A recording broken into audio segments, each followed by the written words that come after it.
Oh boy, oh my god, oh my goodness, oh my days, oh my word, oh my day, oh my goodness, oh my, oh my, oh my, oh my, oh. Man, today is a day, huh?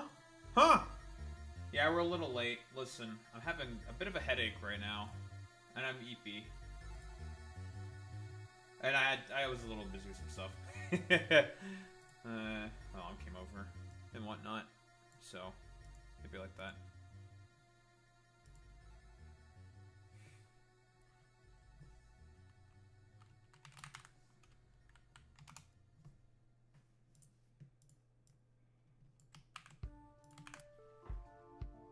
Window's still open? I don't even know. Okay. What? Man! We got a wacky day today. Jesus. Oh my god.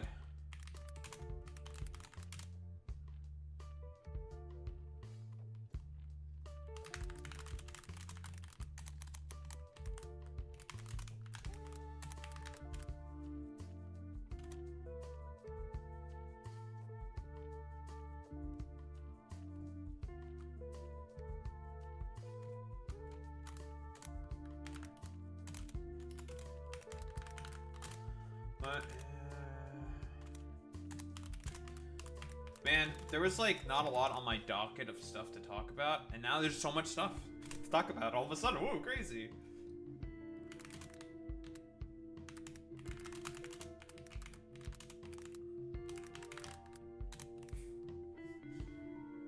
Oh man, bro.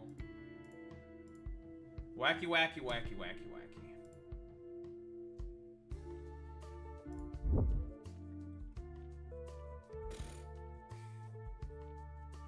Ugh.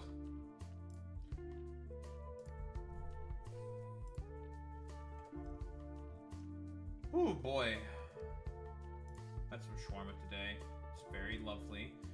I decided to go get myself a Switch 2 because of the stuff that I've read now about the fucking tariffs. I don't want to deal with that shit. I really do not want to deal with having to pay like an exorbitant price on a Switch 2. But Daho, you're in Canada. That's true, but I don't know if or how the fucking tariffs are gonna affect us, blah blah blah blah blah. But Daho, you also said you don't have a job. That's also true. I do not have a job. But I've had a bunch of money saved up, so.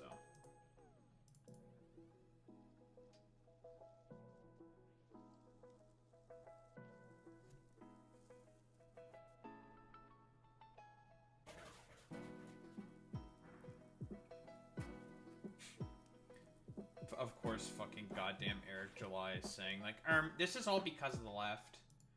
The Charlie Kirk shit, bro. This is gonna be...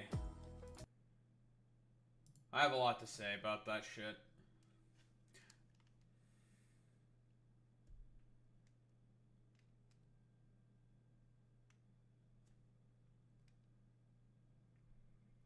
Because, whoa, the consequences of my actions are now being laid threadbare for all to see.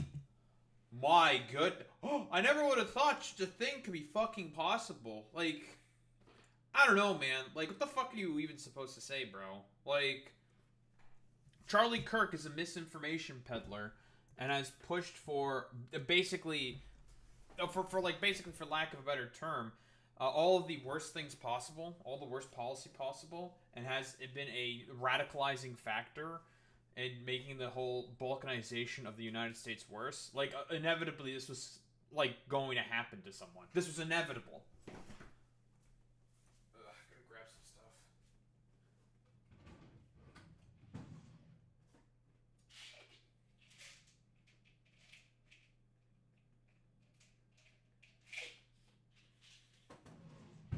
Forgot to take my supplements.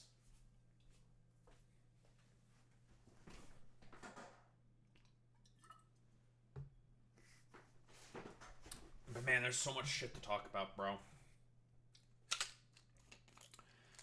Like, not to mention, the Russians just did a drone attack on Poland. Like,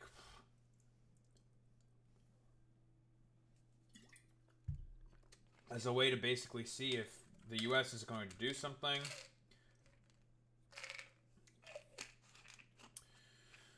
There's still the Zoran Bernie rally that I want to see. So much shit, bro. The payroll revision, fucking job revisions are also there as well. There was a shooting also today in Colorado, a school shooting there. Might not even get to that. All the shit going on with Palestine Action, specifically in Germany, and the further crackdown on Palestine Action within the UK, like a bunch of like fucking pensioners, which is supposed to be the main political group that, I don't know, every fucking UK politician has to soy out over or something, and bend over backwards to appease. Like, even they're getting affected by the Palestine Action nonsense as well.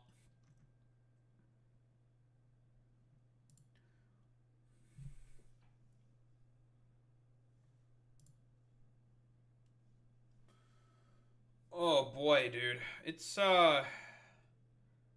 wild out there, man.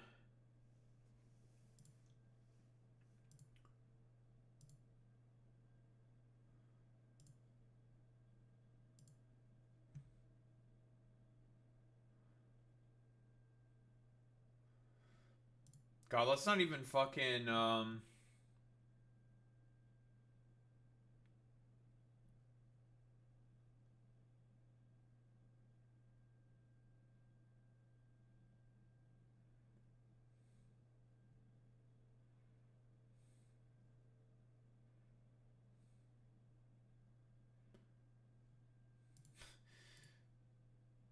everyone basically saying like, we need to pray for Charlie Kirk, even amongst like liberal fucking media and shit. It's just like, dog, if Charlie Kirk had the world that he wanted, he would throw every single one of you people in fucking camps, bro. Like, don't listen. You can just say it's tragic, it's upsetting, but like, unironically, this guy would like kill all of us if he could. Because it's true. Charlie Kirk would kill every single one of you if he could. If he had the power to do it, he would. No problems at all whatsoever. Not even a second thought for people like Charlie Kirk. Fundamentally, he's just not an honest actor. Period. End of story. Should not be treated honestly.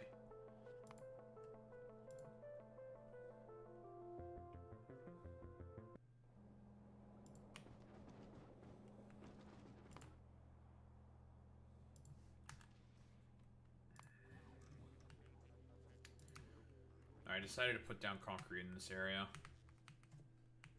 Very, very critical, very important.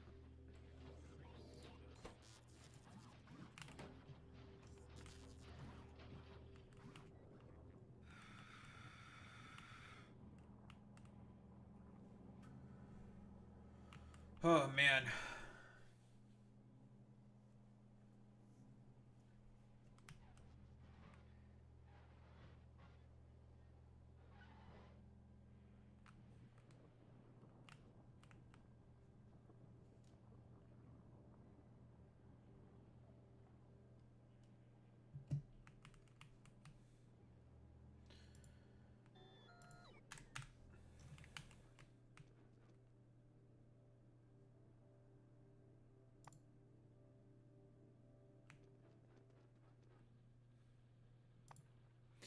So I decided to add some more mods, because I wanted to.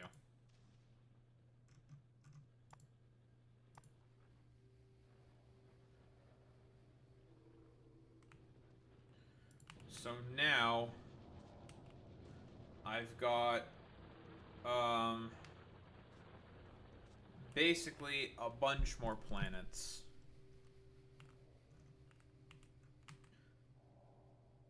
Time for us to go to, some other truly little planets. I saw this and I was just like, it's a halo ring around a star. Which makes me curious.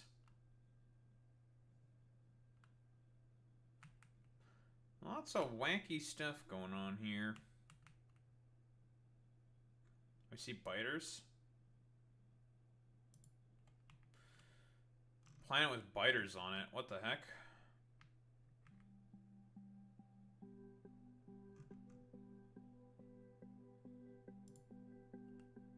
Not Spidertron?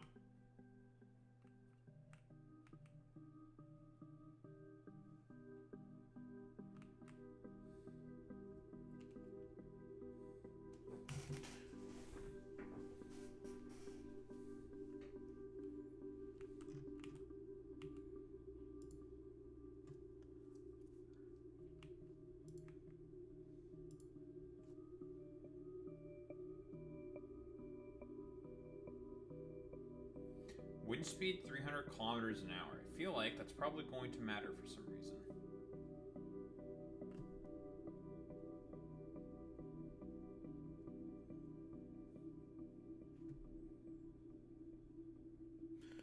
But we will get there when we get there. A windy planet constantly bombarded with garbage. That's funny.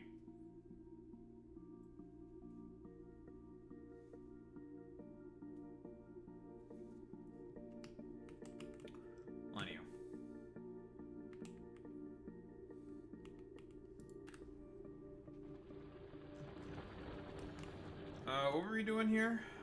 We're about to leave. Head to Maluna. Clean up some garbage. And then move on with our lives. We're gonna make a new ship. That's what we're gonna do.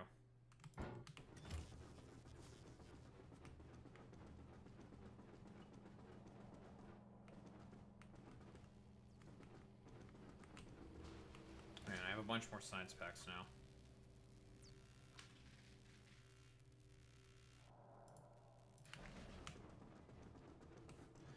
The more science packs, the merrier, they say.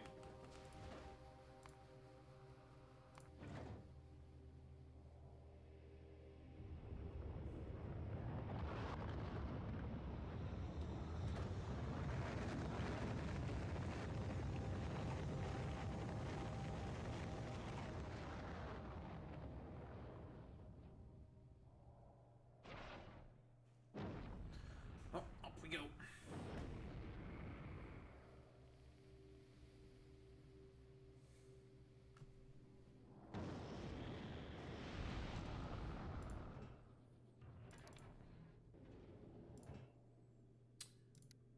Whoops.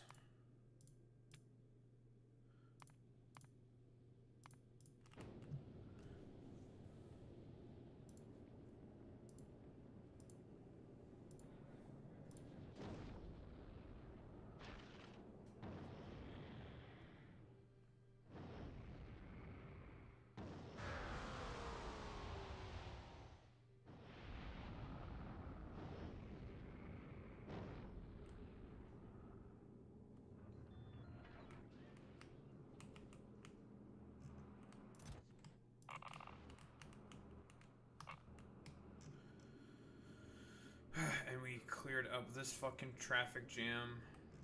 All the Northlight, these dumbass idiots keep mining. We're just gonna trash. I've had enough of it. There's just too much of it. And it's annoying and I hate it.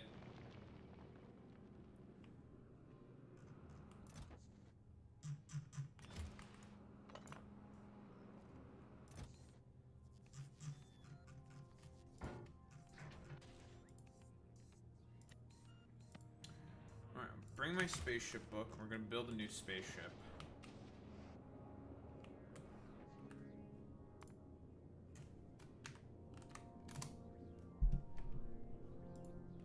Let's fucking go. I came up with a design also for a spaceship last night, but I'm scrapping it because I don't actually like it all that much. I thought it was an interesting idea, but it didn't really end up working out, so I'm scrapping it.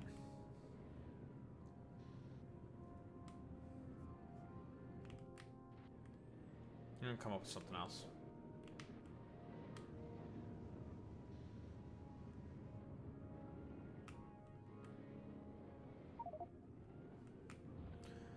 Alright, Alright, let's fucking go. AKA Light Freighter GLEBA is now here.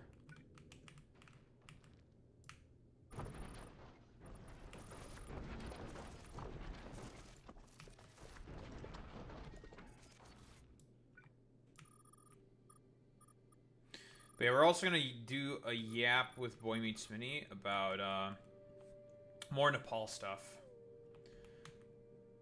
Because Boy Meets Mini said, I want to yap about what are potential sort of like next steps. Because I don't think I adequately really said any of that stuff. Like, oh, what's the potential sort of like next thing that can happen because of Nepal or whatever, right? Because, I mean, I talked about like the basic shit, like, forehead, do a good, effective policy for, I don't know, young people, yada yada, blah blah blah blah blah blah blah blah. And it's just like, well, it's not that simple, obviously, right? There's just more shit to it. So, Boy Meets Mini is probably going to talk to me more about a lot of the individuals and people and some potential like sort of next steps. So. It'll probably be interesting. Of course it'll be interesting. It's Boy Meets Mini. Listen, I may call Boy Meets Mini cringe a lot, but sometimes even Boy Meets Mini isn't cringe. There, I said it. I can't believe that Daho would be positive of Boy Meets Mini. Inconceivable. This is not the Daharumba stream that I've come to see. Listen, I understand. I understand that this may came as a shock to some of you. But even I am capable of positive thoughts.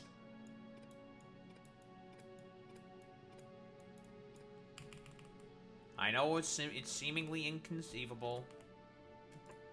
And kind of insane. But even I am a positive person sometimes.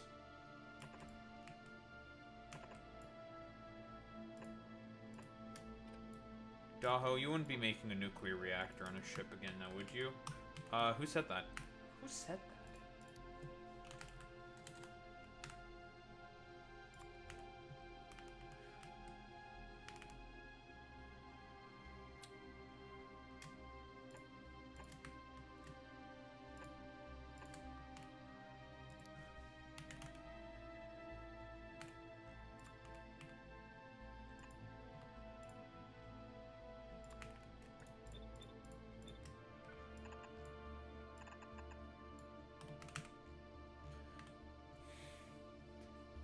All I know is that I had one tweet about fucking Charlie Kirk, and it's already making right-wingers mad. Like, how dare you say these things about Charlie? It's just like, dog, like, Charlie directly has a hand in as to why the world is as miserable as it is. Like, I have very little sympathy for people like Charlie Kirk. I really do. I don't think he deserves grace or sympathy or much of really anything.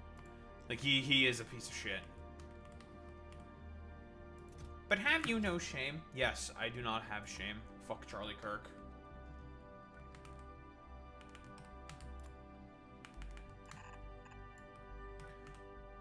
All I know is that I'm ready for, like, all the Destiny tweets where he's just going to consistently, like, shit on right-wingers' hypocrisy for the fact that they are, like, you know, they have, like, no problem at all with perpetuating a bunch of goddamn violence. However, when it's a left-winger talking about, like, being happy about the misfortunes that happened to Charlie Kirk, then we have to have a complete fucking outrage over it. It's like, no, this is a bunch of hooey, bunch of bullshit. He'd be correct when he says shit like that, to be honest.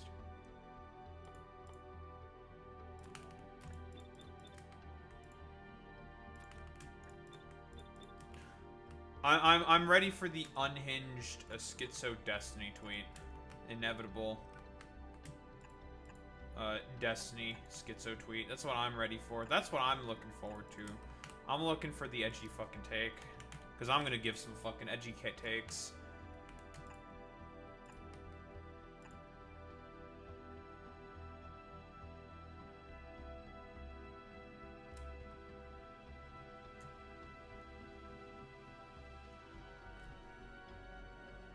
Because of just how little sympathy that I have for all these fucking conservatives.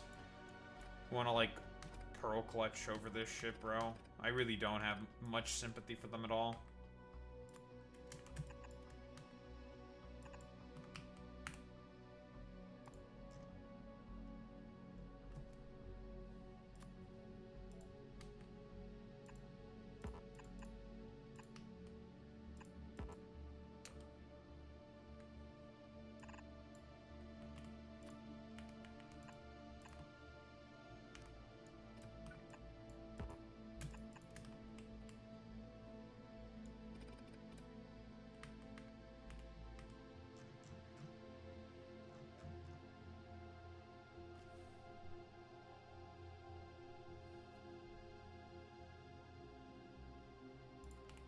Wait, do I have access to the vehicle dock?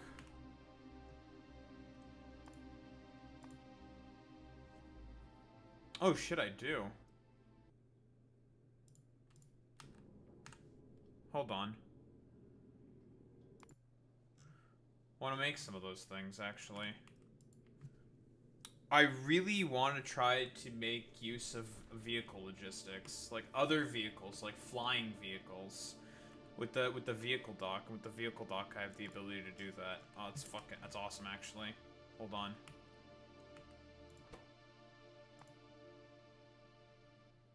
Oh, sick, I do. Sick.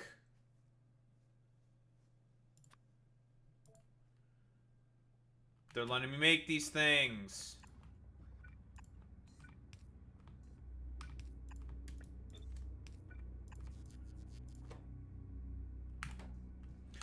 Oh, I wanted to make use of this with, on egress. But it's mostly fluids that you have to transport, and I don't think that the cargo planes... What the fuck? Flying cargo ship. Rhenium plate, atmospheric thrusters, navigation computers, and rhenium alloy plates. I don't think I have access to those.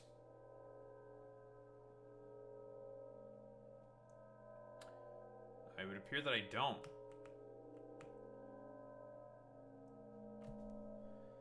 Well, I can't build those things yet. Fuck my life. But I want to build them. Fuck my life. Oh well.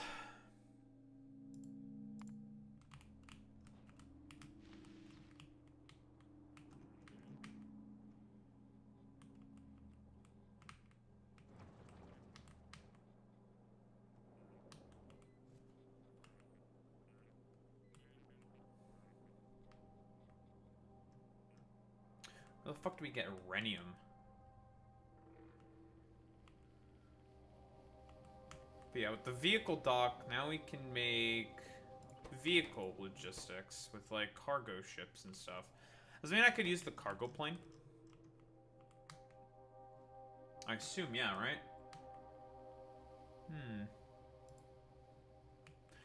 And it's just very interesting, like, the potentials for this shit.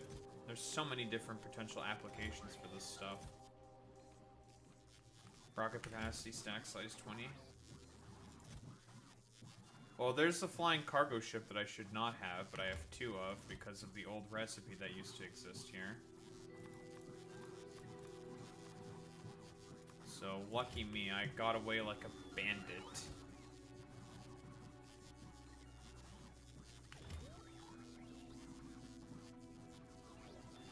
Before the update to the mod, but we have these things now. We have 2 of them. Ooh, flying cargo ships is what I wanted to use specifically on Fulgora. Instead of trains.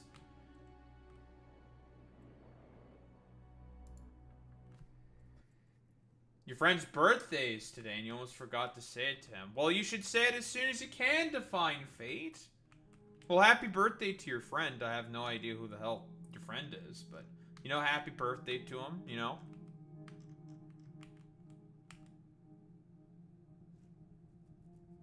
You should say happy birthday to your friend before you forget, you silly goose. You silly guy. You should do that. But yeah, those cargo ships would be very, very useful on Fulgora because you can just use the cargo ship to transport scrap or anything else that you really need. Well, we're probably going to use them for whatever we extract from these giant-ass ruins when we can fucking finally extract from them, but... we'll get there when we get there.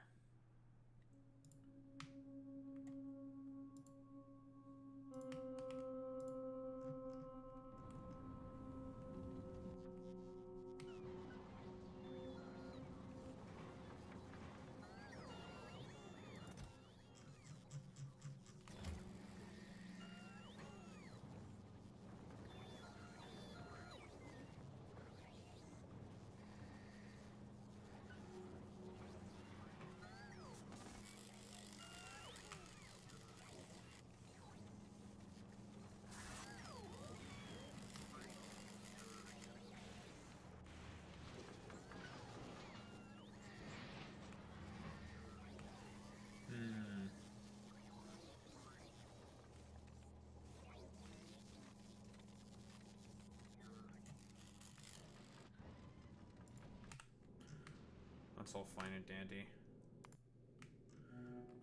Alright, let's continue building this fucking ship, though.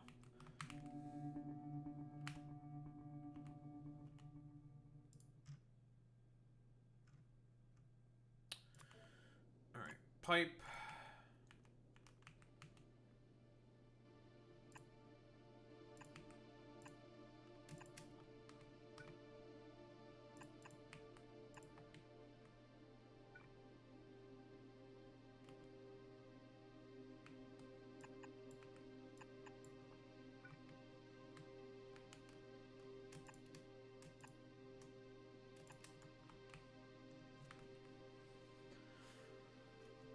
Ugh.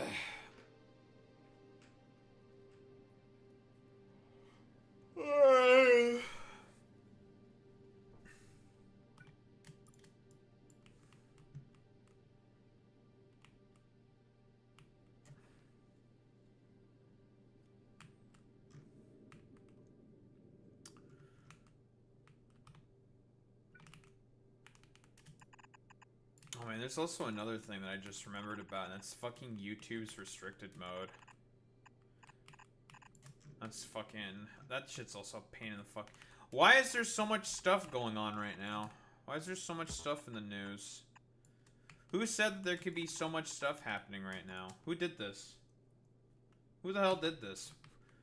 Who made it such that this was the case? Why this week in particular? Who did this?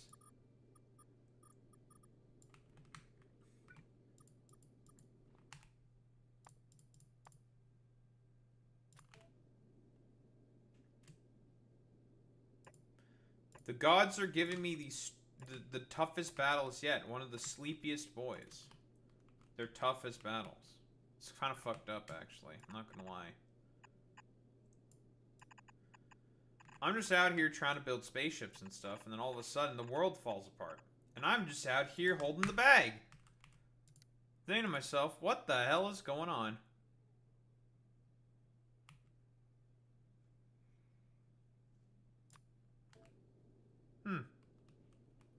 That thing is interesting. Tiny storage tank, eh? That is some potentially interesting applications. How much does it store? Only 2.7k.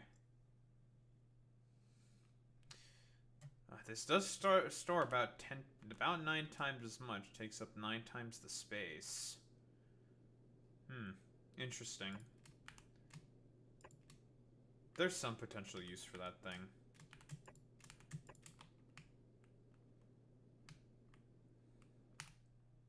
Definitely not useless.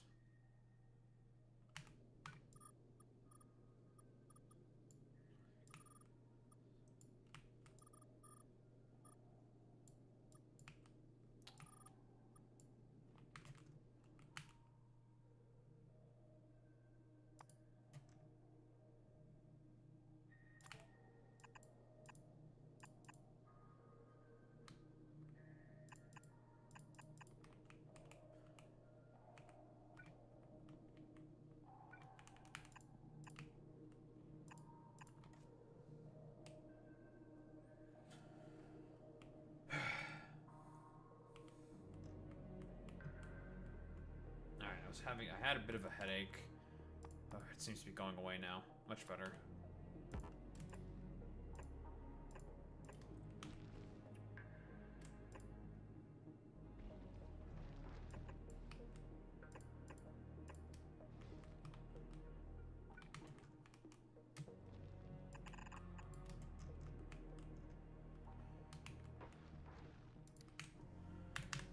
We get some solar to kickstart the whole thing.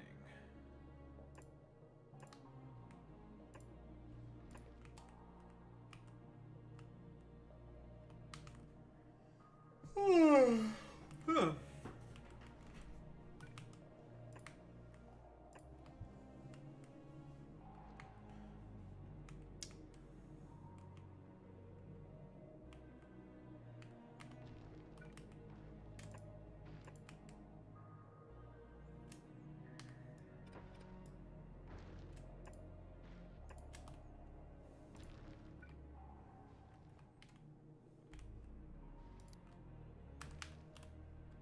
Have I ever mentioned how excited I am that I'm going to be getting rid of these fucking annoying ass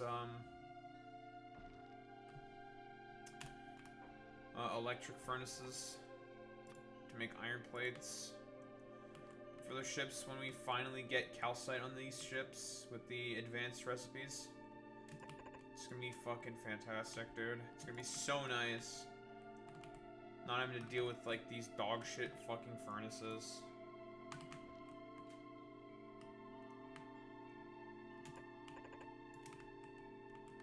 I'll finally have forges, not forges, but foundries. It'll be great.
Do.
Lovely.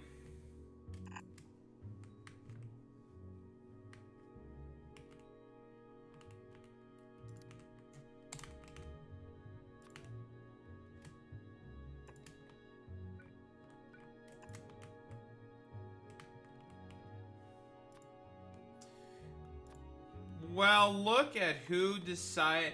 Well, look at what the cat dragged in. If it isn't Minas Tirith looking head ass. Yeah, I see how it is. Listen, I bet you just want to make fun of Charlie. Listen, there's like some dumbass loser idiot who was just like, why would you? I hope you don't find employment and you suffer for forever. Yeah, because of what you said about Charlie Kirk. It's just like, dog. Charlie Kirk. You want to know why the fucking everything's as shit as it is? Because of Charlie fucking Kirk. You got a hand to play in it. Spare me the fucking moral preening. We want to talk about why life is worse. Charlie Kirk had a hand to play in that.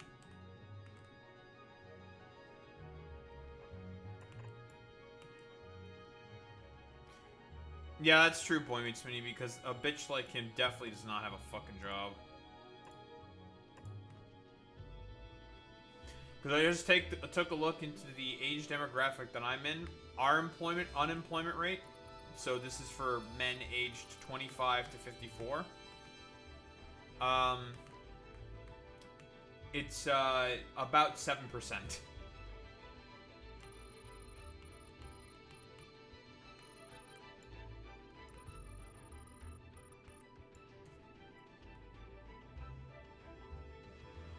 Yep, same as the national unemployment rate here in Canada, about 7%.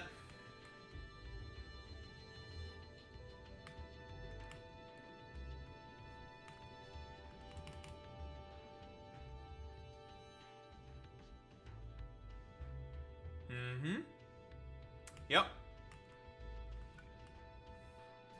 Oh, by the way, for people aged 55 and older, 5%. The privilege of the fucking elderly, as always. Those fucking olds. Fucking olds. My hatred and prejudice of old people, like year over year, I think only gets stronger. Like, I will become God's, like, strongest soldier against the elderly. I will be. One day, it'll happen. And will basically wish nothing but, like, misery upon them. One day, it'll happen. Fucking olds, am I right? Am I right, fellas? Fucking olds.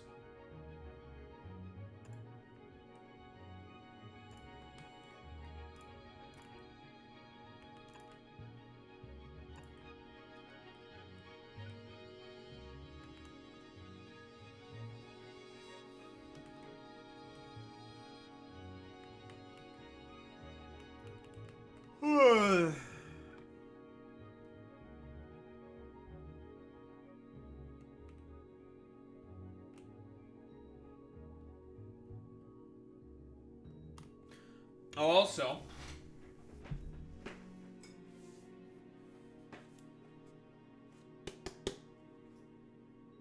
with Mario Kart.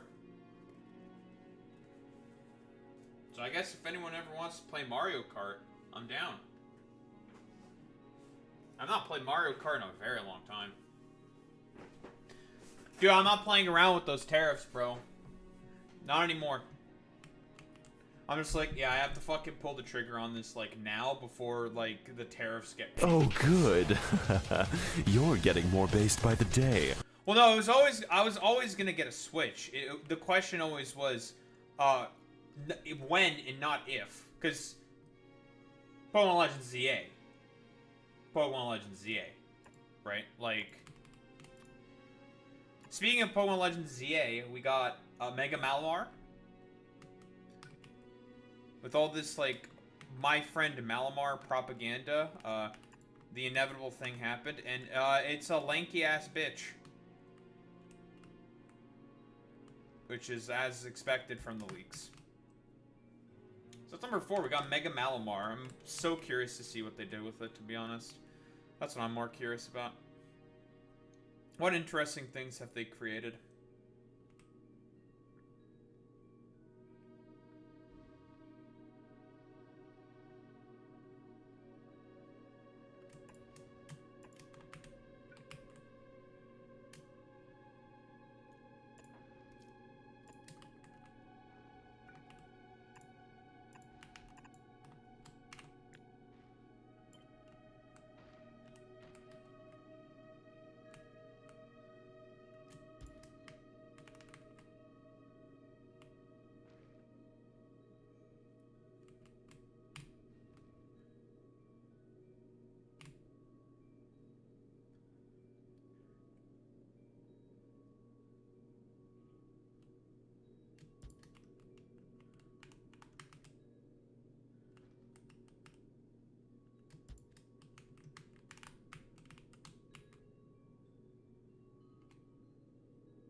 Oh, also, I added more planets, Boy Meets Mini. Just when you thought the universe couldn't get larger yet.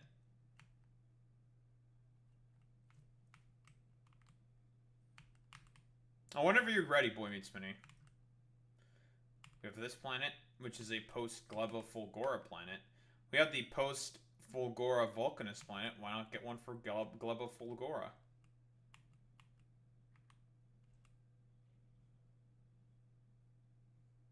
Yes.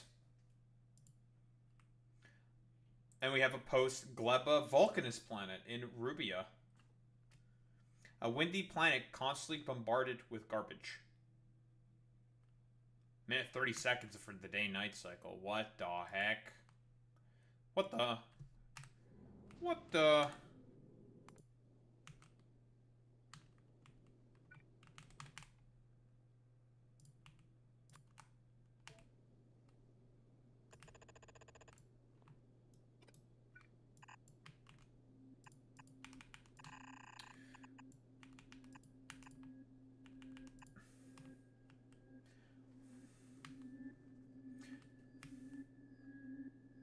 I have nothing to say to you, puto. What do you want?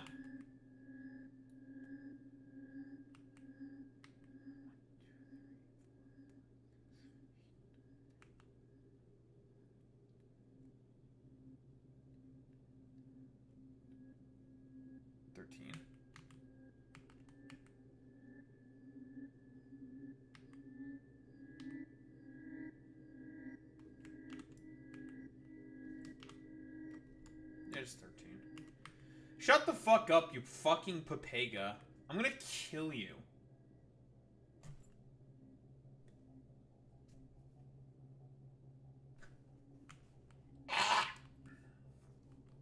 Why are you the way that you are?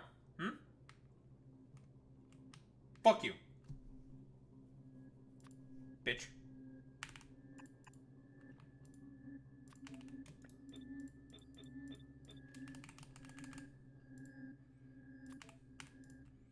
You literally make me cringe out of my fucking gourd, puto.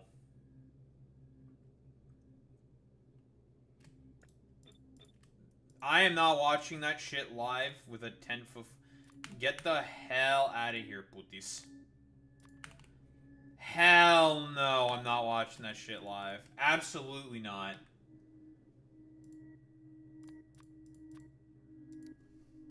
Bro, I saw the fucking close-up one where the blood gushes out of his fucking goddamn head top, bro. Woof! Bro. It's just wild. Oh, I have an Xbox. I'd never play it, because it's useless, basically. Ooh, I guess there's also another thing I want to show, and there was an update for Moshine. Look at these new icons! Wow, I think I really like these new icons that they made for the data cells. I think they did a great job making them like look like little floppy disk things. Very, very nice looking icons in comparison to the USBs. I think these are way better. They did a great job with this artwork. I really like how they look.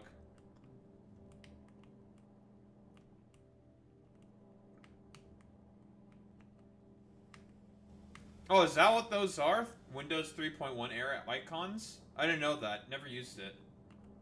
Never used 3.1.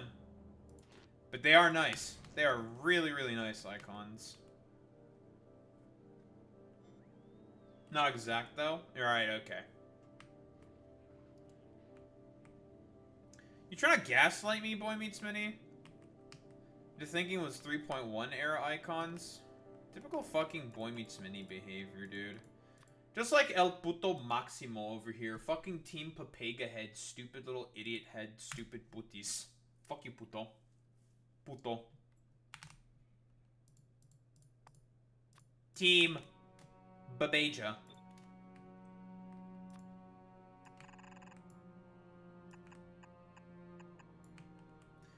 Team Puto.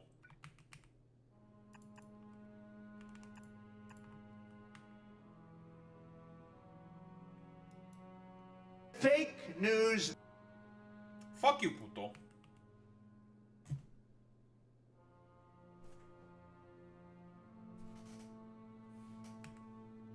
You're fake news.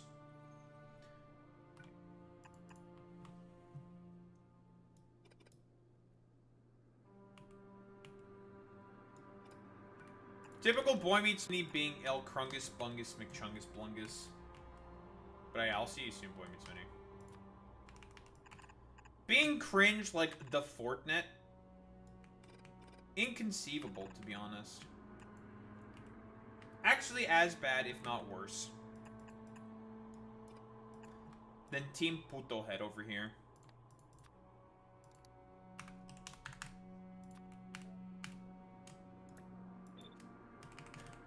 Yeah, you are being an El Crango Bongo Angelino. Yeah, exactly.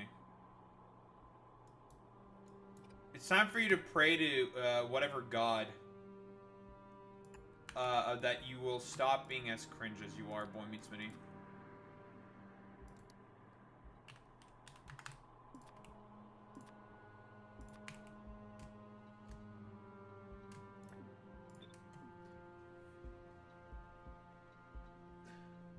The guy who hugged Kirk should teach Thomas Matthew Crooks. I don't know who the fuck that is, puto. What, famous shooter? I'm gonna guess. Putis. Putis. No Fed posting, or I will ban you. But yeah, we have an explicit no Fed posting ban. In effect, if you Fed post, I will personally destroy you. Yeah, I know, puto, and you might get banned for it, okay? Because I might get banned if you decide to be too fucking edgy, bro. Don't worry, we'll talk about Kirk when we talk about Kirk. We'll talk about the Charleston once we get to the Charleston, bro.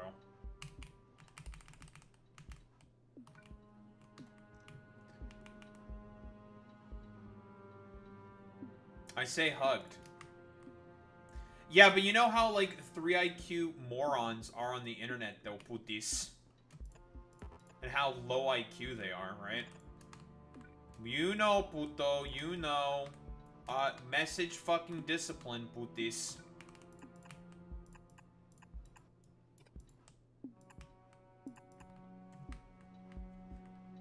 Yes, everybody does like hugs. That's true.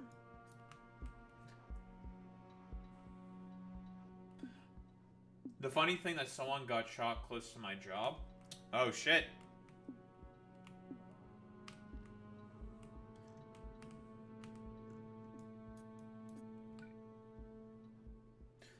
Well, Team Papaja, it's time for fucking Papega, bro. It's time for full Babega. It's Team Papaja in Chile, it's Team Papaja in the United States of America, it's Team Papaja everywhere, bro.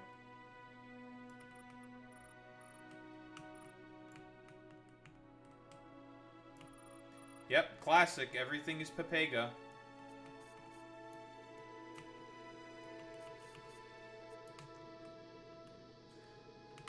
That's a classic. Everything is literal Papega.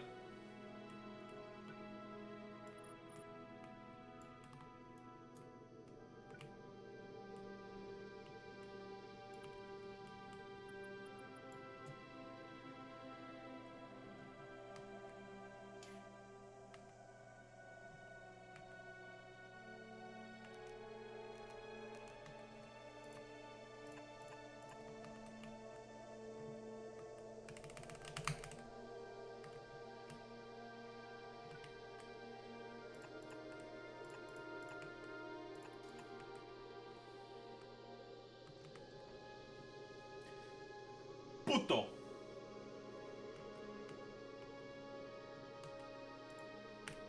That's all I gotta say, just puto. No, there's nothing else that should be implied, just puto. You can Pago all you want, you can be Team Papaja all you want, but you are still puto.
You know what I was saying though, puto? I'm ready for, like, you know, all the unhinged Destiny tweets.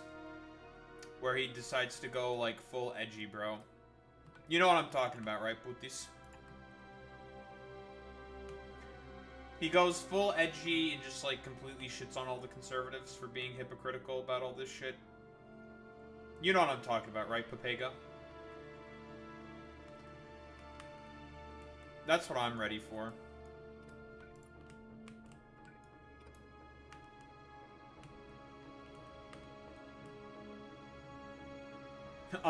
Based? Okay, Frogan, relax.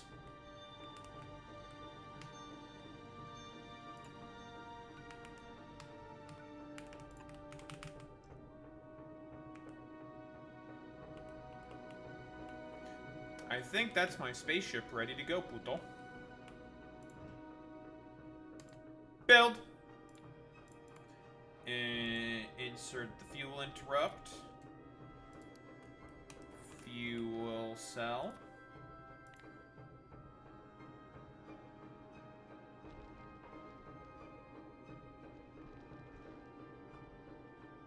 I really wanted to add an aquatic planet.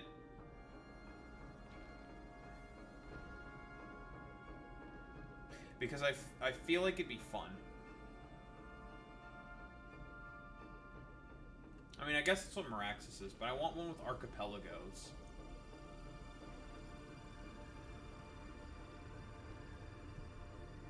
We're gonna have a bunch of fun stuff.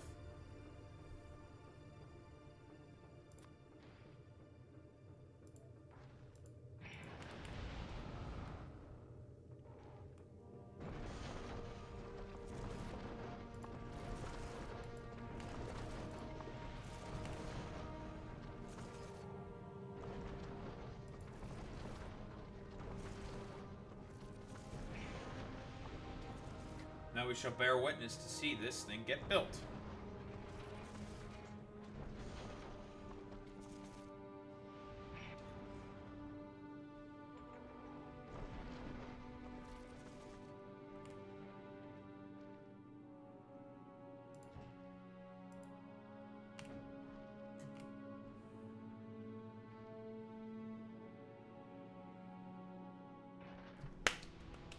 Building.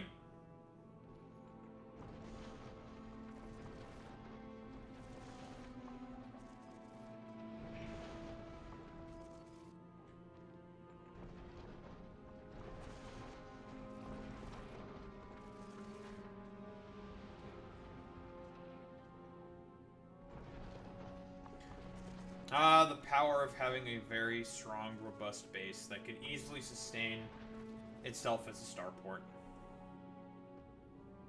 Very cool, very good, folks. Let me tell you.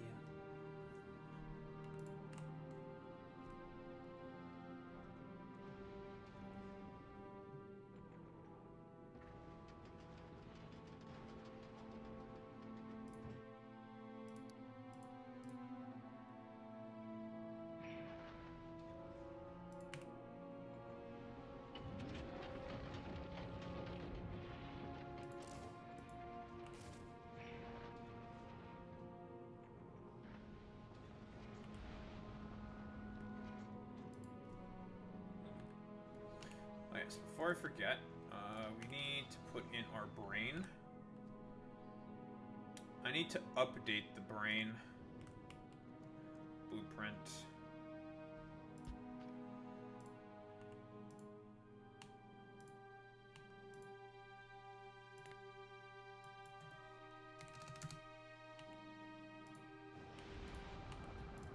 These are all fine at 40. This should be calcite.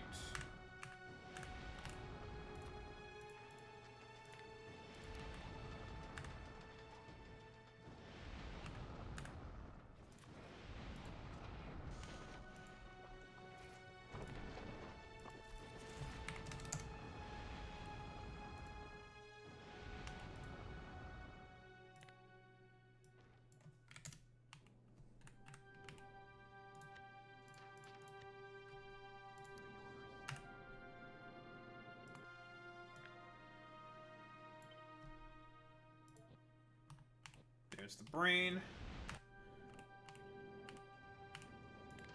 Now let's make one for the filter.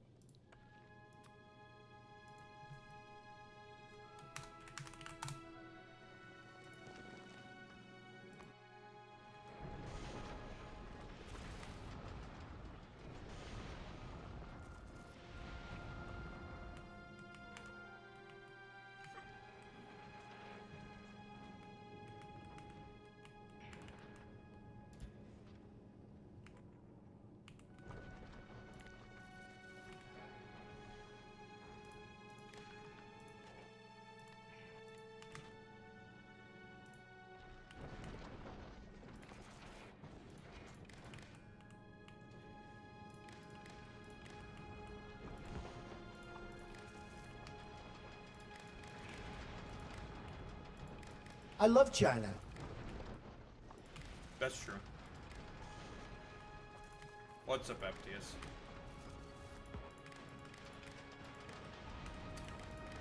We're building a spaceship because we're headed to a new planet.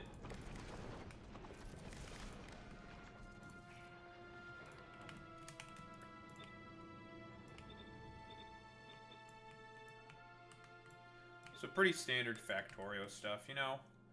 Building a new spaceship. We're gonna be talking with Boy Meets Mini relatively soon. Listen, just be careful, FDS. Don't Fed post. No Fed posting. No Fed posting. No Fed posting. That's all I gotta say. No Fed posting.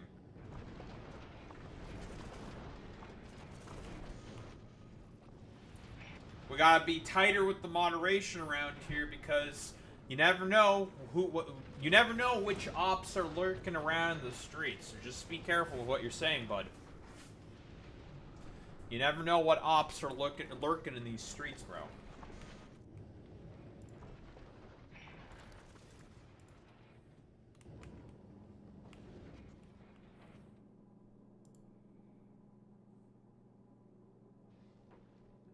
They can eat this Romanian. That's crazy. Listen, we have to watch out for the ops, folks. Trust me, I know that no one likes the fact that they need to watch out for the ops, but we have to look out for the ops, folks. Can't trust our ops.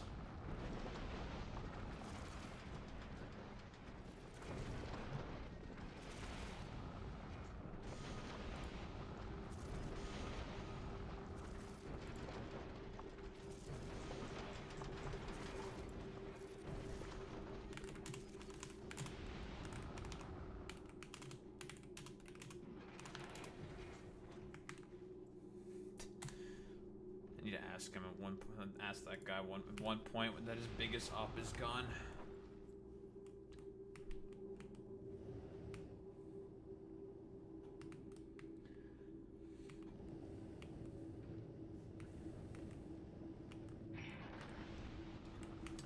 That is almost a built spaceship.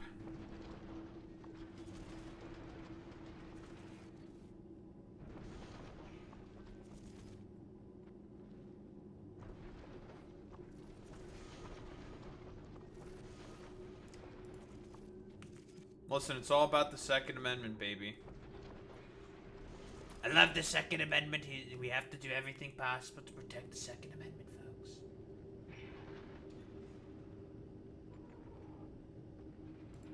What about the what about like Charlie Kirk when he got shot or something? Have you seen the video of him getting shocked or shot or something?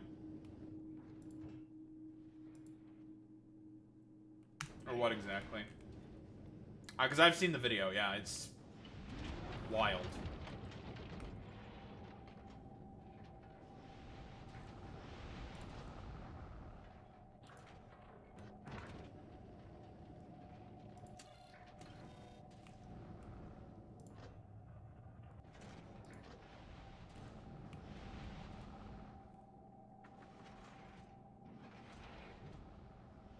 Yeah, someone filmed the rooftop and there was a dude prone. Yes! I think I have seen exactly what you're talking about there, FDS. Yes. But there was a dude proned. Mm-hmm. I know exactly what you're fucking talking about. Yeah, there was like some dude proned, but you don't really have a clear look at the face or anything, so we don't know who the fuck that is. No fucking clue, dude.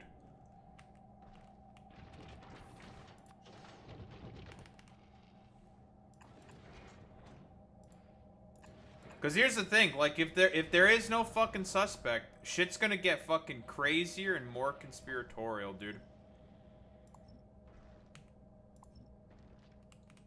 Like the right's gonna lose their minds over this one.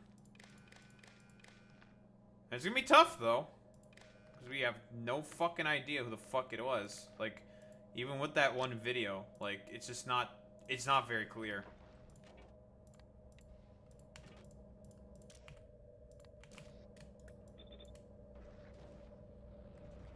Oh, dude. Have you seen the close-up shot? Whew.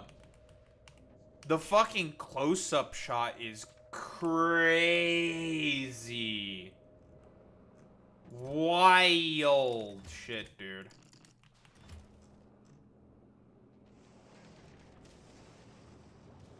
Oh, 1000%.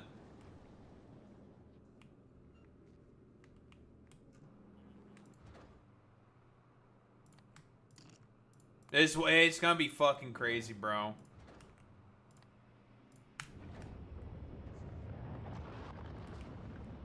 Yeah, bro was leaking. It's true. But yeah, we'll just have to wait and see what the fuck happens at this point. Like, not really much else can be done at this particular juncture. Yup, wife and kids, bro. Wife and kids saw that shit too.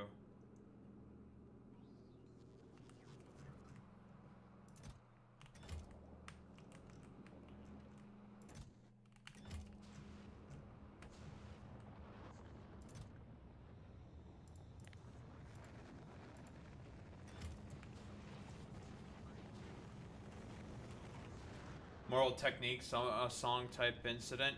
True.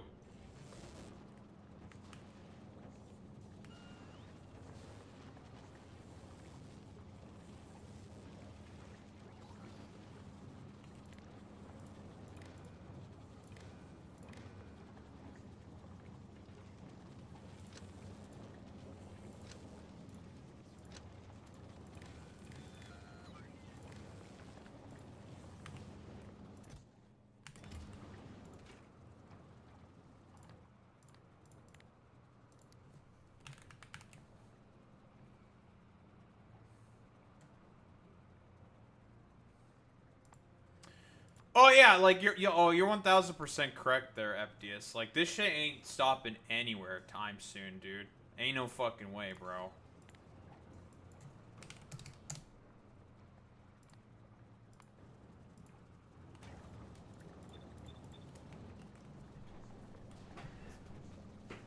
Yup. With the Russian drones going to fucking Poland. If Trump just pussies out, like, it's just gonna make NATO look fucking way, way worse. Like, it's a direct provocation, dude. Mm-hmm. It's a direct provocation. Like, if nothing happens, then the Russians are gonna get more brazen. Yep.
Well, now we wait.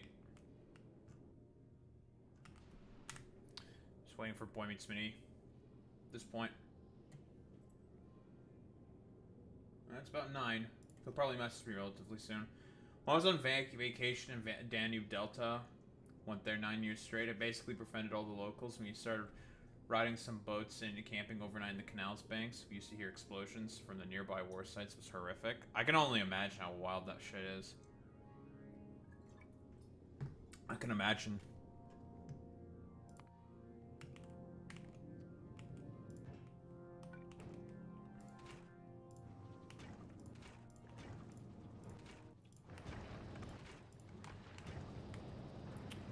And we have power.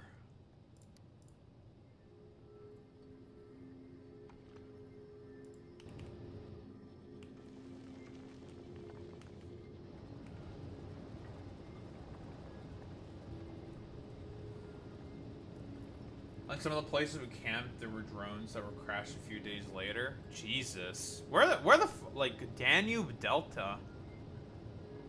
That'd be like northern parts of Romania. Oh no, maybe not northern.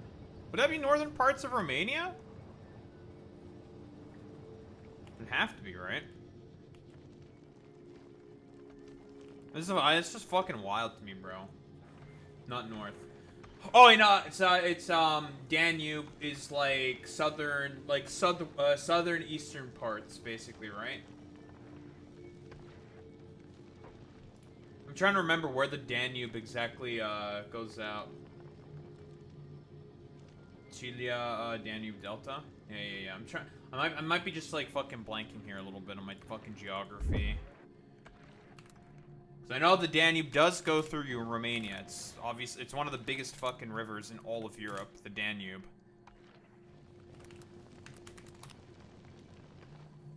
Was it like right by fucking Constanza or some shit? Just want a map.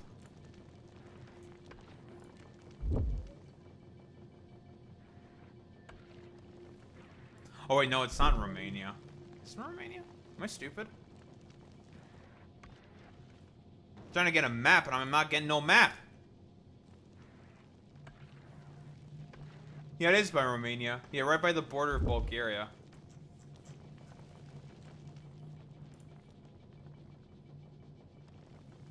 Or not Bulgaria. This map's not the best. Oh, more like Moldova. Yeah, the border between, it's the natural border of Ukraine and Romania. Yeah. It's so funny because, like, literally, the Danube is, like, the exact line of the Roman Empire after they left Romania. It's, like, the exact fucking line. It's so fucking funny to see that, you know? Yeah, because they just use the river as a natural barrier. Just put forts all over the fucking place. Because it's just like, there's a river and we have a fort. Easy, right? Easy clap, easy defense.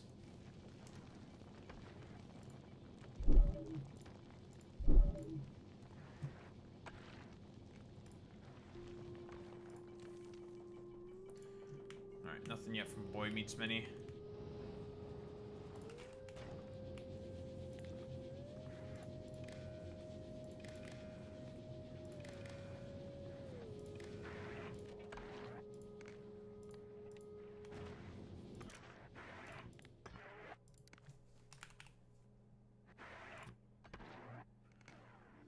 Or...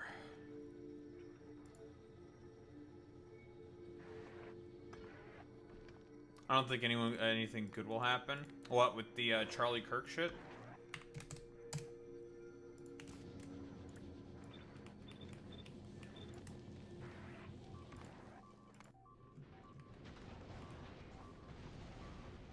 Huh? What the hell is going on here?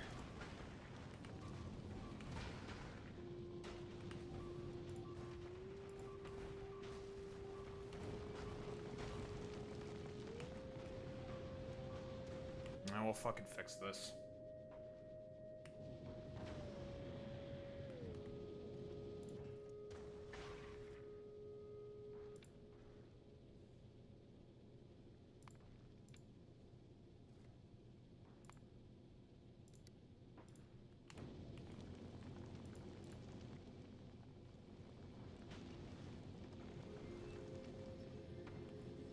Oh, we have, we've talked about that shit.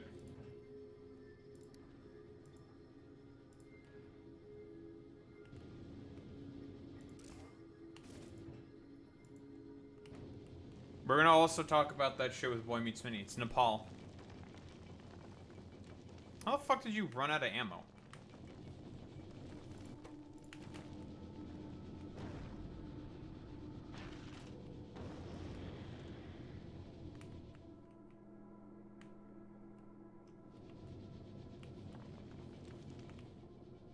French going crazy as well. There's stuff in Indonesia. It's going on everywhere. The happening is happening. It's happening right now.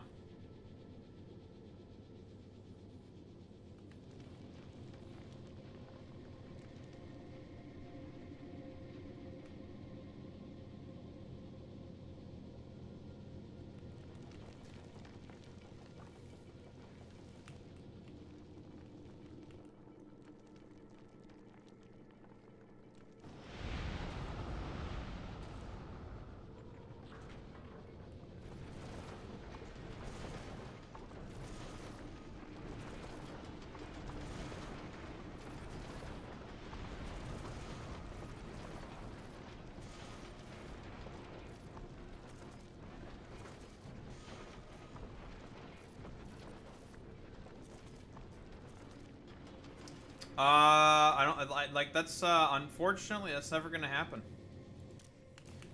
If maple syrup was banned, there would probably be riots in the streets of Canada.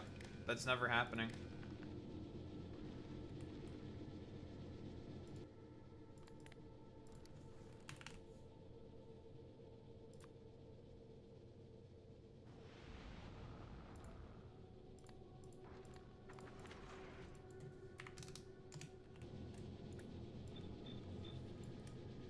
I have crippling depression. Yeah, I'm saying unfortunately. That's right, yeah. You know what? I will say unfortunately. Listen, there's more to Canada besides fucking maple syrup, okay?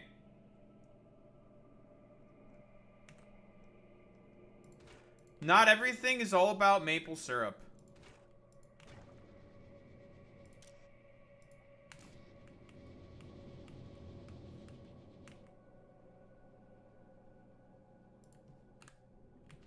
All these motherfuckers consistently talking about... Wait, Dan Blazarian's Canadian? He's Canadian? Huh? Dude, why do we have some of the, like, the weirdest fucking chuds in Canada, dude? Like, we have, like, Jordan Peterson and all this shit. Goofy as hell.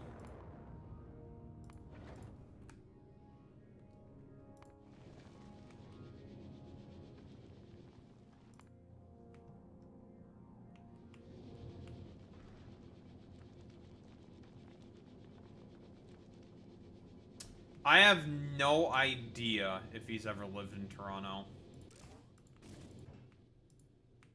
I mean, if you've lived in Toronto, doesn't mean you're Canadian, right? Not always, at least.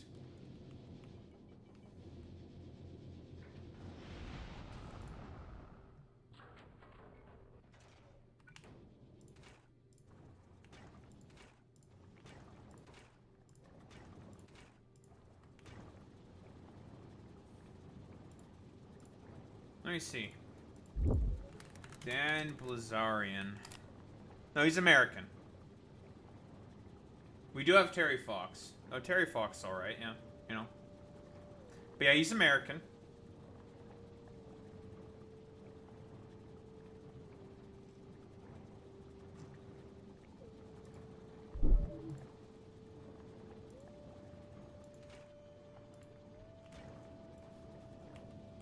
Yeah, unfortunately, Dan is Canadian. Or American. I guess. Or fortunately. I guess. Fucking Freudian slip moment right there.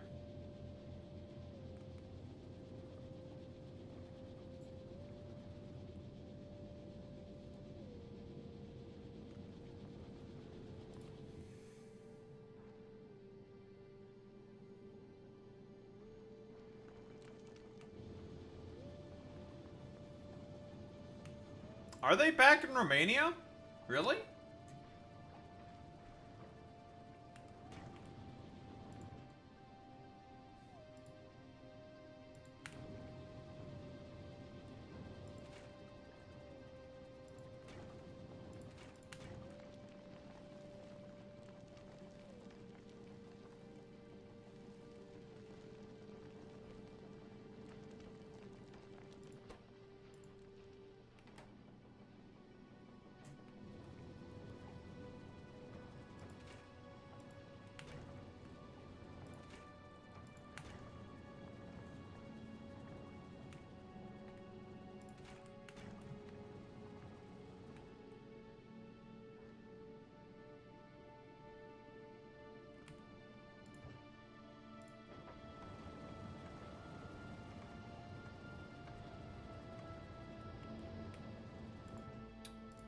Alright, that's that done.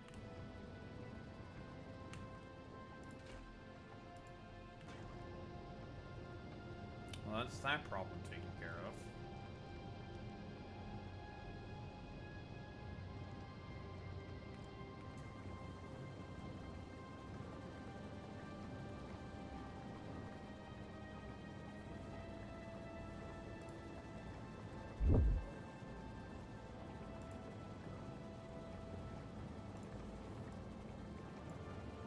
Tape Brothers, eh?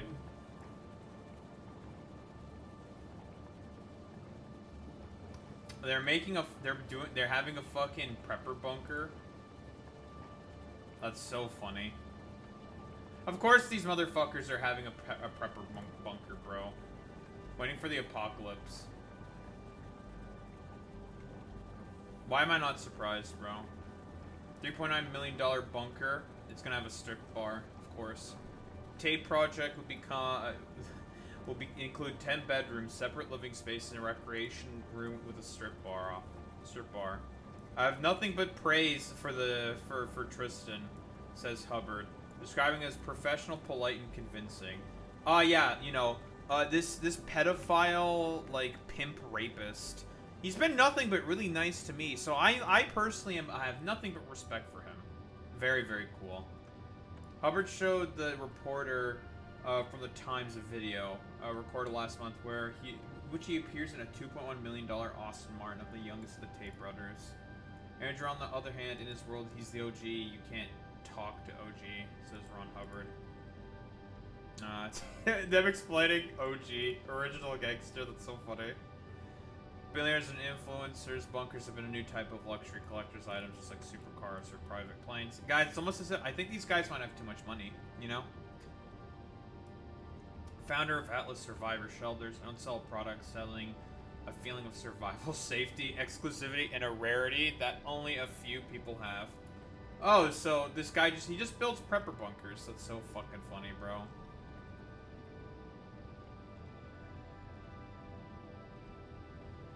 America's best-known bunker tycoon, former steel designer and manufacturer, he launched Atlas in 2011, initially selling steel shelters as luxury recreation rooms for hobbyists and hunters.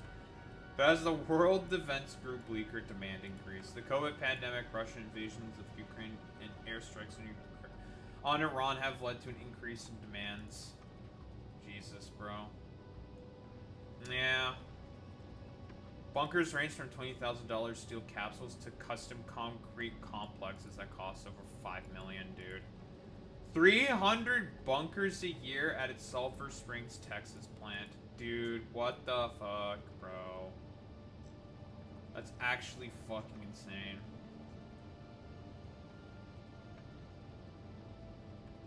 Hubbard's talent for self-promotion was as important to the growth of his business as his engineering skills. He amassed 2 million followers on TikTok, YouTube, Instagram, and Facebook.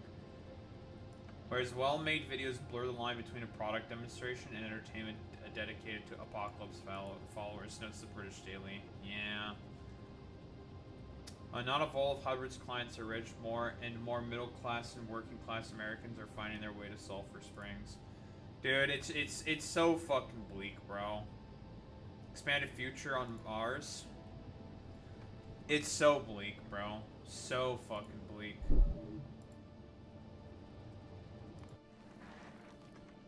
This is like how people say it's peak. It's fucking bleak.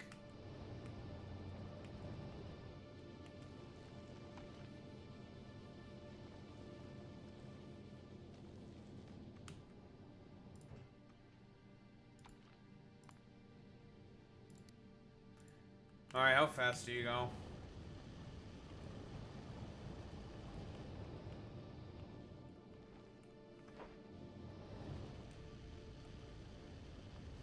It's so bleak.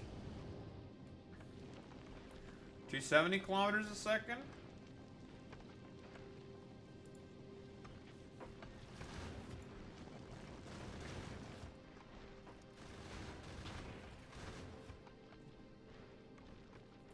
Yep. They got bombed by the Israelis. Yep. Or allegedly bombed by the Israelis. Wink, wink, nudge, nudge. No confirmation, of course. They probably got... Yeah, they went in with the drone. I know that, like, apparently some officials from fucking Tunisia said that it wasn't a drone and didn't corroborate what was being said, but let's be honest here. That's probably a bunch of hooey. There's our next planet.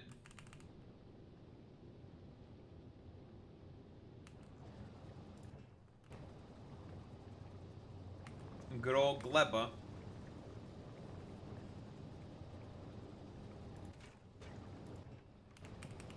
We'll have our cargo ship just chill here.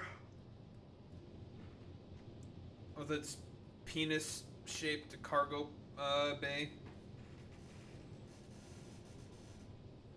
Looking rather penis-shaped. Some Romanian garden made the kids wear uniforms almost identical to the Soviet communist ones. Epic.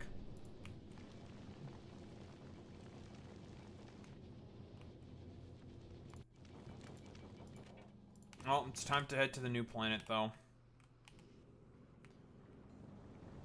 There are problems to be fixed. We have fixed a lot of problems. There were upgrades that needed to be done. We have made the upgrades. So it's new planet time.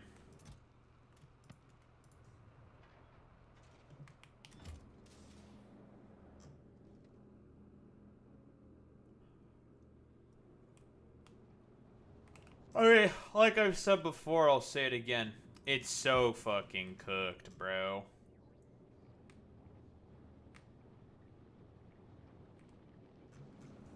So cooked.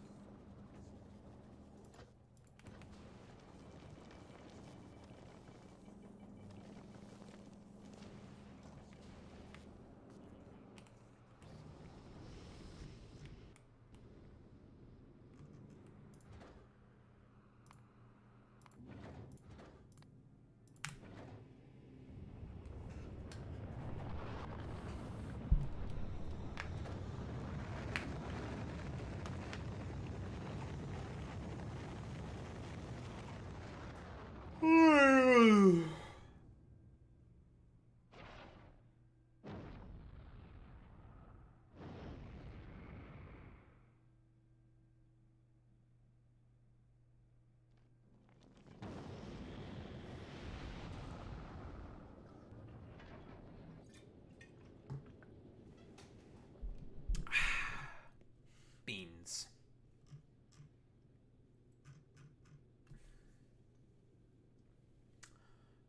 Tom Phillips. I'm unfamiliar.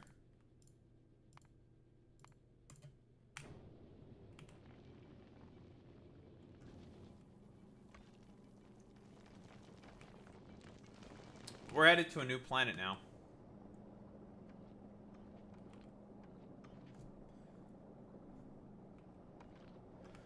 New planet time. Dink donk.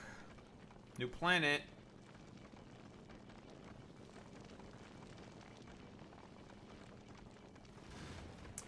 Well, it does. I can't name the planet Romania. I can't name planets anything. It's called the GLEBA. And, unironically, it is more or less, like, I guess in the community, regarded as the Florida of Factorios. It's swampy, it's damp, it's wet, and it's kind of shitty.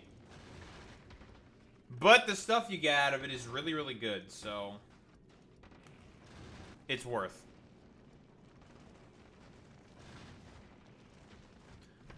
Unlike Florida, where nothing in Florida is worth.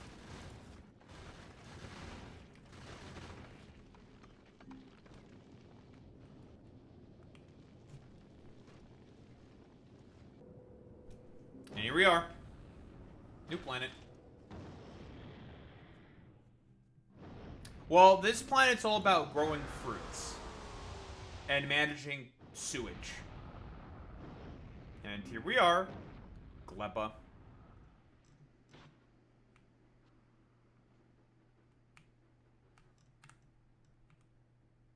That is a big stone patch. Ta-da! GLEBA! Say hello.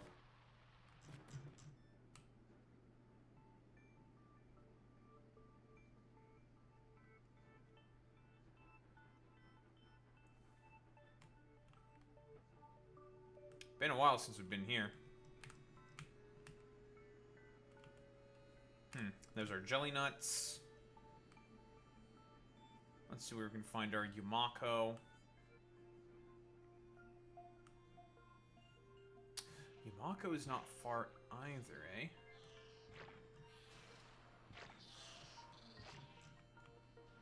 It's a rather small patch, though. I'd like to see if I can get a bigger one. It's all dark. Because we came during nighttime.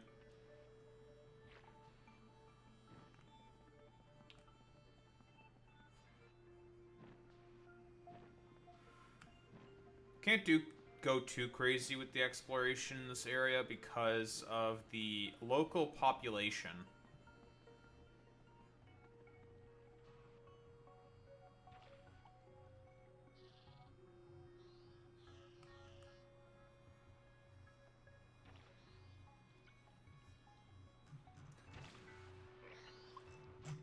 You know, I do find it kind of funny that you call this place the Romania planet, but the funniest thing about this place is that, like, Romania is very, very swampy. Or, Romania is not that swampy. This place is very, very swampy. It's just a big old swamp.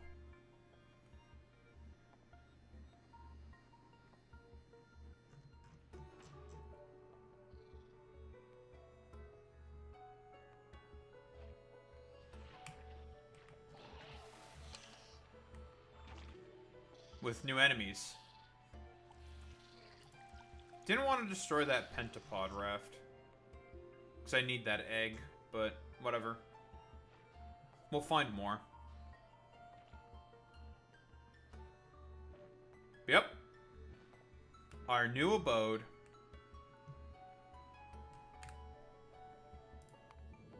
Let's drop in some supplies.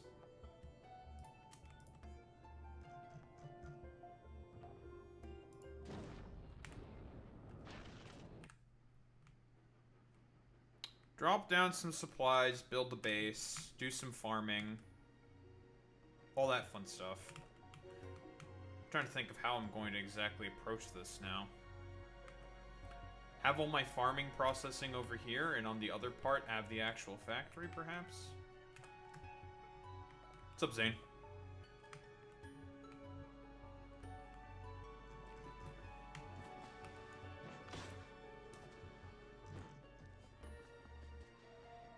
Yeah, we're just waiting for Boy Meets Mini now.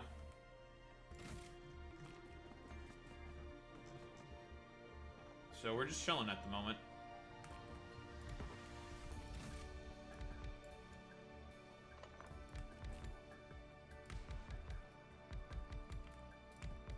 Don't exactly know what Boy Meets Mini is up to at the moment, but he'll probably message me when he messages me. Okay, caused a little damage to my own ship. That's okay.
Alright. Video game.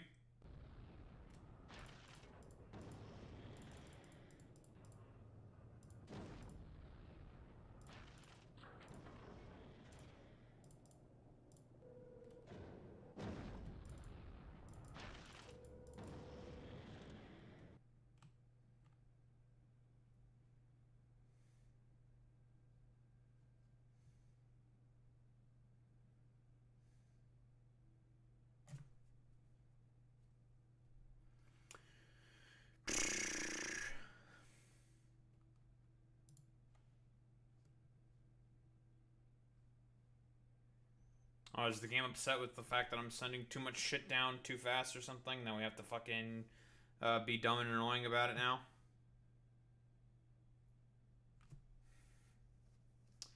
Alright, nice meme.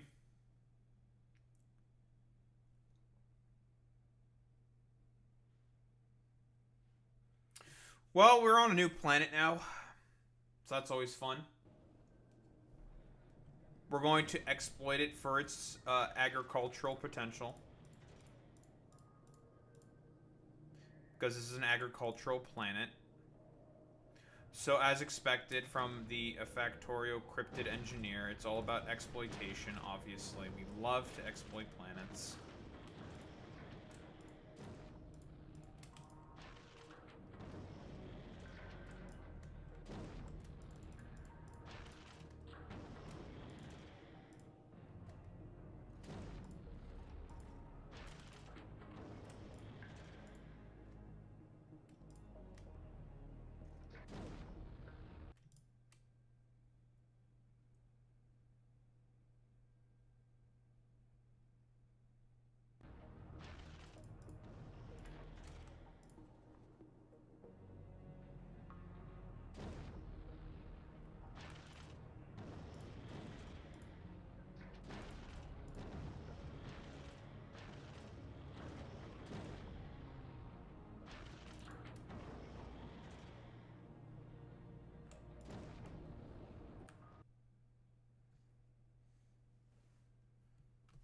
All right.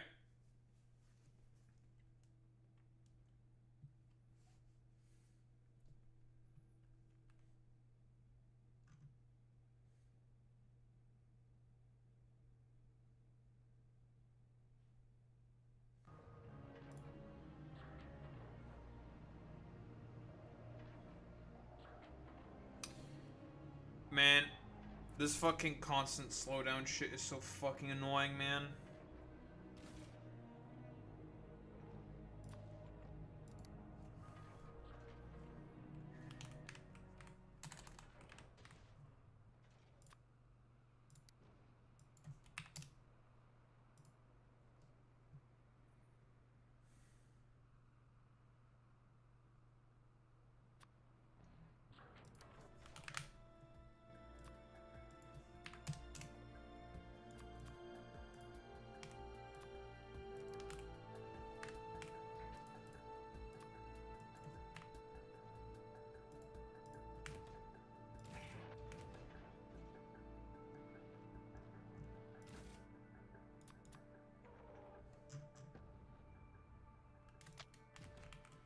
Alright, well now we're strapped.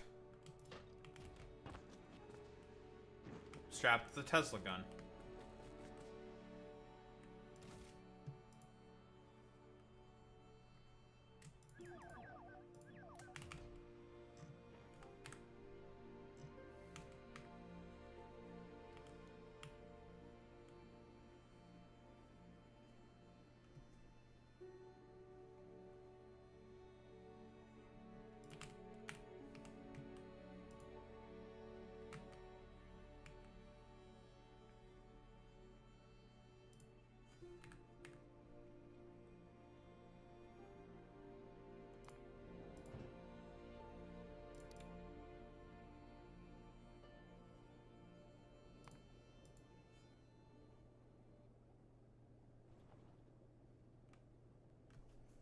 Plague Star event? What are you fucking... Are you trying to be one of Nurgle's greatest acolytes again, Zane? What do you think you're doing? What do you think you're doing, Buster?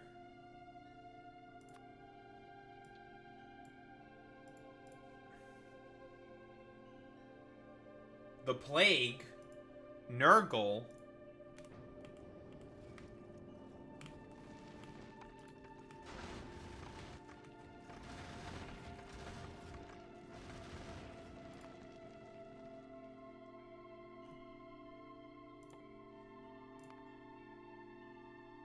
Sniper turret, eh?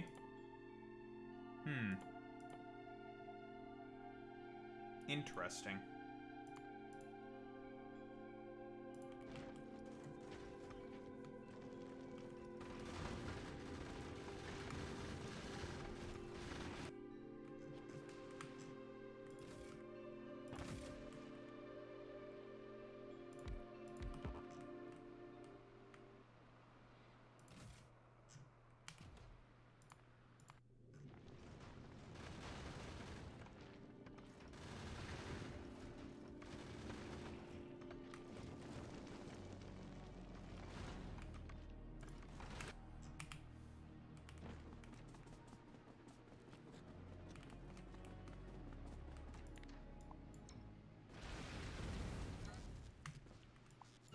Let's clear out an area.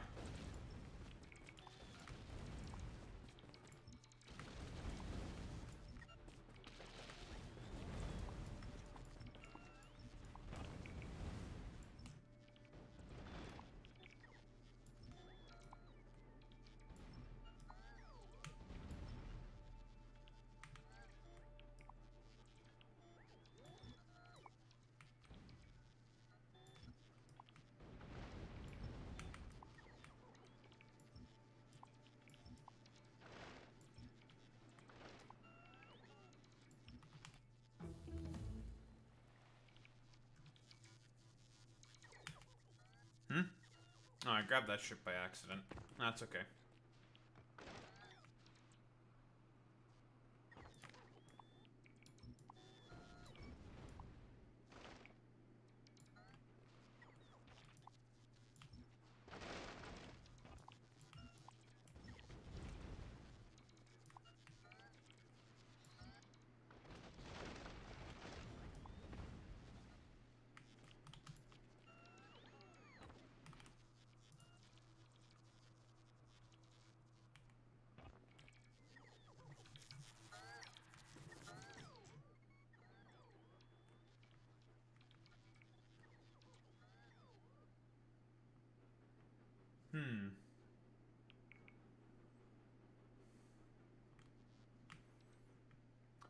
I have bad news for you, Zane, but that is definitely not how you spell the word Tyrannid.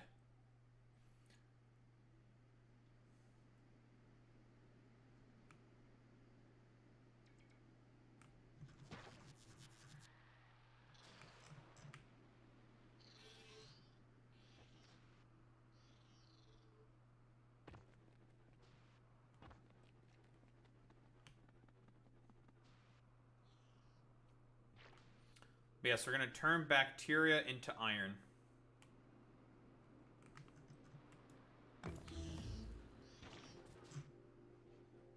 You tried? Well, unfortunately, you have to try harder.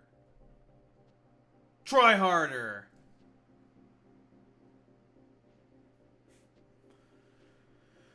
I'm just looking around to see where would be a good idea for me to build my base. I can always just build on the water.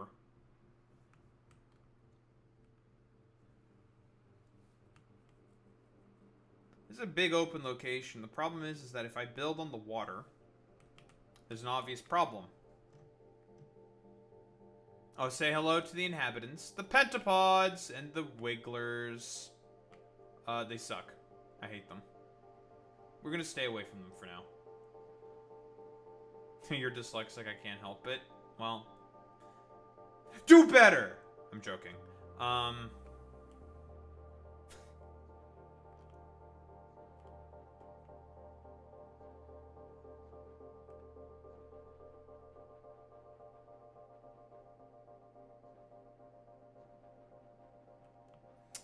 do have a Tesla gun, which means I can pretty easily own the pentapods.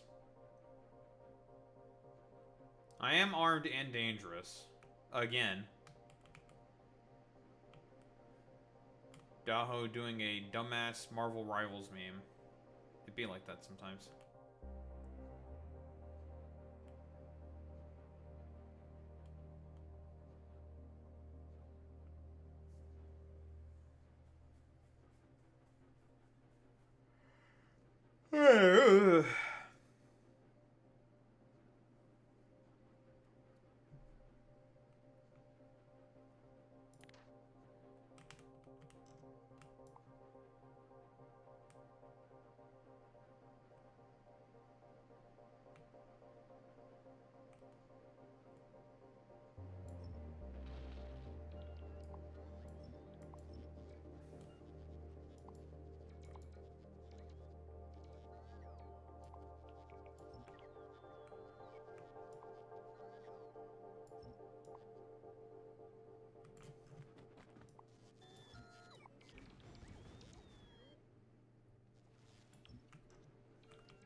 What the heck? Boy Meets Minis are going to be ready relative. I never would have thought he'd say anything.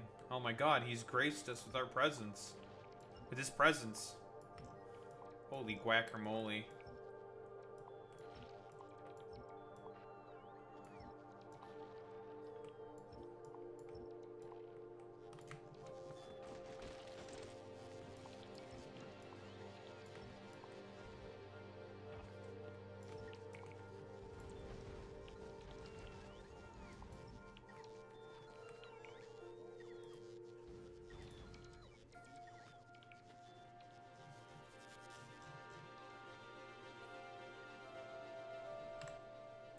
Let's meet the game.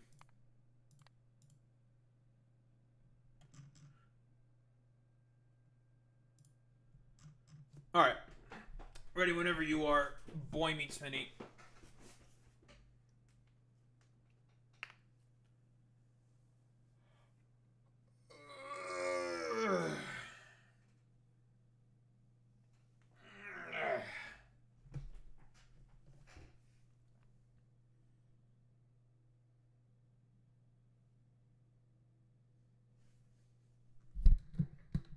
Let's drag him in. Whoa, it's Daharumba. I can't believe that Boy Meets Mini is here to try to do a little bit of trolling. What the heck? Oh, I can hear you now. Sorry, I had the wrong headphone output. There we go. Boy Meets Mini having the wrong headphone output. I know. Just wondering, are you going to be sharing anything? Then I need to pull something up on the screen. I am actually. Yeah, I do have some linkies. Some linkers. Linkies. Oh no. Linking. What the? What an inconceivable sort of thing. I never would have thought such a thing could be possible. What the? What the heck? Yeah, let me get the screen share going. Alright, it's time to add an addendum to our Nepal coverage from yesterday. I say our. I mean, you were in the chat, I guess. Yeah, I was lingering there. Who's that cringe voice? Alex says, "Who's that cringe voice I hear?" It is Daharumba, indeed. I don't know. Do you want to share chat, or if you either way, it's fine. Yeah, we can share chat if you want. Yeah, Alex, your dumbass is getting banned. You're banned. Banned. Cooked. Yeah, you're cooked now. Wallahi, it's over for you, buddy.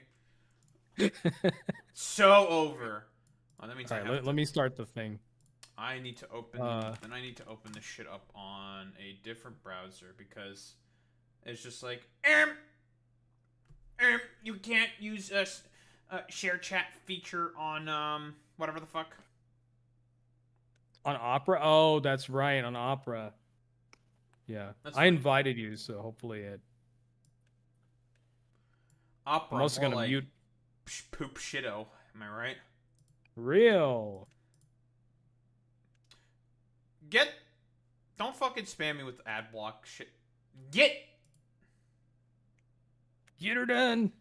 Someone spammed the get her done emote. That's true. I'll do it. Yeah, everybody, there it is. So yeah, everybody, we are on while Daho and I figure this out. We are on with Dahorumba. Everybody, give him the follow. In fact, I'm gonna Yeah, give me a I'm two away from the funny number.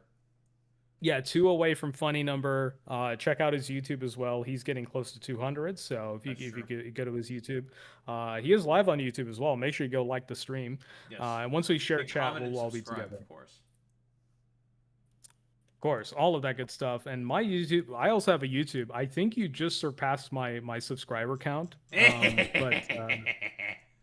So we're in a race now. Which is awesome. Yeah, it's like the infamous Destiny Fosh YouTube sub race. Despair. Disparage, yes, indeed. And now this is the new one. Yeah, this is the new one because we're not as cringe. Yeah, you're on top for now. No, for now, Pep. For now. Should I do it again or? Yeah, you might need to do it again. I gotta do it again. You gotta do it again, folks. Can't believe it, folks. I gotta do it again. It's being fucking stupid. How do I? Okay, is there a way I can? It's like you're supposed to like knock or some shit. Favorites, manage. Share chat to let me enable share chat. Let me start sharing chat, and then you should see it. Awaiting response. Where the fuck? Well, I never got a notification for it. Where the fuck is it? Really? Okay, let me. Stream manager.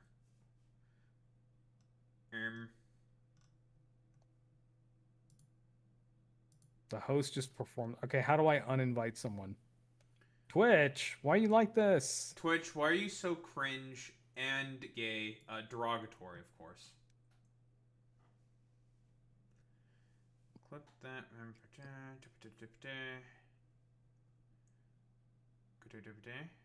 That is so weird how it doesn't let me uninvite someone. Where the heck is what I'm looking for this dumbass shit?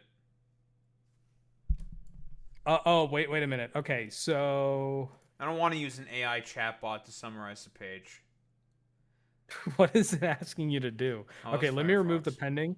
Okay, so let me send it to you again. Okay, I remove pending, and I'm going to send it to you again. We're going to become Let's cucked. see. True. It's real. So real. Cucked and cooked. The truth nuke.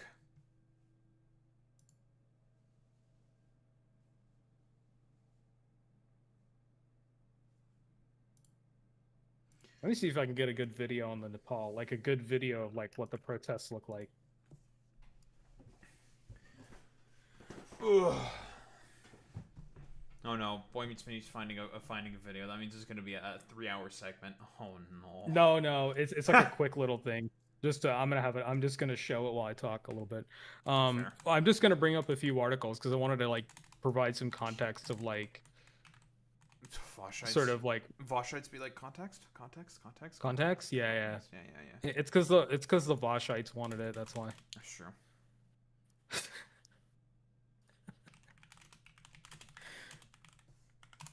That's so weird how it didn't invite you at all. Do I have to do a knock maybe? I think that's how it's normally supposed to work. Start sharing chat.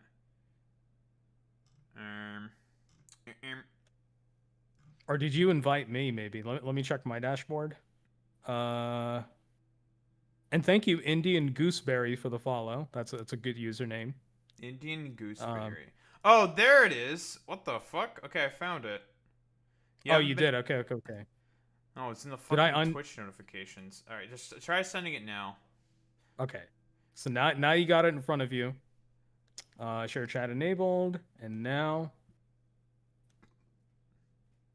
Am I in? Okay, it says join the call, and then I add you. Click to accept. There we fucking go. Hey, now our chats are together. Finally. God, that took forever. It's very weird. Very clunky. But guys, we are now together. Guys, we're putting Discord into Twitch for some reason. It's like, all right, well, it's cool, I guess. Great idea. But I guess we'll get started then. So let me get go your ahead. share screen. Let me get your share screen. Sure thing, sure thing. Ethnic groups. Uh, Ethnicities? What the heck? what the? All right, you can see that. So Yes, I don't have it pulled up on stream yet. take your time. No rush. Petition for Daho to say, what the glurm? Wait. You do better than I do. What the Sigma? What the Glurm? Philippe is singing Atlas. He's doing the Etta James. That's The many Etta such James cases. song. God, I was having a brain fart there. God, I was just like, why can't I find the pop out button? And then I found the pop out button. They don't make it easy, dude. Well, listen, I am one of God's sleepiest fucking soldiers. Same. I'm so fucking sleepy. That should be it. There we go.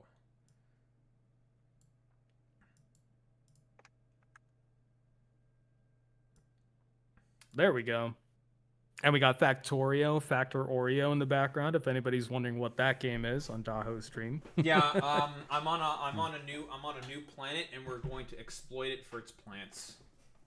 Based. I'm exploiting plant resources. I'm going to become a farmer, and I will have to be racist like a farmer as well, which means I have to basically have what it's like either indigenous or like Mexican labor. Oh God, right? That's how that works. Going all the way. Yeah, we're going all the way with this bit. The RSS would want you to call it Punjab. Anyways, That's true. Yeah, it's true. Anyways, yeah, fuck the RSS. True, real. All right, so what this I suppose is going to be like an addendum to more of Nepal coverage here from yesterday that I did, talking about basically going over an article and some videos and stuff about like what the fuck's going on in Nepal. We got Boy Meets Mini here to basically give us more of a rundown of like some history about Nepal. Some of the people, like, because I don't know, they were mentioned in an article. Do I know who the fuck they are? No. All I know is that like there's a party in Nepal and they like LARP as Marxist-Leninist, which means I inevitably have to make fun of them for being Marxist-Leninist / Maoist, because it's just like that's not real. They're not real, and they're cringe. If they were even real. Yeah. So. Yeah, and so I just wanted to get into that because, and so by the way, for anybody watching this video after the stream or during the stream, I am Boy Meets Mini. I do cover South Asian politics. I am actually not originally. I'm not Nepali, but I'm from northern India. So I'm That's from. Close enough. I'm actually from the state that borders Nepal. It's a state called Uttar Pradesh. So actually, my home state in India is not far from where we're talking. If I go to the map of Uttar Pradesh here, if it loads up, whenever it loads up, there we go. It's a big state, of course, but it's like this chunk of northern India here that's like east of Delhi. You can see it runs along the Himalayas and the Nepali border. So that's the Nepali border, and then Nepal is this mountainous region here, That's where Mount Everest is. Yeah, Mount Everest. I think Mount Everest is over here by like China. But yeah, there's actually China. Of course. Yeah, there's Mount Everest. Yep, right over here by China, Tibet, basically. And Kathmandu is the capital, and that's how you say it in Nepali. Is Kathmandu. It's hard to say. I know a lot of English people say Kathmandu, which is fine, but I say Kathmandu. Though you pretty much got it. Beautiful. Yes. So Listen. I'm not like your average white. Okay, we all know this. And you do try, which I really appreciate. That's true. But that's what we're talking, and obviously we've seen, and I'm just going to play the video here while I talk. We've seen that in Nepal, I don't think this is TOS. This is from Wall Street Journal. It should be cool, it shouldn't be. But It's just protest coverage footage. And it'll have blurring wherever necessary. But yeah, there has been a huge uprising in Nepal recently, and basically, and I think you covered this yesterday. This has been a massive. This has been it's reached boiling point basically after years and years of incompetent government, of corruption, massive amounts of corruption. Ooh, that's brutal. Youth unemployment, like 20% for 3 decades, bro, is insanity. Like that's not sustainable. Like it just simply isn't. and a lot of Nepali people have to leave the country for jobs, in the West or in the Middle East or Southeast Asia. So yeah, a lot of Nepali people have had it really, really hard for the past like 3 to 4 decades, particularly, especially after emerging from monarchy in the early 2000s. And yes, you do bring up rightfully, both the liberal and the communist parties are completely useless. They're corrupt, and they have not done anything for the well-being of Nepali people and the peoples, I should say. It's very, very linguistically and ethnically diverse, Right. this part of the world. So, and obviously, we're going to talk about, or sort of some of the historical factors as well. And yeah, this right here, by the way, this is Oli. Yeah. He was the prime minister, and yeah, he is the leader of the Marxist-Leninist Party. I don't like to call them communists; they're just MLs. Ah, the LARPer party. Right, gotcha. Yeah, he's the LARPer PM, LARPer PM. and yeah, they got him to step down. They got most of the other executive branch ministers to step down. An actual dictatorship of the proletariat. Not like whatever those like dumbass Western Marxist-Leninists would say. So, yeah, and so now it's like, okay, now you have this power vacuum in Nepal, and I think one question that the media is not asking enough, and particularly global sort of, Western-centric media is not asking, is what's the next step? They sort of covered this, they covered the revolt in Kathmandu and other parts of the country. They covered that revolt as a sort of spectacle, as saying, oh, look, a victory and all that stuff. This is just step zero, dude. Like, this is like, what is next for Nepal? And I think that's a very important question that even people on the left are not asking enough. Some of us are, like, obviously Arun's been talking about it quite a bit. Hardly. Like, basically, unironically, I meme about this, but let's say, like, hypothetically, like, dictatorship of the proletariat happens within the United States. It's a successful revolution or something. Do you really think that any of these motherfuckers who can barely order a pizza online and, like, talk with people online, like, do you think that these motherfuckers are going to know how to orchestrate a revolution and they know what's going to be the next steps if they were to hypothetically take power? No, it'd be a fucking complete shit show. Like, yeah, and then like you need for even a second. Yeah, and this is why I think sort of prefigure. Well, again, this is probably a separate topic, but like just real quick, I think in addition to revolution, I think part of revolution is also prefiguration, which is a big word in anarchism. That means basically over time, you sort of decommodify and decouple systems from capitalism, and you sort of take over them, right? So, for example, you need people to run your comms, to run your plumbing, get the trains running on time, etc., right? Trash, sewage, all this stuff. Yep. Same, like, I mean, obviously, like... community safety. Obviously, like Marx described the transitionary sort of steps from, like... when the proletariat take over to socialism to communism. He didn't really go into many details. He just kind of said like the main sort of like steps. He didn't like give any specific like tasks or something, just like a sort of like broader overall thing. I never see Marxist-Leninists talk about any of that stuff ever. They never fucking talk about that shit. I can't see it. So I wanted to pull up the Eric Hovagim tweet on Nepal. I'm pretty sure a lot of people saw it, but basically, yeah, unfortunately, with how like sensationalized this has become, right, and people aren't thinking I know who that Eric... term. Yeah, that Eric dude is basically... Of course he fucking called it a fucking color revolution. Just out of touch, like, Westoid fucking dipshit. Yeah, that's the dude who does, like, the GeoGuessr meme, and is just like, so this is actually, like, a thing that happened in, like, Israel or something. Like, he does that whole fucking meme. It's good videos, but, like...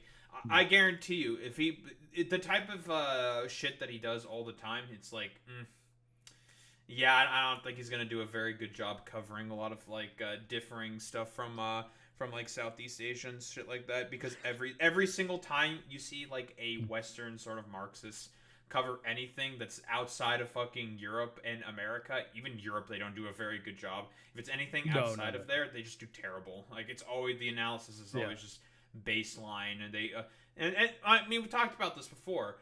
Biggest fucking problem should be pretty obvious. It's America bad. America diabolism. Their fucking framework of political philosophy is just really fucking bad.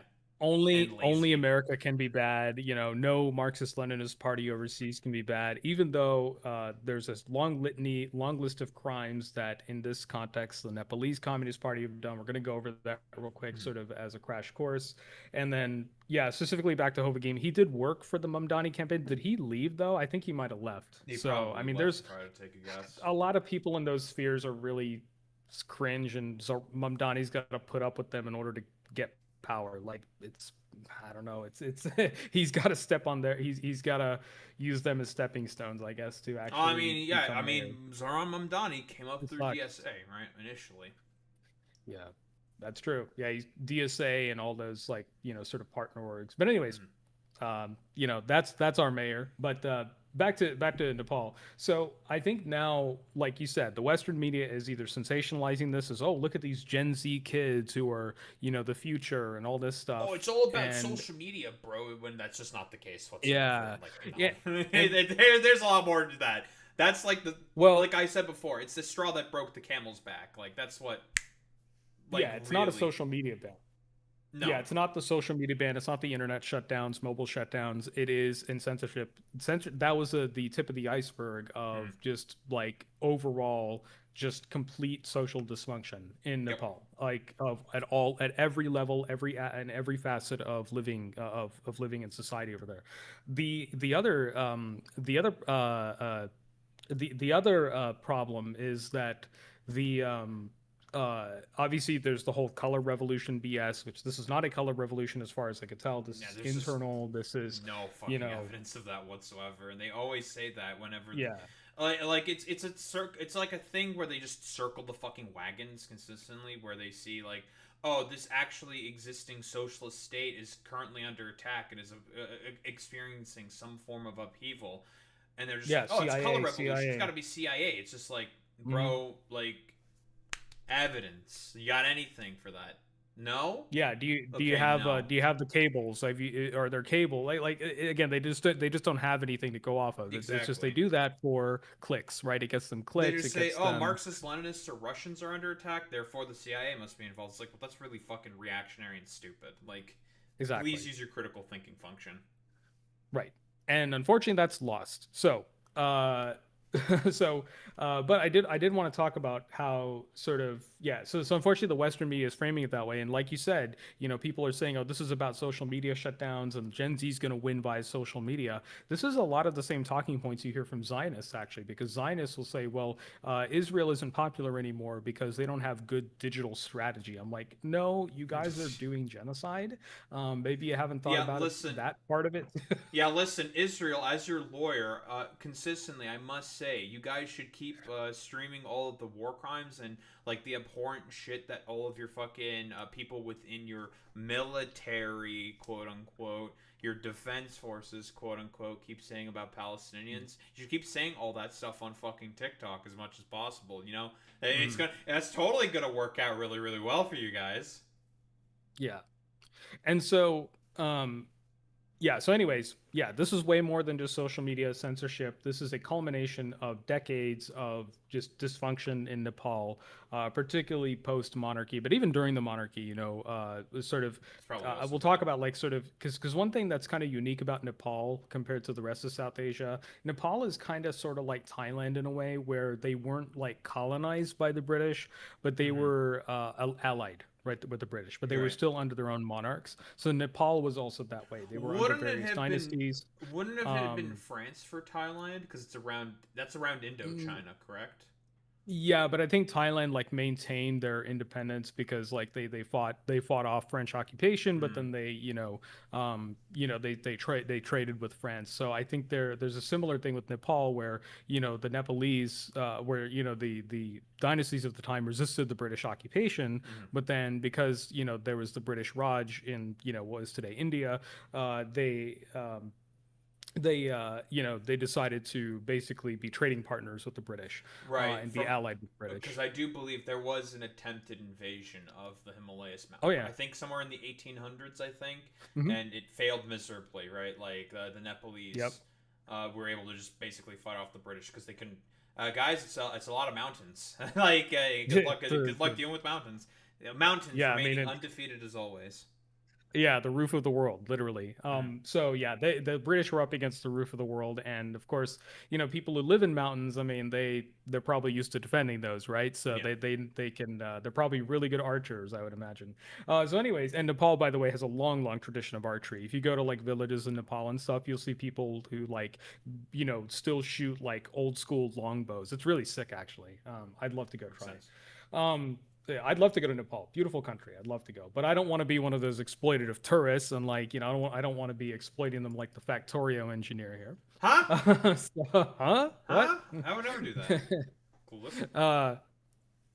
Simple answer: snow and tall, pointy boys. I guess so. That's true. Anyways, so yeah, but that's what's going on. So that's where I want to start from, and I want to talk about like, okay, what's next with Nepal, and sort of where is this power vacuum gonna go? And I think the only way to answer that question is to look at existing factors and sort of some of the history, right? So I think the first thing that we want to look at actually is a more recent event. So we're gonna start here. Now, actually, no, we're going to start here. Youth unemployment, right? So this is one of the symptoms of the many problems with Nepal, Nepal's corrupt government. So I just pulled up this article from Nepal Press. The Nepalese Communist Party and, of course, the Nepali Congress Party, which is the liberal sort of centrist party, both of them are complicit for this, as well as the previous monarchy. Basically, here's the main number you need to know. Nepal's overall unemployment rate, latest data from 2021 from the World Bank, is 10.6%. That's really bad. And then youth unemployment, 15 through 29 years of age, is at 19.4%. And I need to find the graph, but I remember yesterday on the segment you pulled up a graph that showed that it's been like in the 20%. Yeah, range the for like 3 website decades. it's the same graph where I consistently find the wage productivity gap graph. It is Statistia, I think it's called. Oh yeah, they do. They do a lot of really like good graphs and shit. Lots and lots of good graphs. Statista Nepal youth unemployment. Just for visual for the video. Let me show this. We love visuals, folks. There you go. So it is. this is from 1991 to today. Look at that, 18% in 1991. It was consistent, around 19%. Then of course COVID 2020. Big spike. It spiked to 24, and then it's back down to 20. And it's starting to go back up. Correct. And you also have to remember Kathmandu and the surrounding region. And this is actually one of the reasons a lot of Nepali people, or one of the main reasons that Nepali people, and there was a huge sort of exodus of refugees from Nepal, was the April 2015 earthquake. So this earthquake, I believe, was an 8.1. It was an 8.1. It was, really That's a big bad. one. Yeah, and it was only 50 miles northwest of Kathmandu, so it was really close to the capital. And of course, they don't build buildings like we do here in California. Which even in California, like the building code is not perfect. It's an earthquake disaster would be horrible here too in LA. I mean, Japan, I believe, is the high standard, right? For they're the best. Yeah, they're the best at it. Them and probably China at this point. But yeah, Nepal doesn't build like, a lot of their infrastructure is just not there. And again, a lot of that is, poverty and of course, exploitation by the West and all that and by their countries and stuff. But anyways, this is, by the way, this was a shake map. Look how much red there was. Like the shock waves like traveled through the mountain range. So this is like a particularly deadly earthquake because the velocity of the waves was so high. Like it was unbelievable. And there were many aftershocks. Like this is a graph of all the aftershocks, and the aftershocks lasted like a whole month. So you can imagine how many people escaped the country because they just lost everything. Yeah. Or they just did not feel safe living. Any efforts to try to begin to rebuild? Well, aftershock, get fucking owned, idiot. Right. Yeah, and no water, no food, hard to get relief because I mean this is a mountainous region of the world. I mean what we're seeing now in Afghanistan, right? The recent earthquake that happened there, that region of Afghanistan is like impossible. Not impossible. There are roads, but it's like really hard to reach because roads have collapsed, and now they got to airlift everything in. It's really scary for people in what's that place? Jalalabad, I think. Yeah, Jalalabad. Yes. So yeah. by the way, solidarity with them. I'm trying to find charities to donate to them to help with that. But anyways, so yeah, that's one of the factors that sort of made everything a lot worse. We got Tamil, we got some Tamil language in chat. Translate that 235. I don't know what that says. I can't read. Reading is fundamental. Reading, learning foreign languages. Yeah, I need to learn Tamil. I know a lot of people who speak it, but and Snake Cabretti, good to see you. We're actually streaming with our friend Daharumba, Kathmandu and Tamil. Okay, there you go. There you go. But anyways, let's talk a little bit more about that. So basically, yeah, there was that earthquake, and that actually caused a lot of refugees to come to the U.S. So if you remember, Donald Trump actually ended protected status for Nepalese immigrants this year. This was in June. So yeah, Nepal was one of the countries that he targeted as far as taking away protected status for refugees. Listen, there's a bunch of brown people there or something. I don't like them because they're stinky or something. I don't know, whatever. Just get rid of them. Because that's pretty much the logic he operates under. Actually, Snake, do you know why they don't have a rectangular flag? It has to be, the reason it's two pennants. I think, what's the main reason for it? I'm trying to remember.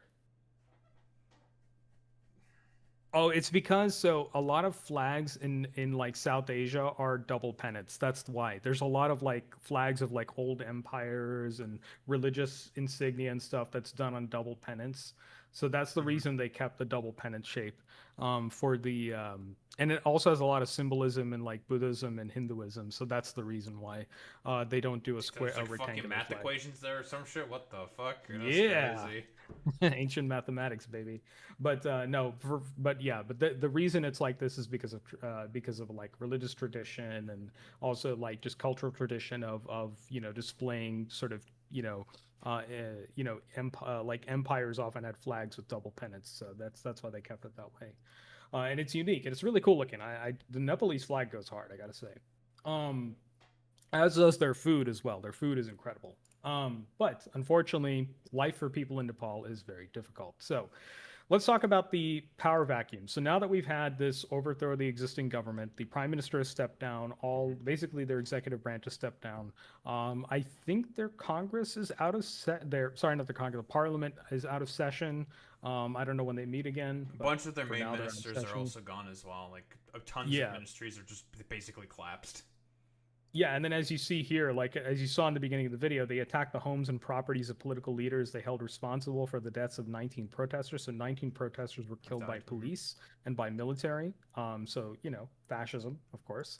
And I don't want to show that. But yeah, you can see here, they set fire to the PM's private residence. But of course, he has a safe location because he's corrupt like that. But yeah, they did ransack his house and set fire to it. And they also set fire to the parliament building as well. So the Nepalese parliament doesn't have a building. I guess they're meeting in other places for now or other facilities. Yeah. Anyways. Power vacuum. Yes. Power vacuum. So let's talk about it. So there's a couple of things going on with the power vacuum. Now, what you have to remember is during the Nepalese Civil War, remember that Nepal was a kingdom up until 2006, right? And the fighting against that monarchy started in 1996 and that fighting was started by the Communist Party of Nepal, which is a Maoist party, okay? And then, of course, later there was an ML faction that split off that we have today. So, and actually, by the way, the previous prime minister, Dahal, Pushpa Kamal Dahal, actually Kamal is his second name. Pushpa Kamal Dahal was the leader of the Maoist party during the Civil War. So you could see here, he was one of the leaders. And so basically in the 90s, you had a united left front that was formed together with the Nepali Congress, which is more liberal, so sort of a big tent. But then the communist groups split off because MLs be like that, Maoists be like that. Time. Yeah, and then War. They do that all the time. I guess this is kind of a similar, like a repeat of that. And of Kind course, of, the yeah. Hal, or who they call him Prachanda in Nepal. That's like his nickname. Argued for immediate armed revolution, sort of a vanguardist, while the other group, led by Nirmal Lama, claimed that Nepal was not yet ripe for armed struggle. So maybe Lama was correct. So, anyways, then they created the CPNM, which is the Maoist Communist Party of Nepal, which they're not really communists if you look at what they actually believe in and did. Not right. So, obviously, the monarchist government and King Ginendra, this guy was the previous king, this loser over here, and he cracked down really hard. He cracked down basically with you know. Large amount of censorship, imprisoning, killing journalists, shutting down papers, Standard stuff. ransacking cities and towns, Right. kidnapping people, like just straight up, Same shit as um, before. yeah. Yeah, But it's like history, yeah. guess what happened? With the Maoists, they also did a lot of these same things. They themselves killed thousands and thousands of people they considered counter-revolutionary. So they went against minority ethnic groups, minority religious groups, tribal peoples of Nepal who live in like the mountainous regions. So the Maoists themselves are just as responsible for the pogroms that they committed during this civil war in Nepal that was a struggle against the monarchy. So yeah, it was a struggle against monarchy, sure, but then these Maoists, in their struggle against monarchy, displaced hundreds of thousands of people. Maoists killed about 4,000 people themselves from 1996 to 2005, and 8,200 were killed by the monarchy government forces. So yeah, the Maoists were responsible for over 4,000 deaths. So they, so Oh, yeah. that sounds kind of counter-revolutionary that you're putting out the CIA propaganda point. It's kind of fucked up. I know. I'm Shaking my doing the head, bro. color revolution. That's right. Mhm. I support the color revolution. Caught. Yeah. Caught, But Tucker. yeah, it seems like the thirst for power affects all, even the leftists. Yeah, and supposed leftists, which Supposed Maoists are not really leftists, leftists. but Yeah, yeah. Maoists are not leftists. So, with all that, with the youth unemployment rate, with the repercussions of the Nepalese Civil War, and the fact that there was a split in the Communist Party where the Maoist Party basically became two parties. There was a Maoist Party that sort of faded, and then now you have the ML Party who is in power. So they got overthrown. They had to step down. So now we got a power vacuum, and there's two possible main ways this could go. So one is a return to monarchy. This is less likely from what I'm gathering. There's two reasons for this. I think one is that Nepal is a much younger population demographically. Most people are under the age of 28, 29 years old. Like most people are under 28 or 29. No to monarchy, but a lot of older people in Nepal want to return to monarchy. I'm like, no, you don't want that. Of They're the course. reason you had all this. I mean, Nepal's been under a brutal monarchy for hundreds of years. So, in fact, Gyanendra Shah, he comes from a 500-year line of monarchs. So that tells you something. So they want this guy back, who's Gyanendra Shah. He was the previous king of Nepal before monarchy abolition in 2008. And There's also this guy. This guy's name is Balendra Shah. Balendra Shah is a younger guy. He's an independent. And he sort of portrays himself as a leftist. I don't know. He's basically like the Gen Z answer, sort of to Nepal's next sort of Nepal's next like prime minister and like next sort of leadership. But yeah, Balendra Shah is like, he's a structural engineer. He's a rapper, like a hip hop artist who actually raps in English and Nepali. And he is the mayor of Kathmandu, the city of Kathmandu. So I guess, is he the Zoran Mamdani of Nepal? I don't know. He's not as progressive as you. Mamdani, that's true. Nepali Mamdani. Yeah, I wish though. But Balendra Shah, just to give you a little rundown on him, he became mayor of Kathmandu in 2022, and he's the first independent to be elected as such. Now, what's interesting is Balendra Shah is Buddhist, and if you wonder, okay, he's Buddhist, what does that matter? Nepal is very Hindu. I wouldn't say Hindu nationalist, but Hinduism is like a big part of their national identity, and so Balendra Shah is a Buddhist. He comes from a Buddhist family, and he's from a particular ethnic group. He's from the Methil Madhesi ethnic group, which the Madhesi people are Madheshi people, were some ethnic groups that they live in like the foothills of Nepal that border India. And these people were actually many of the people that got genocided during the Civil War. They were one of the ethnic groups that faced genocide. Yep. So one of many. So he's he's a Buddhist. He's a minority religion from an oppressed group. And he's been making music since 2012, and then he won the 2022 local election. He actually beat both the communist candidate, the ML candidate, and the liberal Nepali Congress candidate as well. So he beat both of them in a three-way election. Now, his main things, he's not as progressive as he comes off initially. Basically, he is anti-corruption and then about sort of like infrastructure and stuff, and more promotion of Buddhism, and not just have Hinduism like be sort of this religion that displaces other faiths. But the problem is some of the stuff he's done as mayor in the past 3 years. So he's not the Zoran Mamdani you want him to be, unfortunately. Even though he has the beard, he has the beard and the haircut. He's not quite there.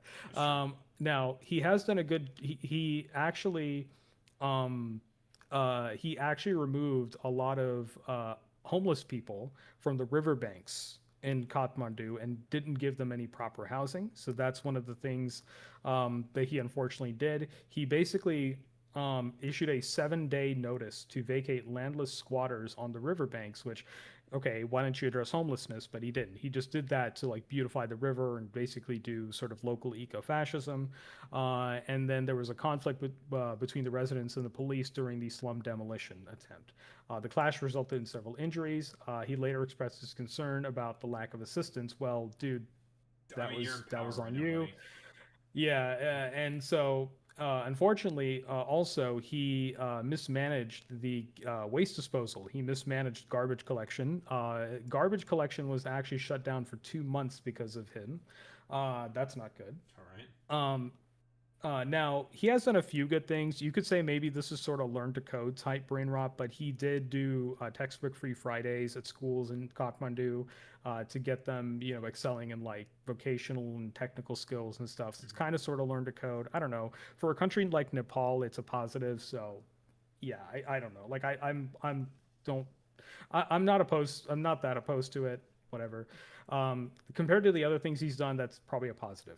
Right. Now, the other thing is he was also he actually faced criticism from Human Rights Watch because of use of force against street vendors.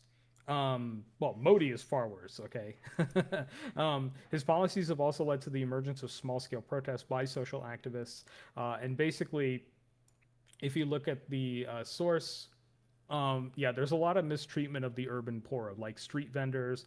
Unfortunately, a lot of children, because of the level of poverty, you'll see in cities like Kathmandu and other cities in Nepal and villages, you'll see kids, selling balloons and cotton candy on the street, that kind of thing. It's really sad. And unfortunately, child labor. And from my Heckin-based Marxist-Leninists. Let's go. Yeah, I mean, this guy's not even an ML, but this is sort of driven, I guess you could say, by people like Dahal. But yeah, even this sort of Mamdani LARPer over here, who's not really all that, sorry, where was the tab? Oh, okay, the reference open there. But anyways, he's been very forceful against street vendors, many of them who are children. And yeah, the crackdown on that to sort of gentrify the city, unfortunately, has led to, negatively impacting the standard of living for the urban poor in Kathmandu and other cities. So there's been protests against him, hunger strikes, all kinds of stuff. And unfortunately, he hasn't been very responsive to that feedback from the community. He continues to try to gentrify Kathmandu for tourists who come there to see Mount Everest and other areas of the country. So unfortunately, he is too catering to foreign tourists and not to locals. He doesn't listen to locals like he should. The other thing he has a weird sort of nationalist opposition to India. Now, obviously, India is sort of becoming like a superpower in kind of sort of a way, right? You see with all the recent meetings between like Xi and Putin and Modi, there's this sort of India's trying to like jostle its way into sort of the global north, basically. But that said, he has this like weird opposition to India where he claims that certain states of Northeast India have to be quote unquote returned to Nepal. So he supports what's called the Greater Nepal theory. So it's an irredentist concept, which uh, it's sort of based on a lot of revisionist history, and I don't know. It's sort of misdirected resistance against Hindutva nationalism. It's sort of its own brand of it. Um, and it would include areas of India like Sikkim, like Arunachal Pradesh, and some of those places. And of course, Nepalese Maoists also did the whole idea of Greater Nepal, and the Maoist camps also defended this. So the Maoists wanted to do imperialism. Amazing. Oh Yeah. whoa! What? Wait, not my heckin' What? Mao Zedong. He would never Said do it. Nepal theory. He would never do imperialism. My He would heckin' base never. boys, Mao? No, never. No. Maybe go with the king after all. This constitutional. The problem is, Snake, the monarchy of Nepal, which I'm going to go over a little bit. The Great. monarchy of Nepal has always been extremely authoritarian. Like, if you were to try to restrict it with the constitution, the king would just tear it up. China's already not a good thing for the Seven Sisters. I agree, but yeah, like if you put Gyanendra, King Gyanendra back in, if you put this guy back in power, he's going to rip up the Constitution and do his own. He already did that before, by the way, and he's willing to do it again. So, um, anyways, yeah, Balendra Shah is sort of like people think, oh, he's a young guy. That means he's a socialist. That means he's not. He is very much sort of a neoliberal capitalist, sort of abundance type. There are parts of Kathmandu you'll see that are like made for Western tourists, gentrified, whereas the rest of the city is suffering. So it's kind of he's like wanting to rebuild Nepal as this like tourist destination.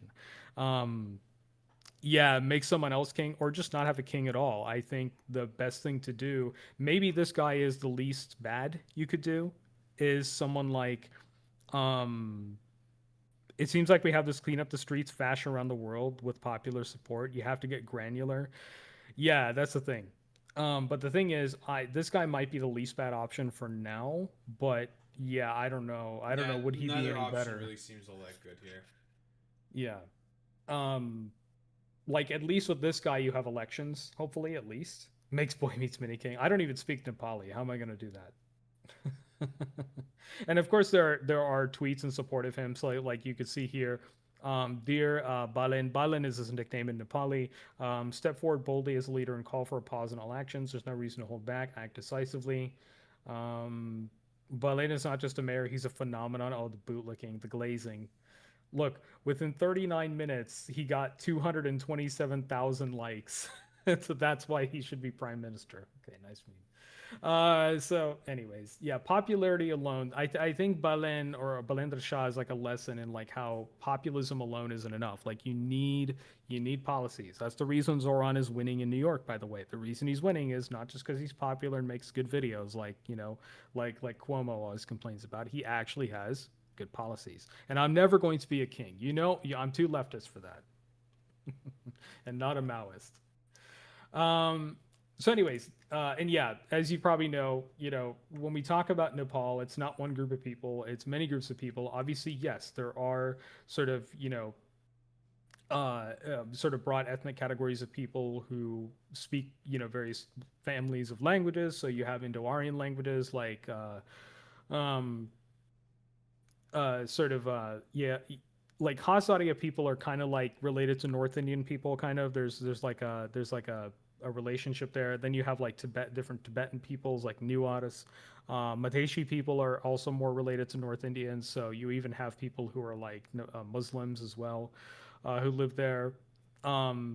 Yeah, but there's multiple groups of people, and there's different like language families. Like, can you imagine in one country you have Indo-Aryan languages, you have Sino-Tibetan languages, all in the same country? Like that's what's kind of interesting about this region is it like straddles like the subcontinent and Tibet and China. So it's really really interesting. And then you can see here this is like breakdown by caste and ethnic group, which again, casteism is a problem in Nepal as well. That's one of the reasons why it has this sort of these problems is I think also the caste system. So Jai Bhim abolished the caste system. That needs to happen in Nepal as well. And of course, you can see this is the list of languages. Like, look at this. Nepali is the main one, but you have Maithili in close second with 11% of people speaking it.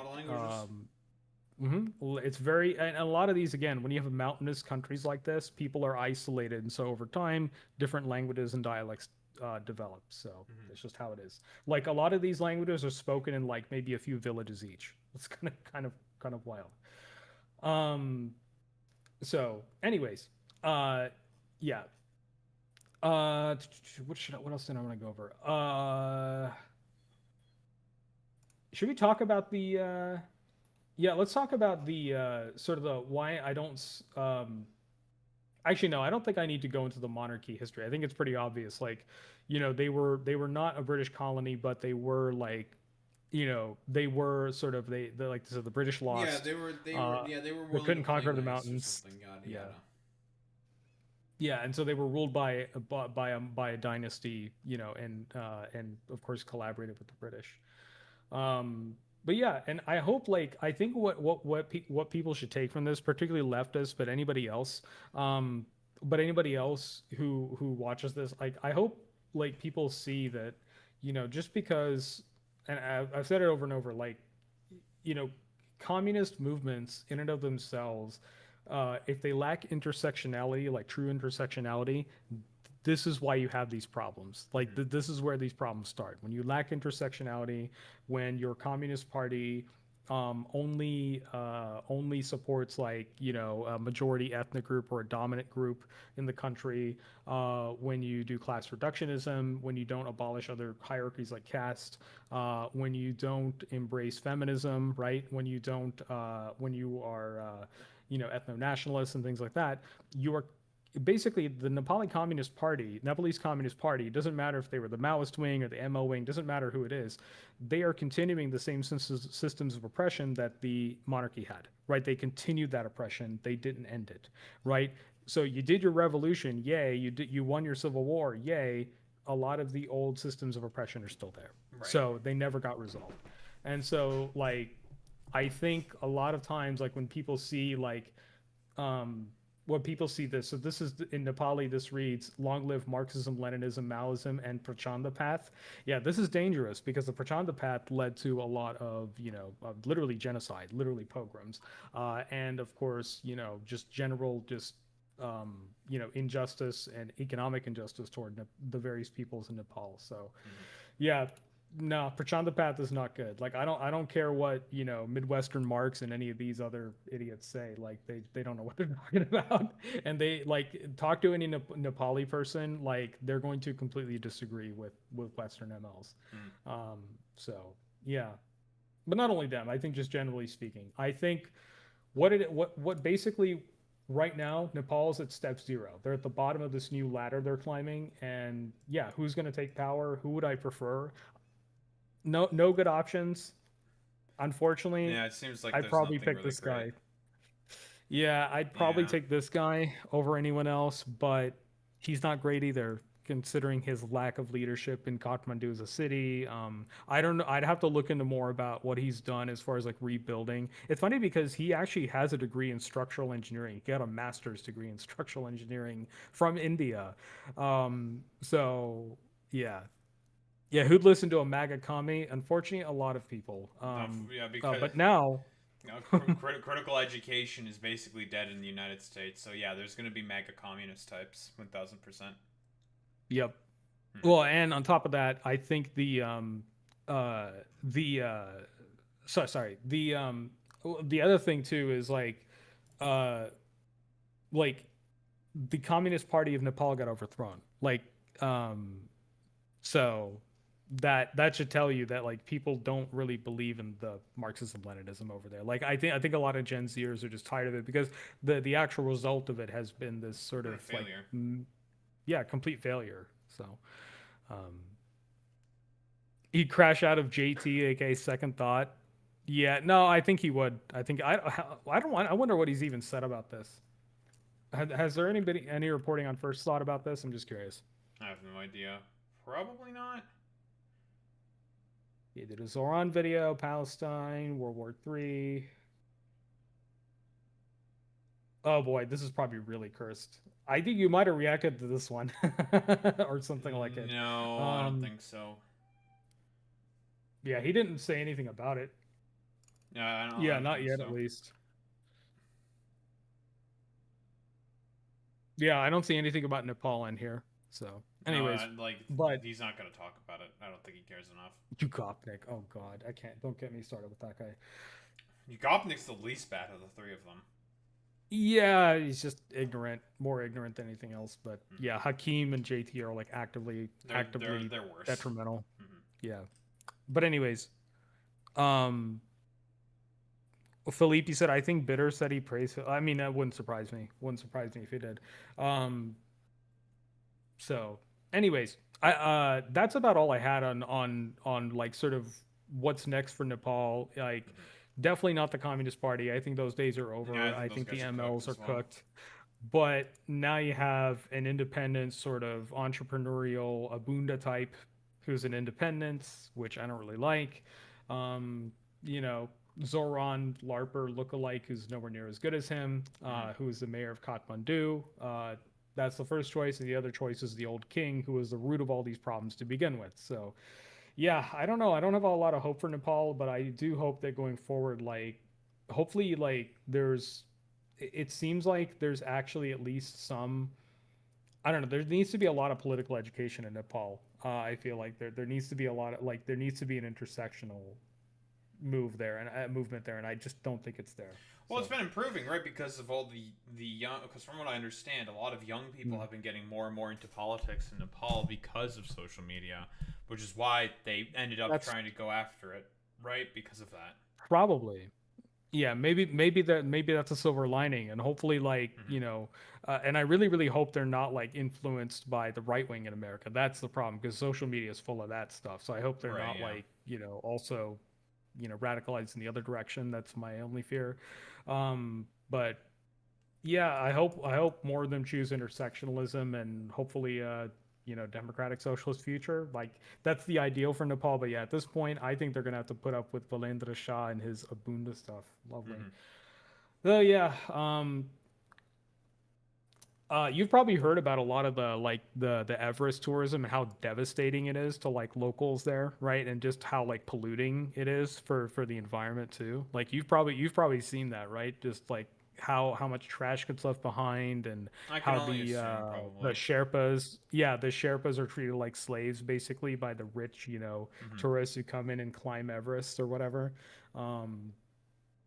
Yeah, so there is a lot of that sort of exploitative tourism, unfortunately, throughout Nepal. So that's another thing they got to contend with going forward. But yeah, and that's the reason. Like, I think I stated, I forget where I found that fact, but yeah, apparently 5,000 people leave Nepal every single day. Like, they don't come back; they leave for other countries for work. Yeah, 5,000 people a day from a country of how many? How many people live in Nepal right now? Couple million or something? Couple tens of millions? Oh no, it's more than a couple million. I think it's like is it like 90 million people? It's more than you think. What's the population? 31 million. Sorry, not 90 million. 31 million. It's a lot. Yeah, 31 million people. Still a lot. I mean, for a mountainous country like that. But yeah, there you go. Yeah, 31 million. So you have 31 million people, and then you have 5,000 leaving every day on average. It's a lot. Yep, that's not good. Anyhow, I don't know if you had any questions, or hopefully that, you know, gives you a little bit better of idea of what's next. But yeah, not a lot to look forward not to. Great. the sort of next steps, I suppose. It's kind of looking like it's kind of cooked, and Wallahi's kind of cooked. Yeah, I mean, it sucks because Nepal is literally like heaven on earth. If you like, it's literally like naturally speaking, it is like in terms of nature, it is heaven on earth, literally. So yeah, I hope young people in Nepal can actually make it a good place to live. So here's hoping. Anyways, yeah, that's all I had. What are you do? What are you? I guess you've got a lot on tap tonight. I do too as well. I'm doing a just for anybody in your channel. I just wanted to shill real quick, if you don't mind. Oh, Chilling? such a shill. What the heck? That's crazy. Chilling. Bing chilling, indeed. I don't know, on my YouTube channel, and I'm actually going to be filming the next episode tonight here on stream. I've been doing a series in Fallout 4. I know, cringe game, but I made it great. I added a bunch of mods. Fallout 4 great again, folks. That's right. So you can see here I'm doing a Zoran Mondani playthrough of Fallout 4. Much better than that other guy, Balendra Shah. But yeah, Zoran Mondani's a lot better. And we're doing a playthrough as him becoming the mayor of post-nuclear Boston, 200 years after atomic annihilation. So rebuilding stuff. And yeah, we're going to make Boston great again, folks. He did it with New York. He's going to do it with Boston now. He's going to do it now with Boston, folks. It's going to be great, folks. That's right. It's going to be fantastic. He's moving up the coast, folks. Yeah. That's true. What if Andrew, please, not Cuomo for King of Nepal? That's even worse, bro. Is he worse than Gyanendra Shah? Probably. I would say yes, he's worse. But yeah, I've done the first 4 parts here on YouTube. We're filming episode 5 tonight. So nice. Yeah, and as you could, yeah, You're just gonna it's been a fun. Yeah, it's been a fun playthrough because we actually, I have a mod that actually gives me a bus that teleports you around the map. So as you find bus stations, you can register them in the bus and then it'll teleport you. You just have to fuel it with, you just have to fuel it with like little nuclear fusion cells. Yeah, it's a nuclear powered bus that goes everywhere. So yeah, that's the free bus he promised. That's true. And yeah, so we're running around with that. That's been fun. And yeah, and I did put him in some trans rights themed power armor and a giant minigun. So, you know, Zoran Military Industrial Complex. It's amazing. Many such cases. Yep. But anyways, yeah, just going to be doing that tonight. And Nice. yeah, have fun in Factorio.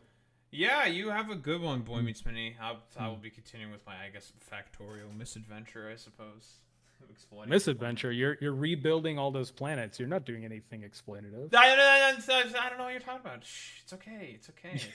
Don't worry about it. No crimes are being done here. No, Anyways, not yet. have fun. Have a good stream, man. Yeah, you have a good one too, Boy Meets Mini. Thank you. Yeah. Thank you. All right. We'll see you around. Yeah, you have a good one. Bye. Bye.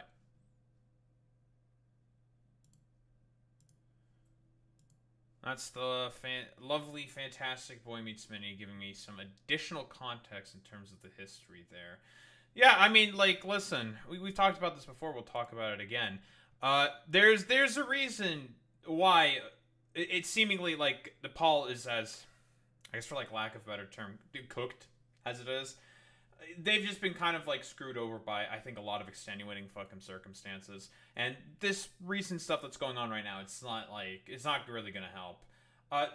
Learning, I guess, supposedly about like the history sort of gives me a lot more sort of like context and understanding for exactly what's going on, which I've lacked previously because I just covered the protest because like this is what's happening right now. So yeah, the ML's cooked. They're probably not coming back. It's probably over for them.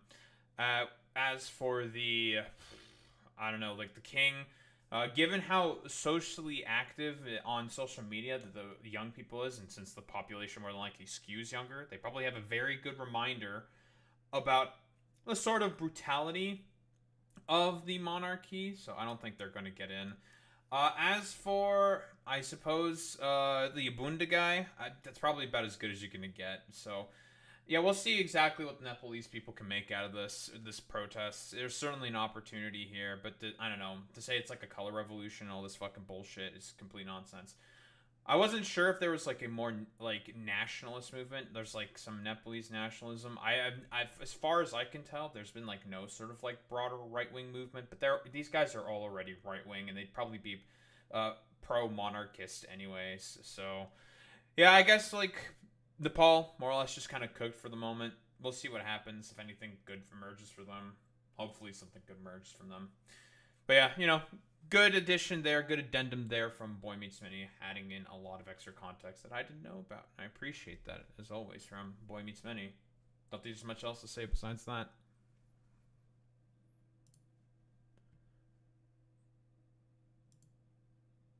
Nice. Cool beans.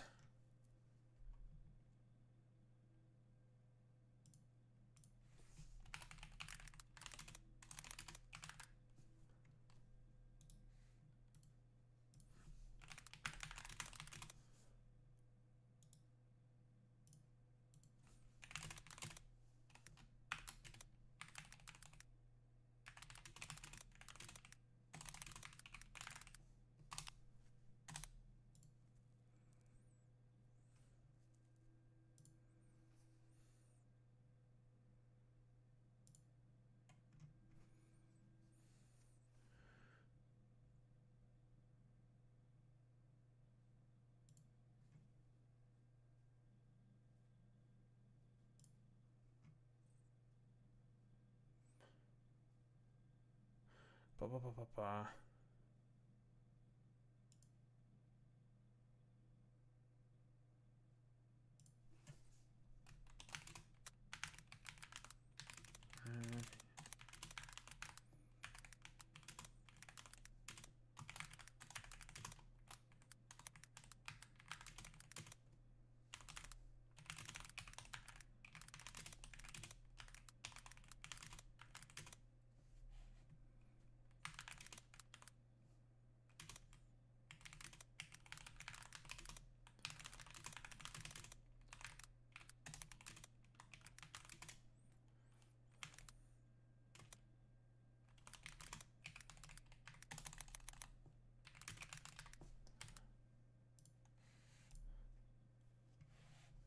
All right.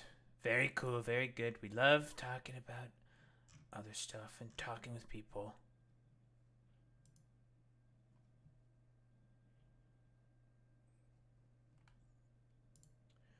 Do not want to make that bigger. All right.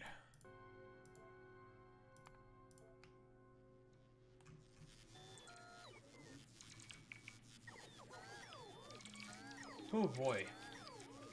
GG indeed, Zane. GG indeed.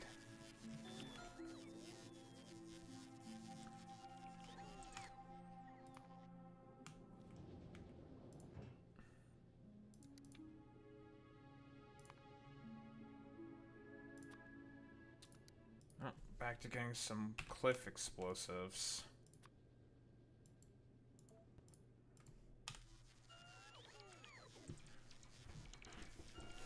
Ugh. Okay, I think what I'm going to do in terms of building a base, we're gonna go up. So this is what we got. We're gonna have to leave that nest there for the time being. More egg rafts there. Probably gonna build around here. This is a gigantic patch of stone. Could run around a little bit, see if I can find a bigger plot of land where I can build. I was also thinking I could build on this water over here. I would need a lot of landfill. Well, luckily you do have a gigantic patch of stone. Just build a water base just on the water here. It's pretty close by to the two fruits that we have to harvest. So in that respect, it's not bad. Also, the base itself would be pretty safe from attack.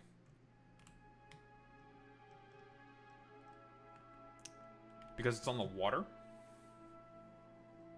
Especially the deeper part of the water. With the deeper part of the water, the pentapods can't really get to it.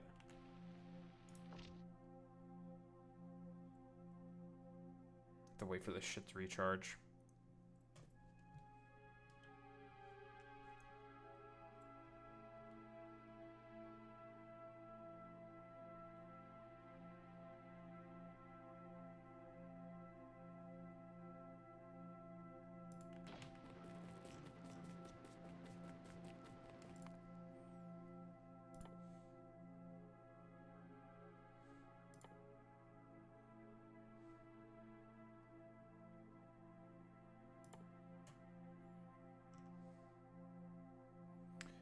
Advanced heavy oil cracking.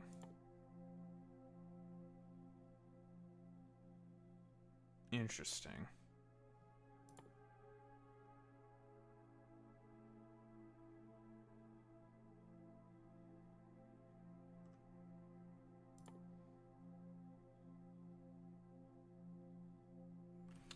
Angry cargo drops. So it looks like they don't give you the ability to start dropping stuff. Automation 4, eh?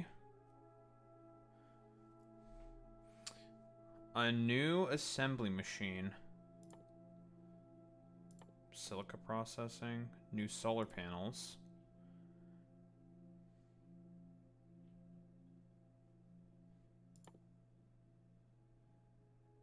$120 kilowatts? Doesn't seem bad.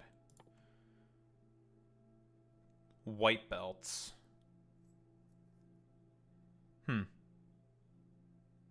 White!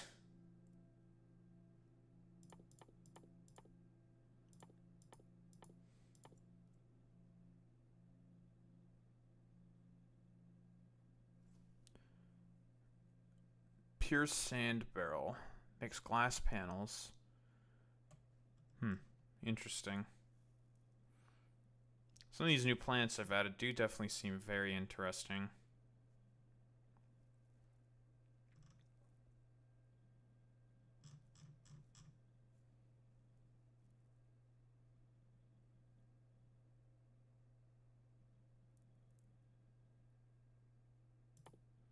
Operation Iron Man.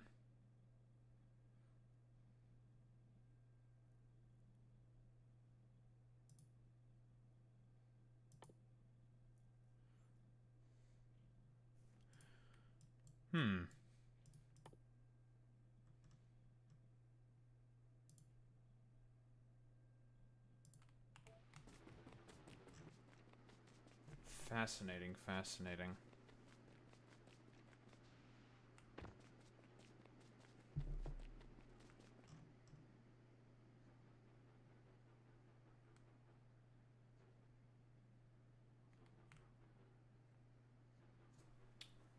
Oh, hello. This area looks a lot better. Got jelly nut also pretty close by.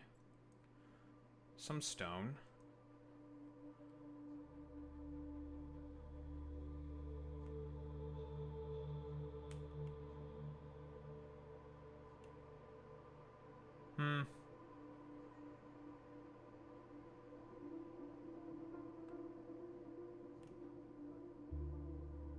Another pretty big stone patch here.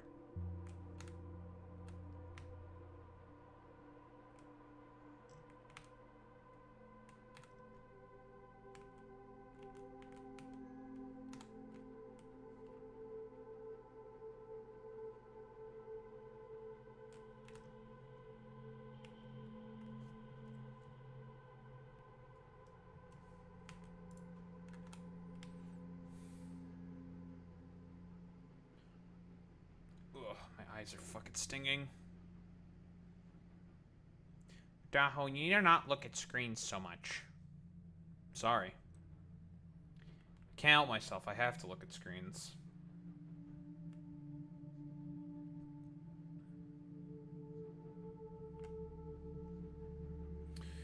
Okay, so the next thing that we're gonna have to do is we have to mine some jelly nuts and some Yamako.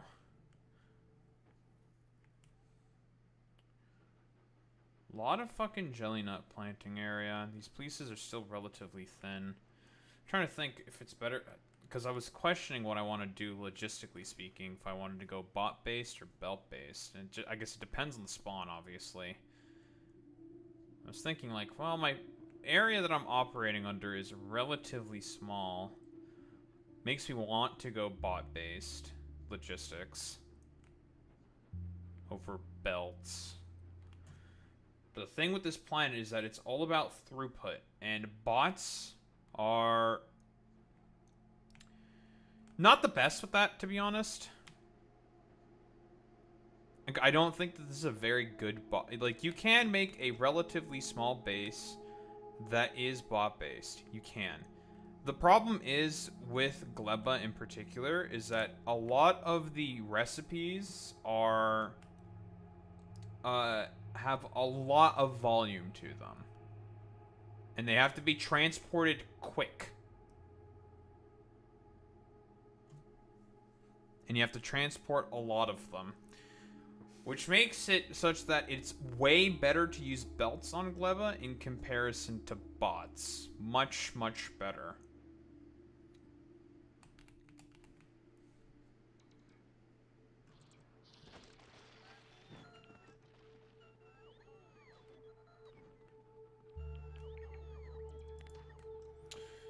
Oh, this area is decently sized.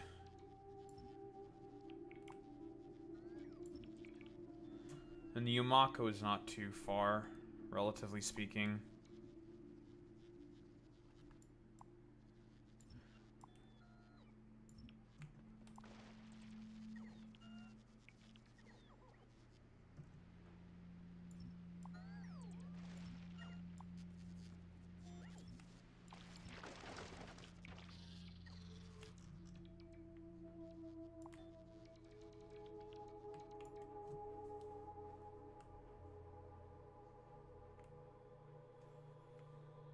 Yeah, we'll make do with this space.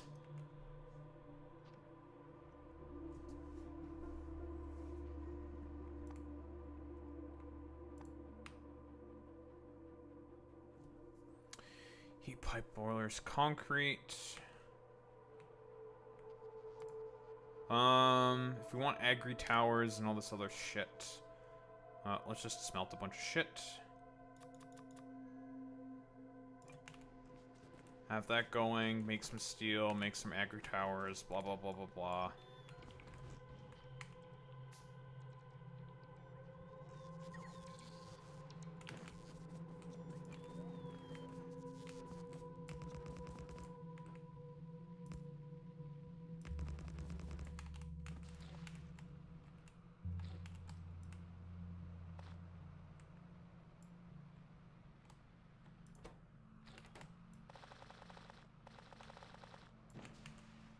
Stick all that shit in there.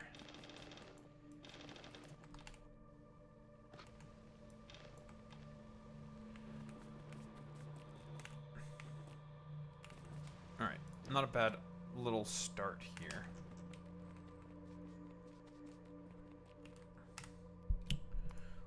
Let's grab our copy of a particular blueprint.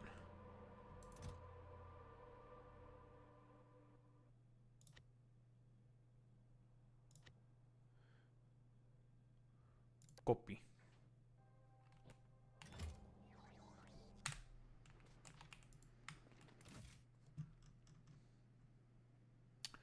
Alright, let's build some infrastructure.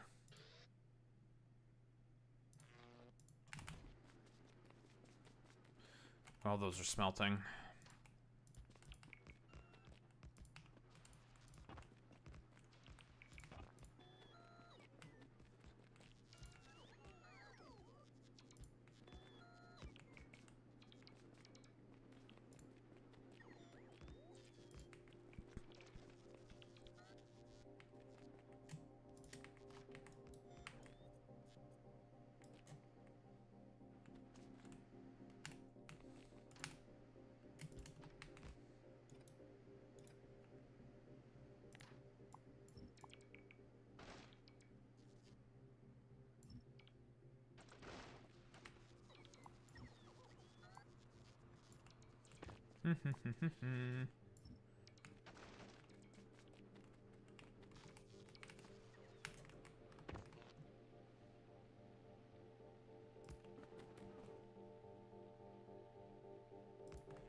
Okay, lovely.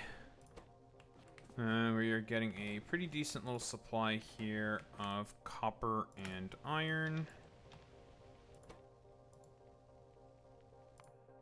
Great, fantastic.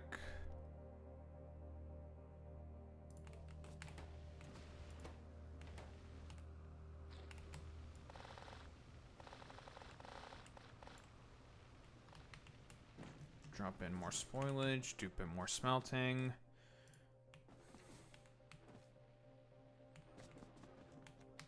Alright, let's get our big mining drills out.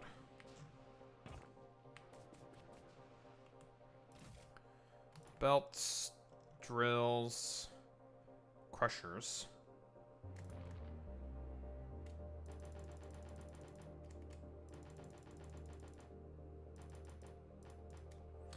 And the reason why we want to use belts specifically with this base is because of how everything, like I was explaining before, the concept of how everything's incredibly high throughput. However, another thing is also with the stack inserters. The new inserters that we're going to be getting stack things on top of the belt. So we want to make big use of that. Did I not drop off the condenser turbines on here? That's a mistake. I don't have any condenser turbines with me. That's what we're going to be using for our main power source. Heating towers in tandem with the condenser turbines. Did I not get any of them? The fuck? Am I stupid?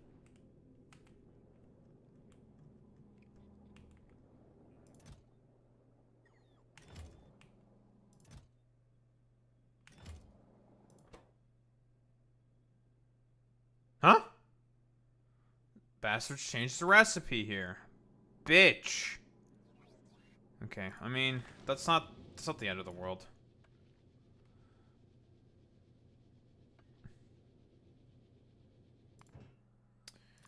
You puto.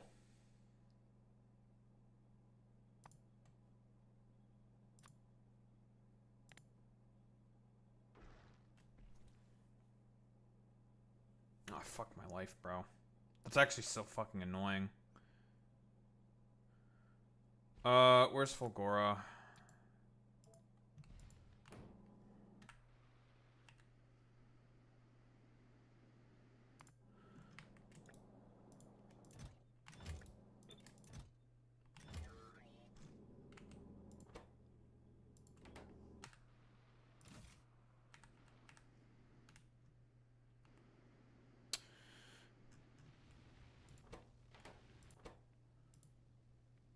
Alright, got a bunch of iron now.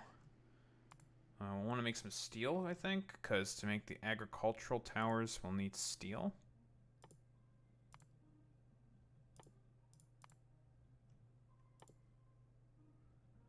Prototype mech armor.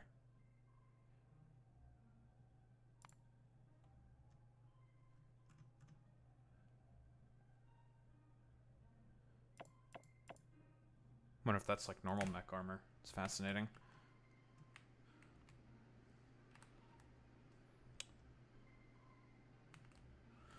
Alright, so we'll probably put stone processing right around here. We do... honestly, the only thing we need stone processing for... we need it for specifically making a lot of landfill. You need a lot of landfill. Lots and lots of landfill. And crushing the stone, then turning into landfill is much more efficient. So we'll leave our stone processing here, let the bots take care of that for us. Bring it to where we need. And we're probably going to be building up like this. Because I want this patch of Yamako. And this jelly nut patch. I could also build down this way. I want to try to avoid all this purple shit here. I could also build on the lake here.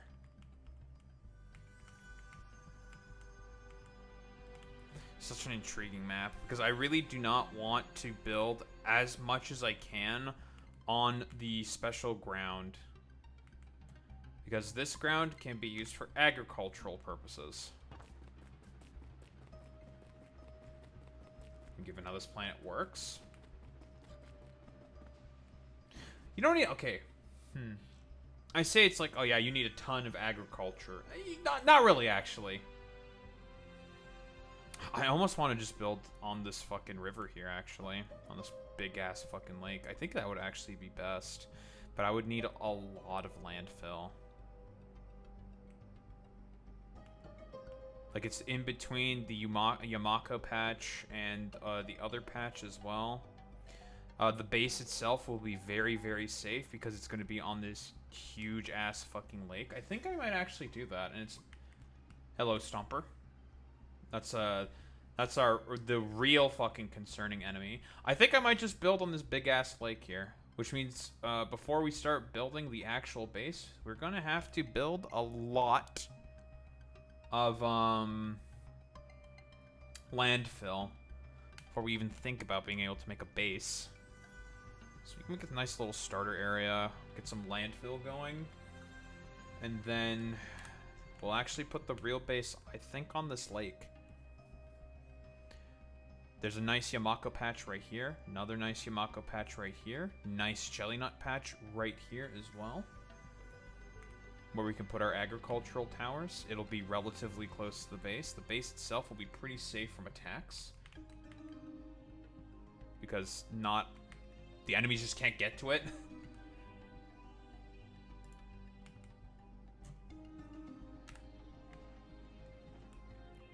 That seems pretty halfway decent.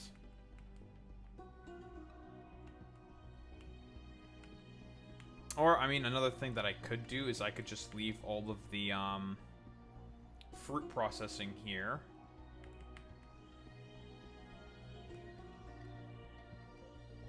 Because it's like, it's just right in between these two things, these two patches.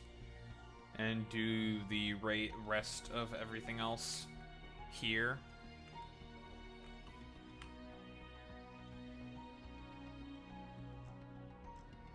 The rest of the processing for the base.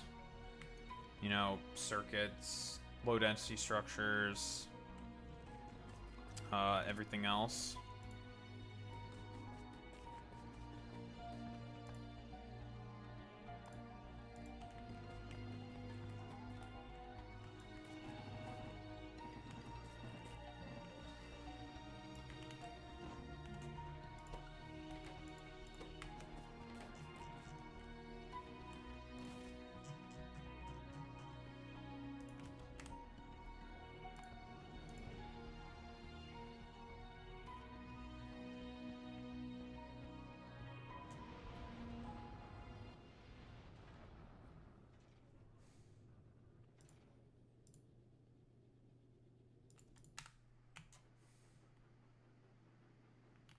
Mm-hmm.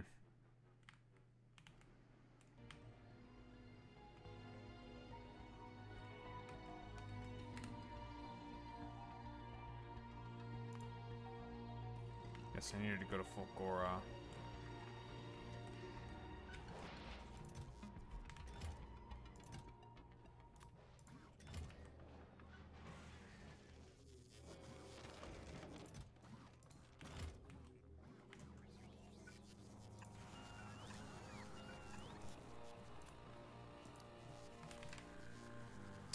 Now we need these.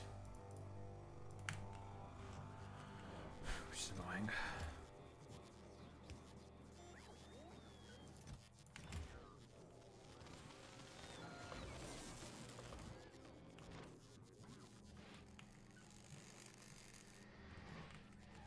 We have a good amount of quality 3 modules, though.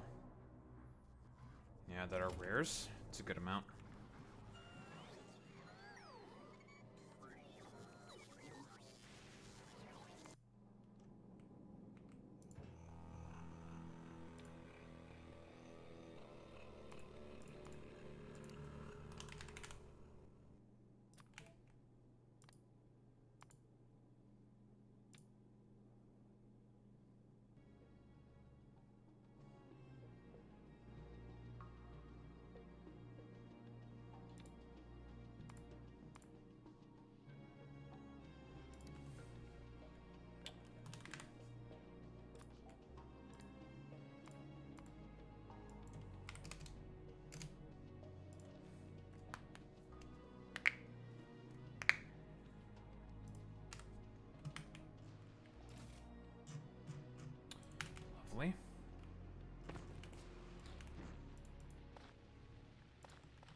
Smart agriculture.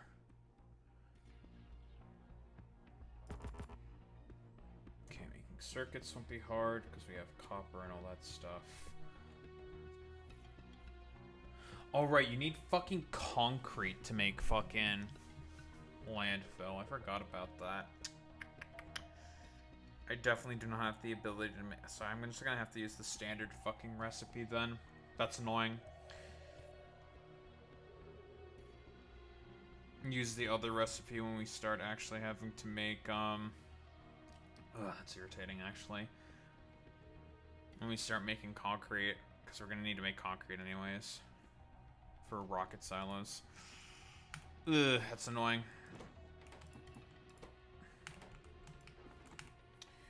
Okay, we need to stick some of these inside of here anyways. Stick 4 stacks. It's gonna be more than enough steel, I think.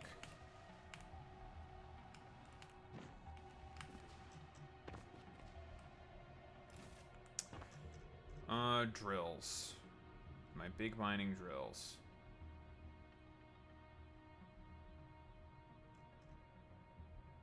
Did I forget to send them down here? Am I stupid? Big. No, he didn't.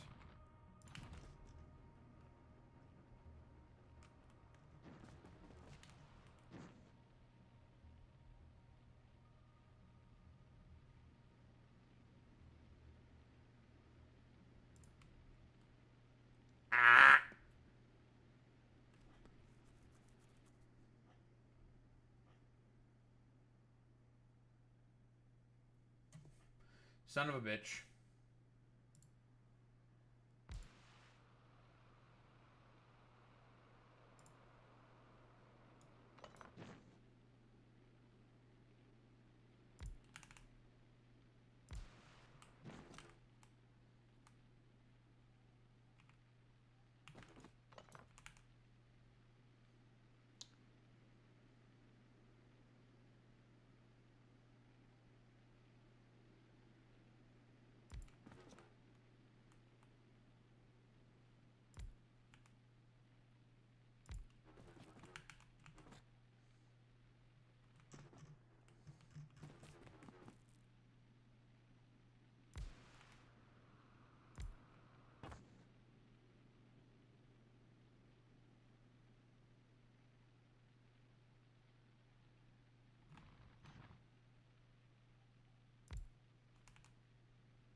Man, it's a big stone patch, man. It's a big, big, big patch of stone.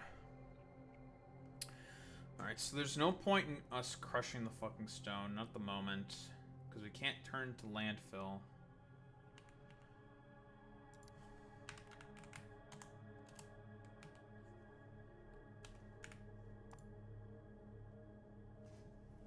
Yeah, crush landfill from crushed stone. Because we don't have concrete. So kind of cooked there.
This probably is a little overkill, but we do need a lot of stone. So, got this giant ass patch. Might as well make use of it.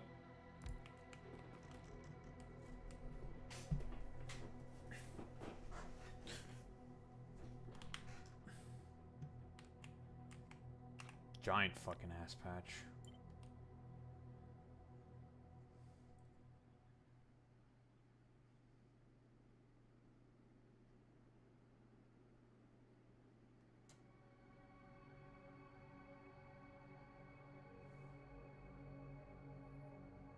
Please.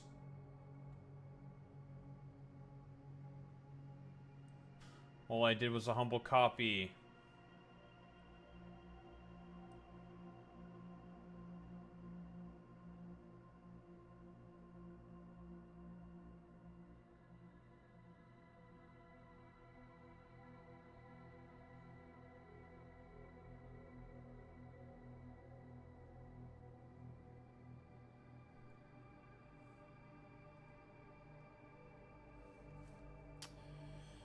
We will need to siphon some of the stone off in order to make stone brick as well, just for the,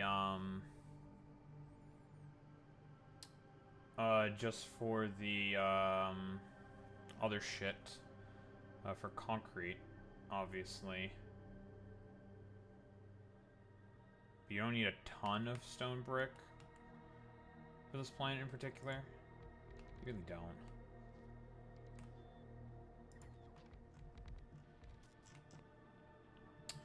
I'm almost out of mining drills.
Perfect.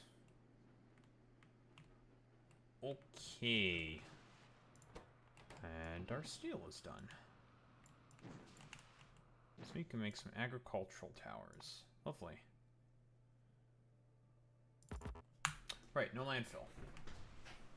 We'll soon make some agricultural towers. We don't need a crazy amount of this.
Power plant.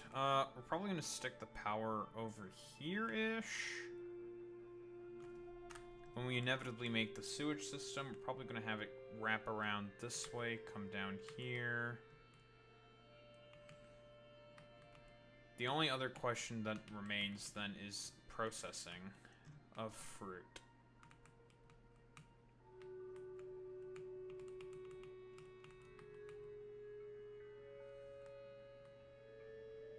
I still want to do it like over here.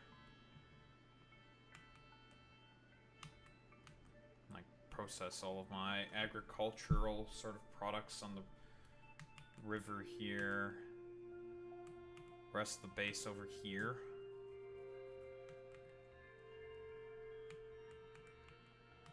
But I need the agricultural products.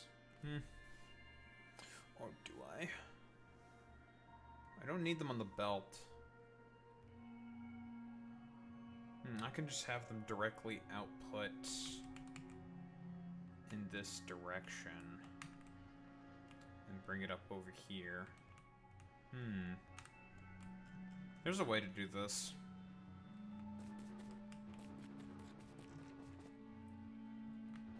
Ball sack. What's up, FDS? Ball sack, indeed.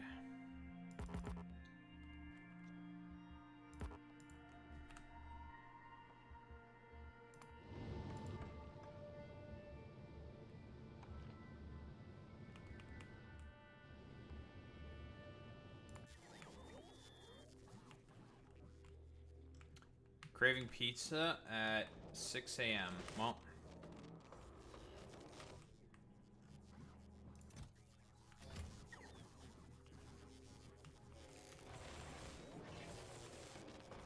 Murder? What the heck?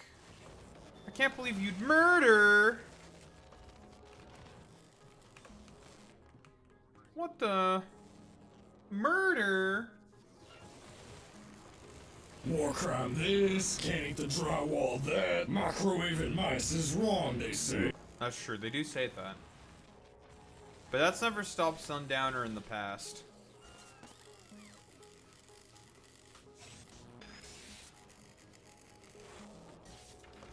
If anything, that's only made him propel forward. I did not microwave my hamsters. Well, see, now Sundowner might have a problem with the fact that you didn't microwave your hamsters. He might want you to microwave some hamsters. Sorry, Eptius. I think you have to microwave some hamsters. It is what it is. It is what it is, dude. It is what it is.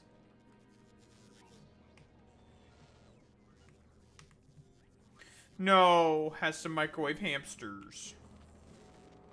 I remember there was like this one really weird far-right chick, basically, who basically, I think, like put hamsters and other animals in like a blender for like people on the internet to watch. Deeply disturbed person. Like, very, very fucking weird. Yeah.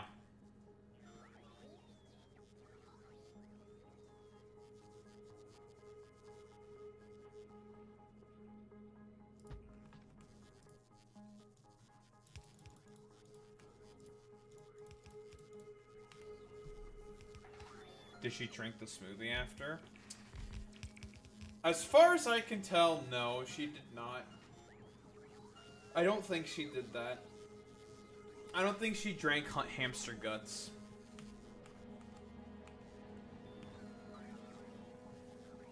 Damn. Yeah, it's the real content, actually. Weird fucking freakazoid drinking, like, hamster smoothie.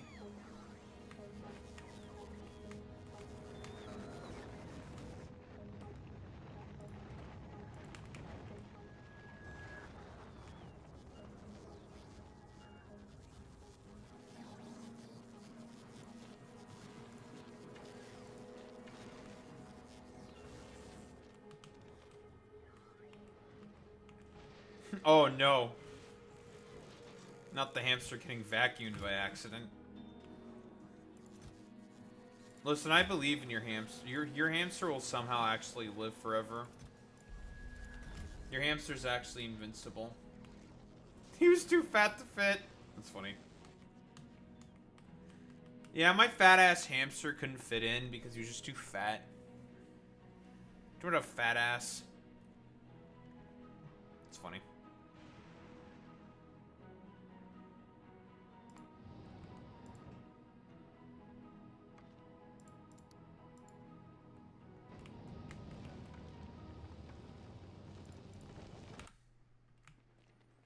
Yeah, my goofy hamster is too fat. Snapping turtle from Gumball, but his sister Linda is just pure goofball. Gotcha. But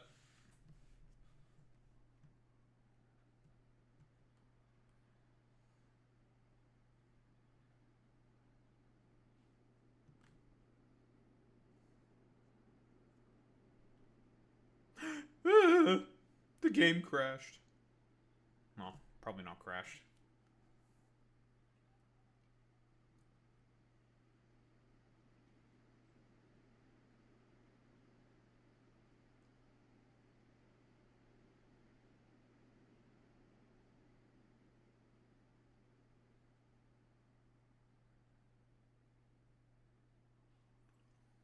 Before I bought Bob, the employee, which is my friend, told me he broke into another type of hamster type enclosure and ate another, gutted other 9 other hamsters. Why?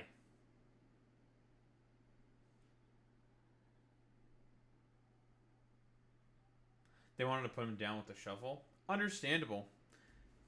Why are people doing all these things with hamsters? Don't know, he's a menace. That's definitely a way to put it. Bro's a menace. Eh.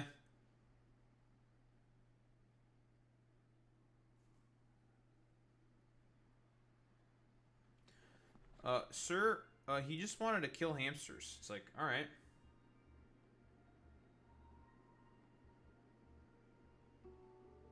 So I befriend him with food, and I'm the only creature he doesn't attack. Well, that's nice, I guess.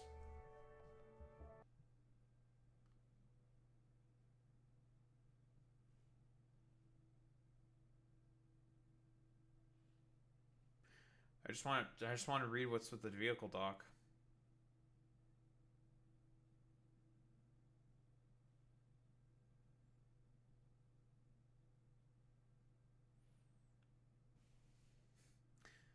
You wouldn't traumatize your hamster with a vacuum cleaner now, would you?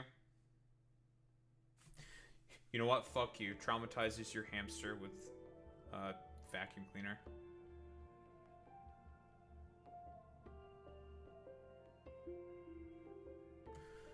Vehicle dock allows for the automated loading and unloading of Spidertrons using inserters.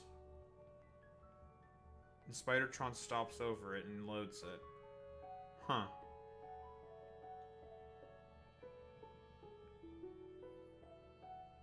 So now Spidertrons can be used as logistics pieces. Fascinating.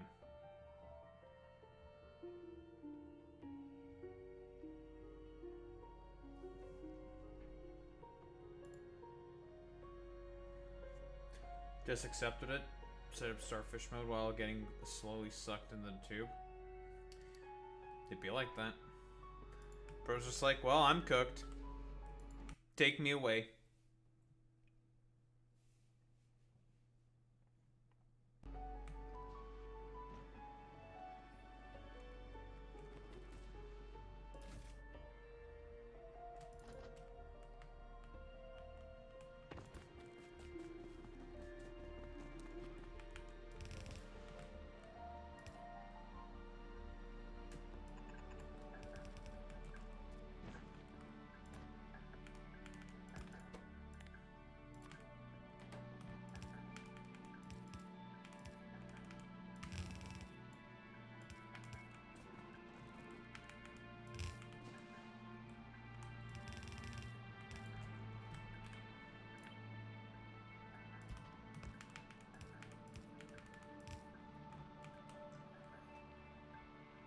Does backflips on his food tray, bashing his head on the side. Somehow he's still alive.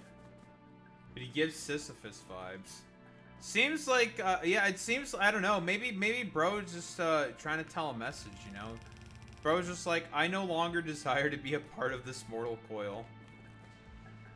Maybe he's just like, Jesus, take the wheel, you know?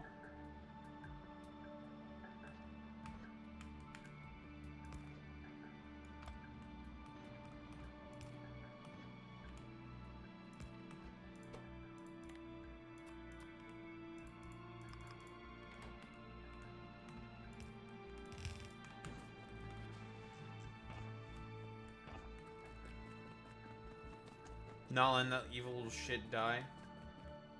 He will haunt me for forever. That's crazy. Yeah, you're making actually the elixir of life from Warhammer Fantasy. Such as the power of Nagash kind of a deal. It's a Warhammer reference. Daho making a Warhammer reference on his stream? I can't believe he would do that. Not only that, Warhammer Fantasy. What the fuck?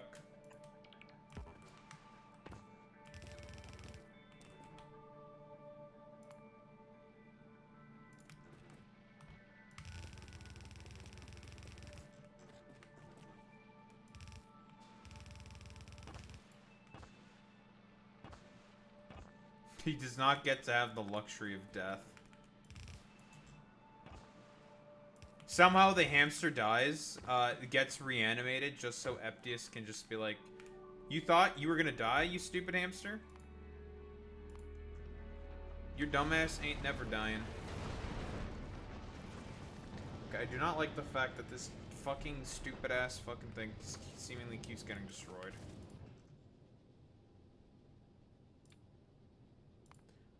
Which means a redesign is necessary.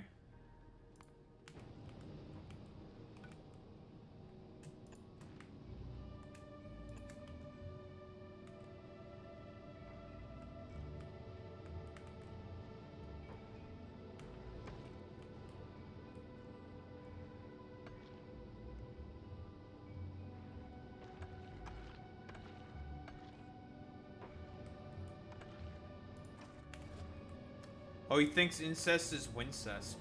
That's crazy.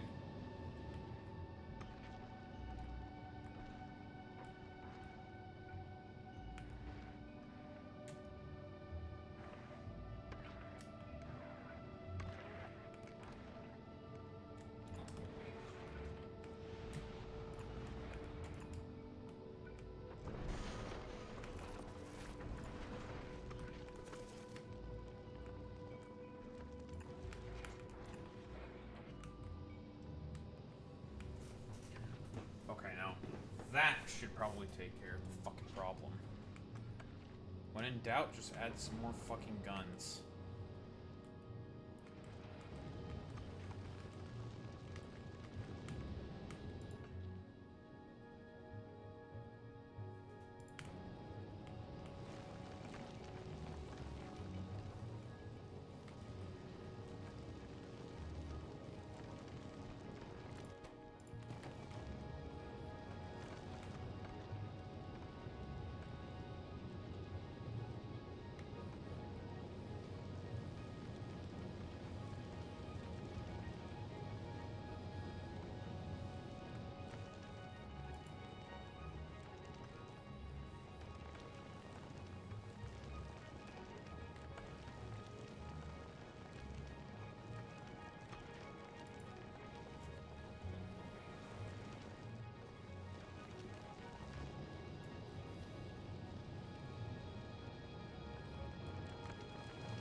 Oh, he's gonna become a religious figure?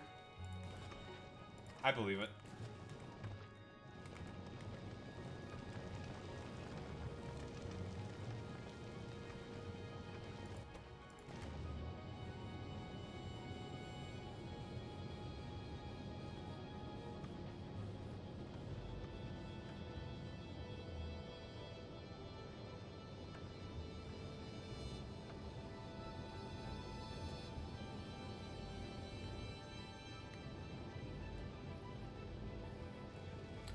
That is also probably believable as well.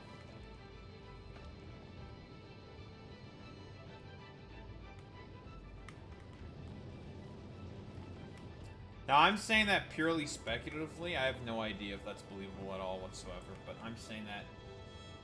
Ah, it's pure white fur. Ah, I gotcha. Are you saying that your hamster might be a clanner?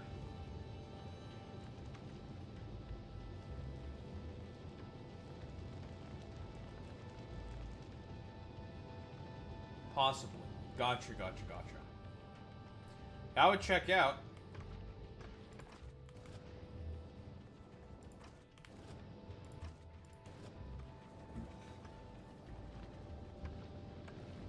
Once he mauled to death were multicolored. Damn. I guess your hamster's just racist. That's crazy.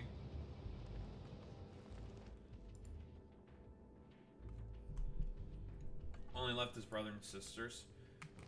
Probably some form of like familial bond type thing.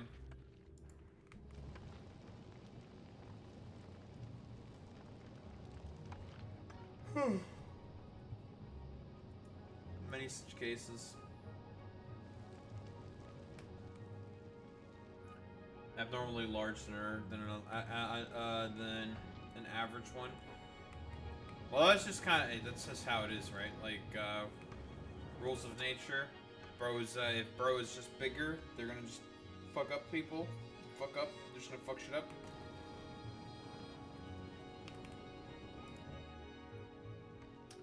Pretty standard fare.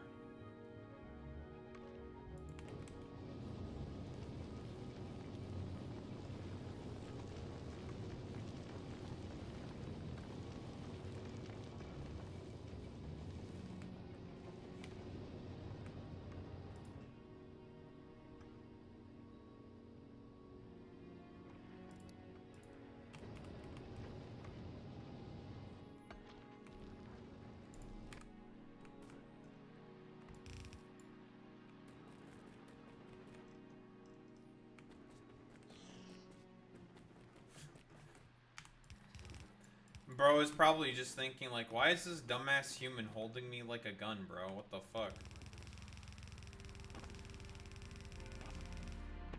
It's like, what is this idiot human doing?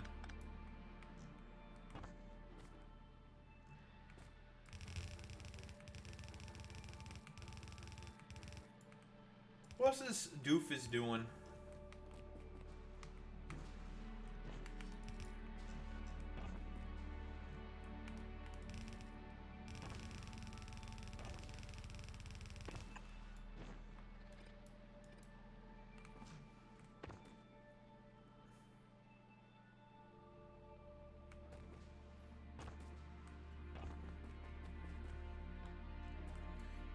It is more than likely probably fear of the vacuum. I think that makes a lot more sense.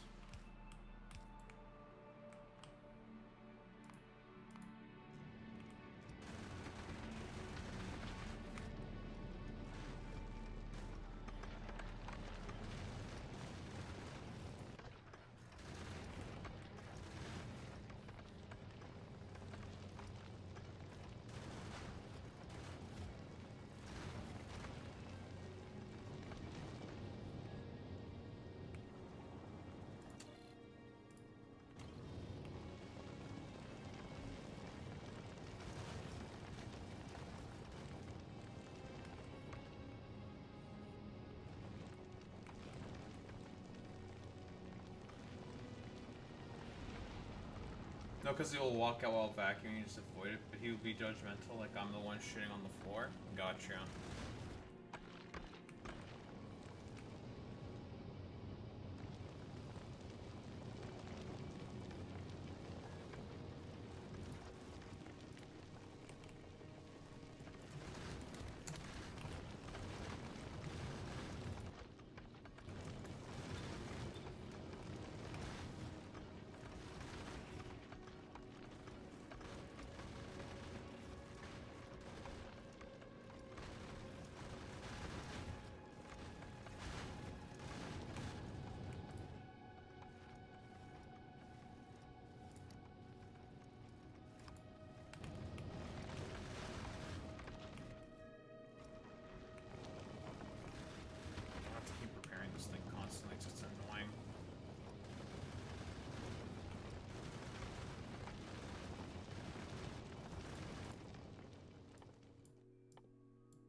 gonna be plenty of landfill coming in.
Probably fix my problems.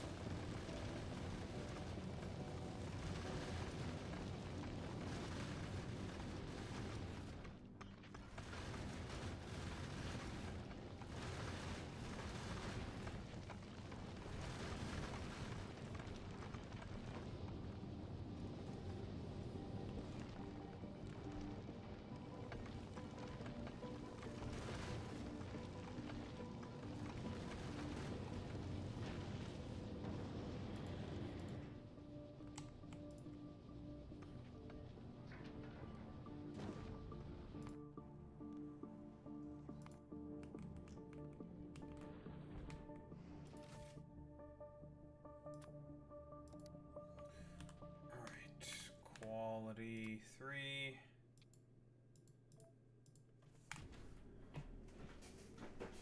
Cool.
Destroy cliffs. More cliffs.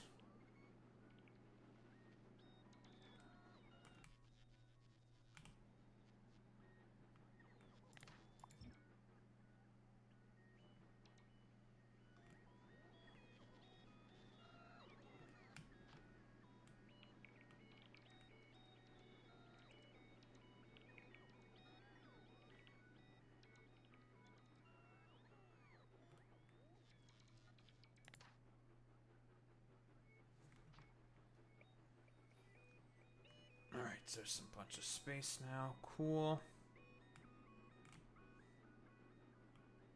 Bunch of extra space, rather.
Nice. There's a lot more room now that we have to play with.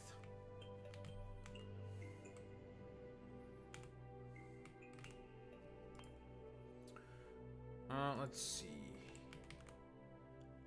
Heating tower.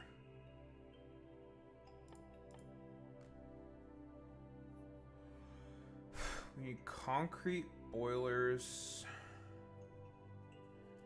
Heat pipes. We have heat pipe. We can make boilers. We make some concrete.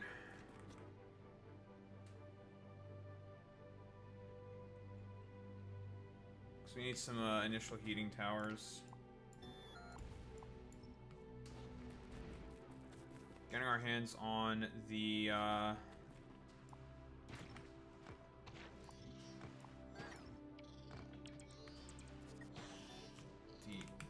ore we need. Shouldn't be too hard. Agri tower, we almost have everything we need. Yeah, because we have plenty of plate.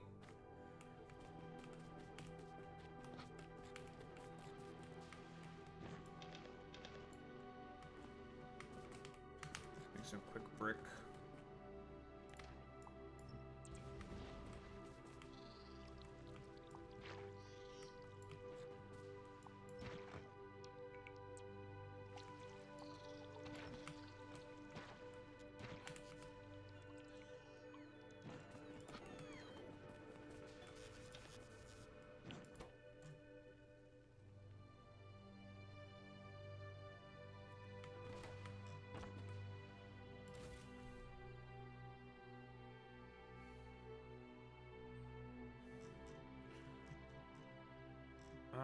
Where's the foundries?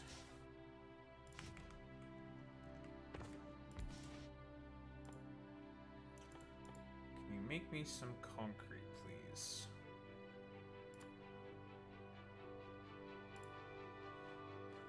Right, I can't make fucking concrete with these things because it's molten iron is what we need, and we have iron ore.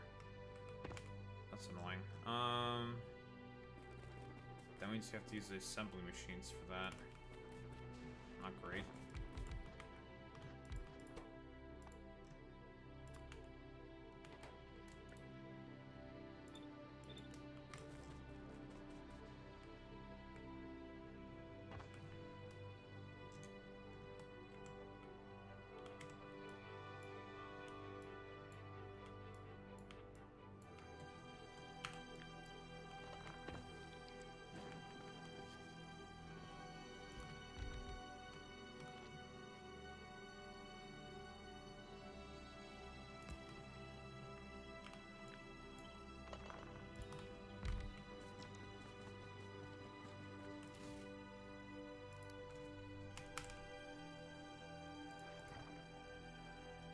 Pipe. Pump.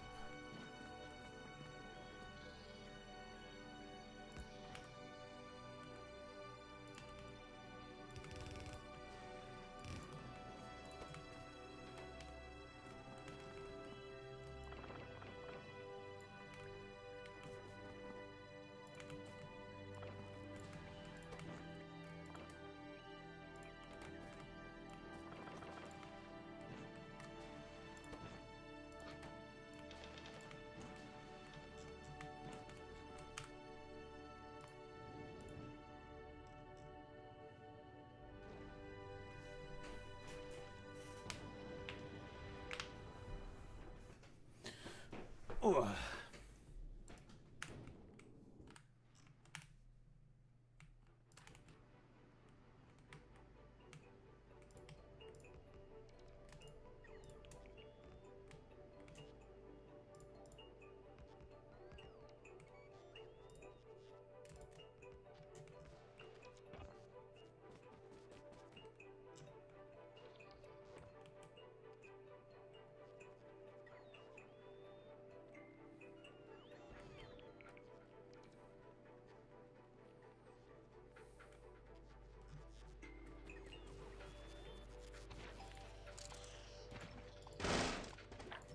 That was loud.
Don't know how effective these solar panels will be down there, but we need some kind of starter power.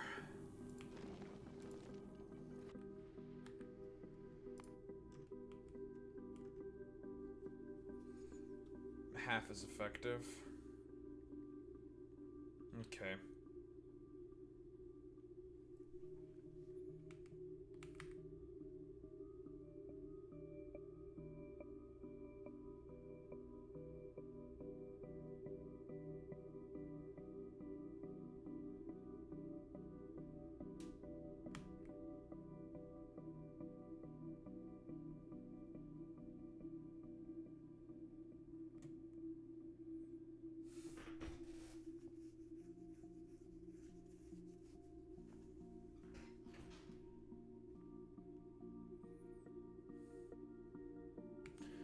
Interesting that some of these things have evolution factor.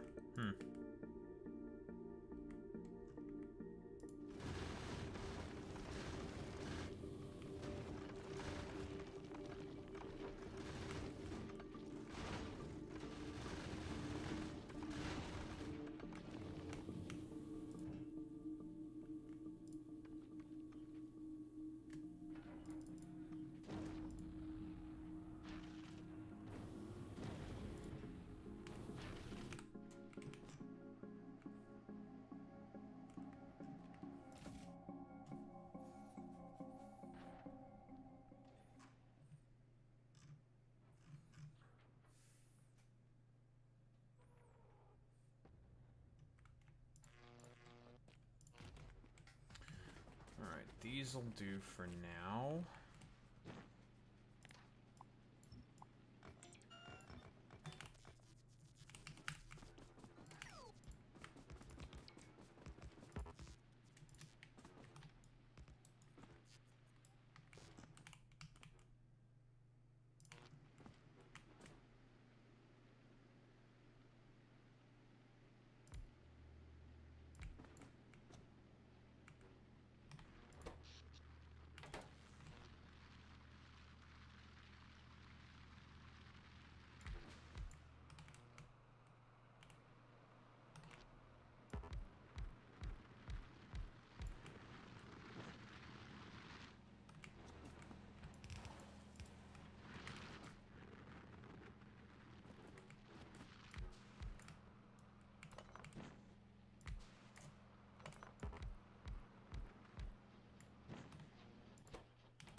Good.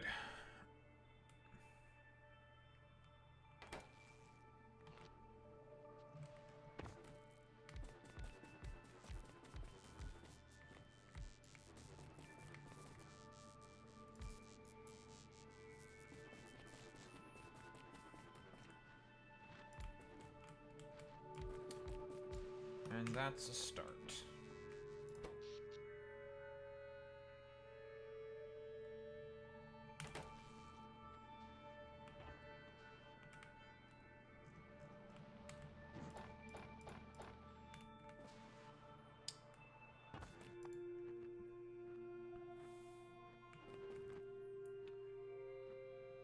Two heating towers.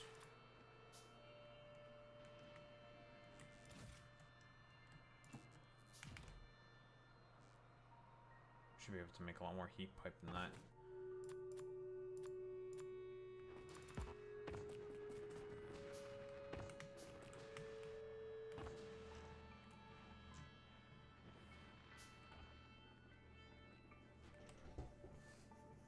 Lovely. Okay, now we have landfill. It's good. Beginning to pile that shit up.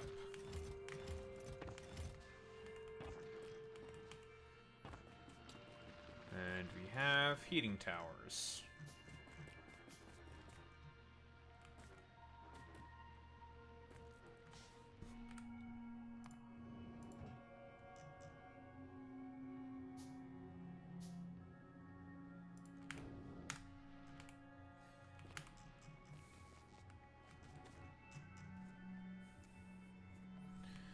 Can use them to get rid of all of this excess trash that we have at the moment.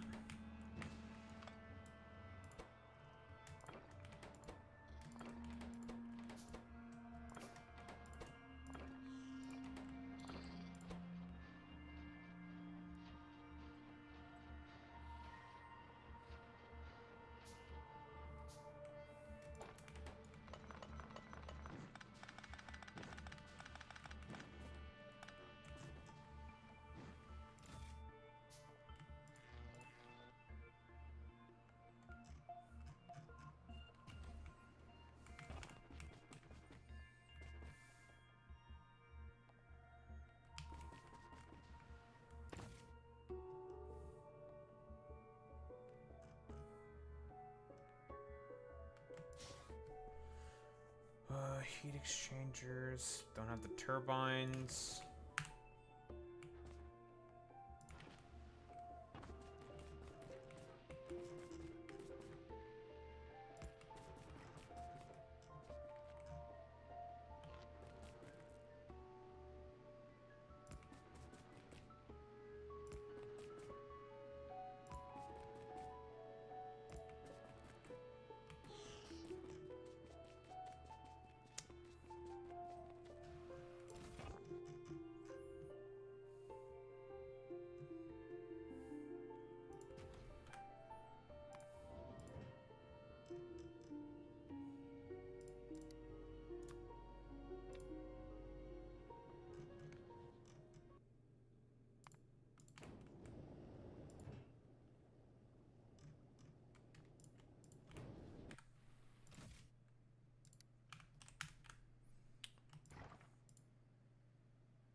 Need these.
more than enough. It's gonna be a big power plant.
Okay, this should probably work.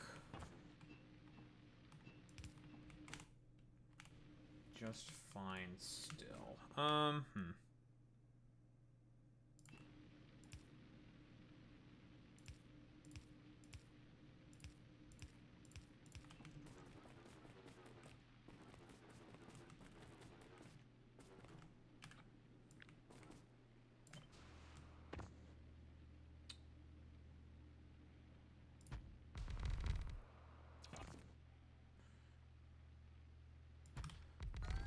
Alright.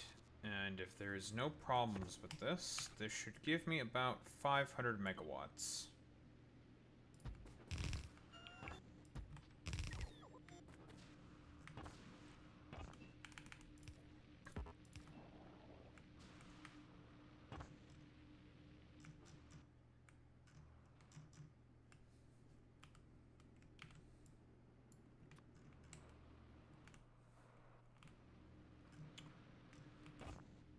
The only thing that's left is just giving them a source of heat.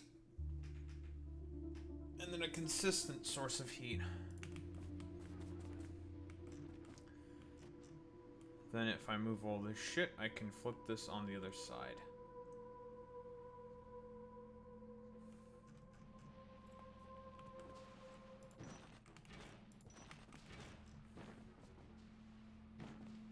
Once I inevitably move this, because I will be moving all this shit a little bit.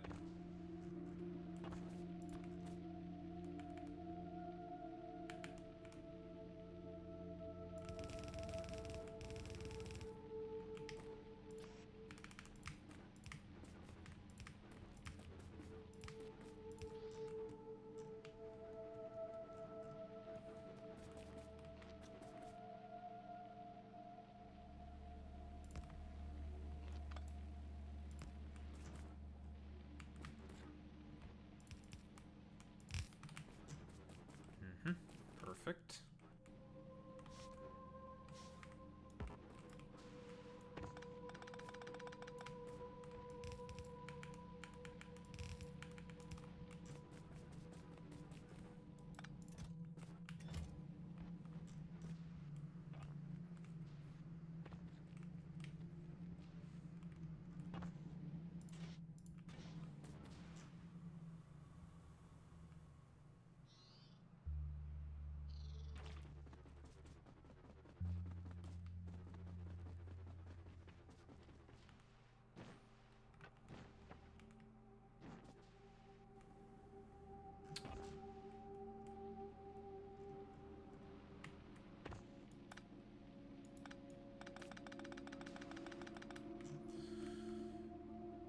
Okay, so now what we need to do is to have flow control.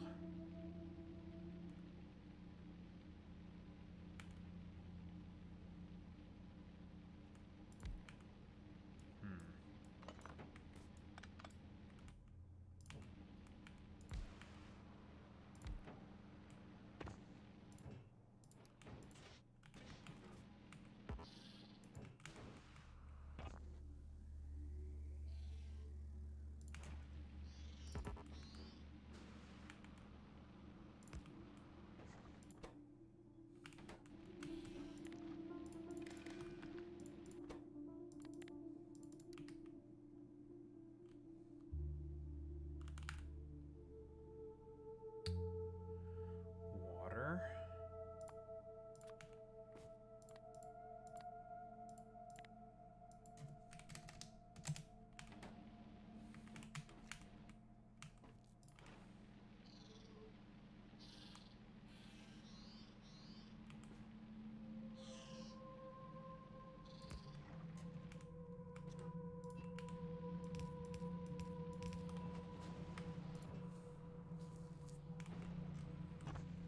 Perfect.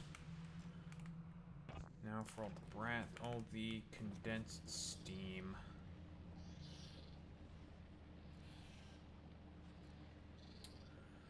These are going to be making.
It's like some agri towers.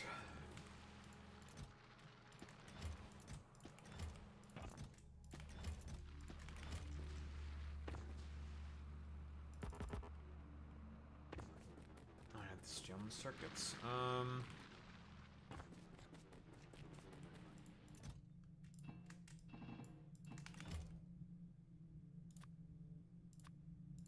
That's more than enough.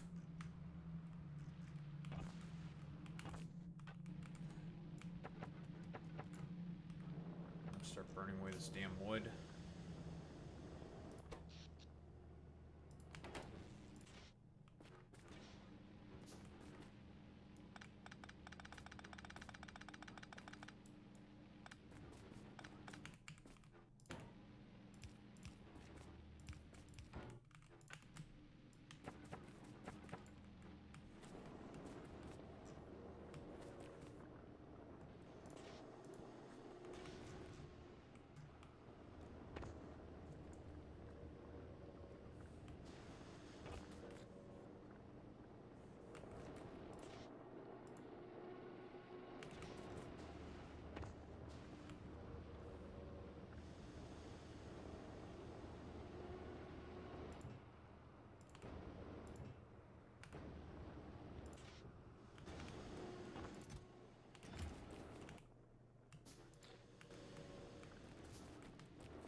So perhaps it is now time.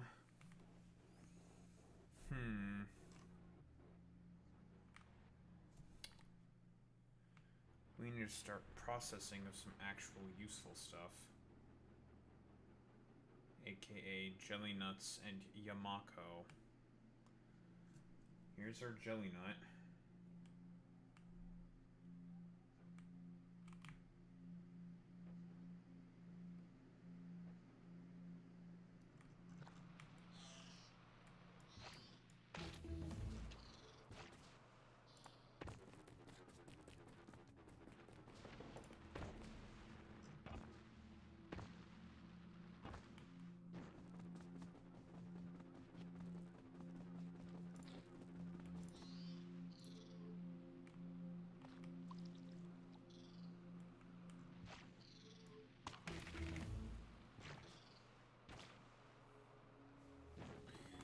Go fast.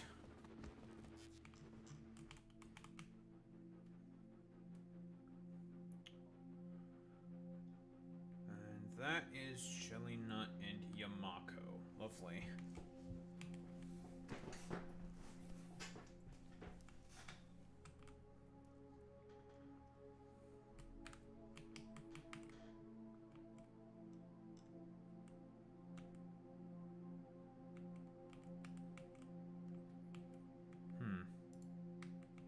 Now, proceeding forward in terms of their processing, what exactly do I want to do? Where exactly do I want to process? I think jelly nut, I'm going to go for these big areas here. If I need to expand, big area right here, pretty much for free. And I think Yamako, we're going to go here.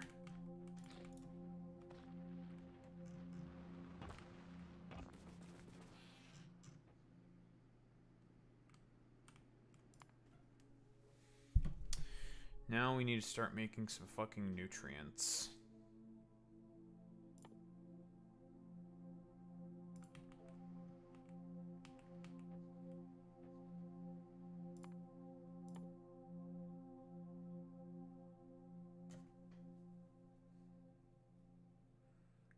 Microculture vat. Wonder what those do.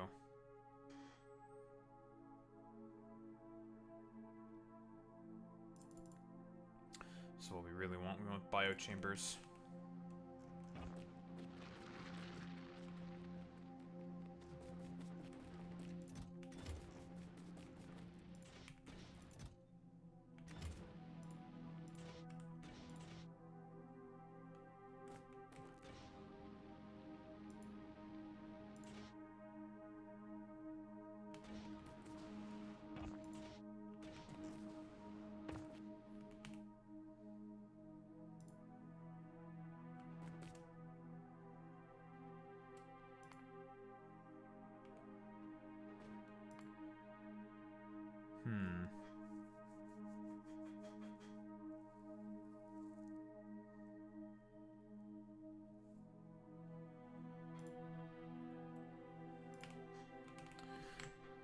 think we'll just stop there for today then. We have a little bit of a base going on. Well, it's mostly making landfill, but that's important to make. We need a fuck ton of landfill. Lovely. Better than nothing. It's a start.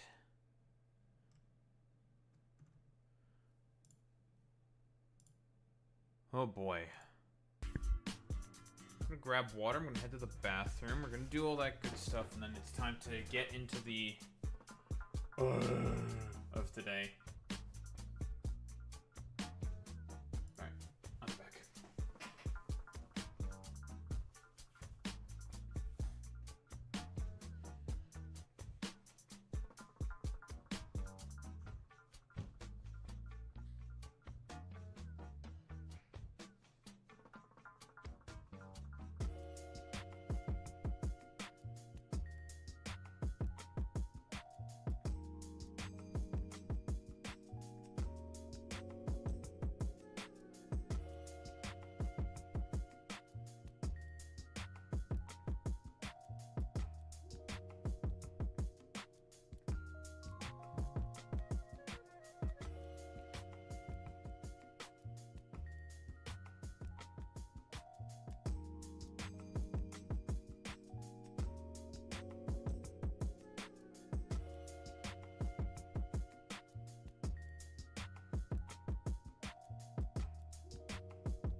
Ow. Ow. Weird knot there. Jesus Christ. There's a set of blueprints that I just want to grab foist. That I shall foist upon my own petard.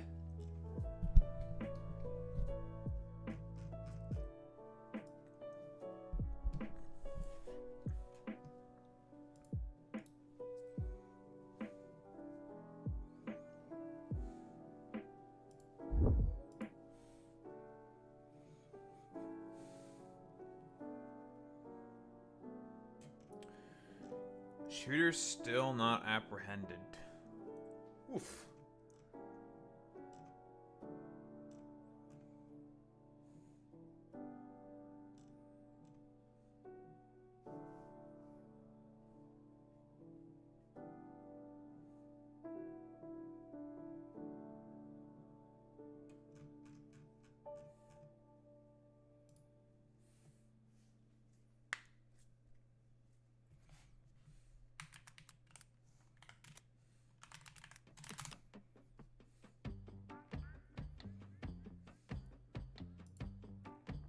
There are 2 Tesla turrets. Yes, there are 2 Tesla turrets. It's true.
And one more blueprint.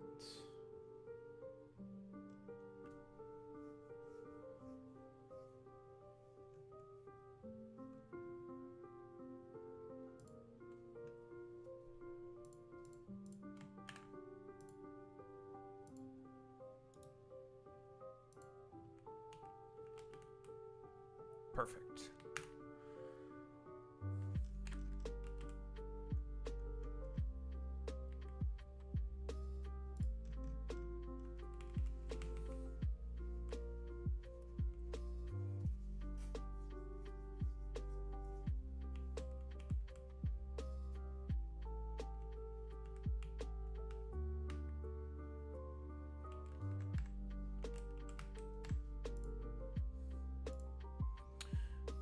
Grab the stuff that I've needed.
interesting.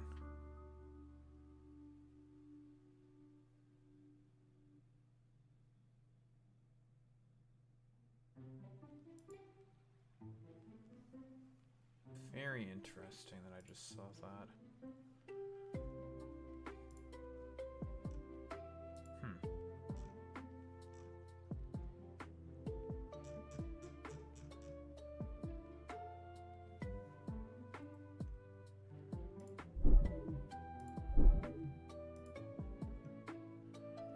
Alright, been distracted yet again.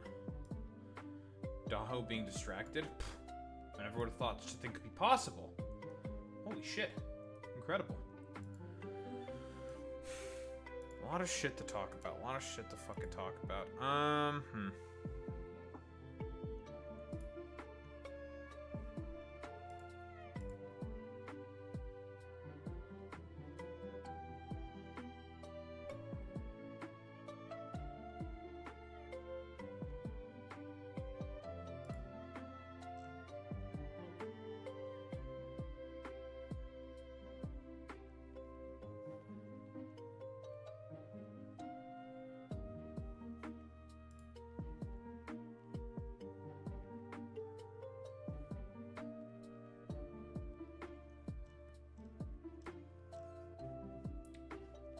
Epic.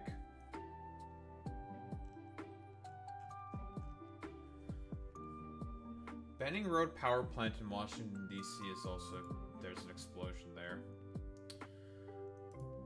Great.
What advice?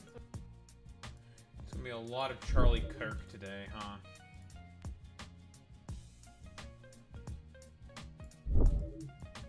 It's gonna be a lot of Charlie Kirk today. Daho, why are you also trying to spit on Charlie Kirk's grave? He just died. If he had an opportunity, he'd also spit on any fucking other leftist's grave, so it doesn't matter.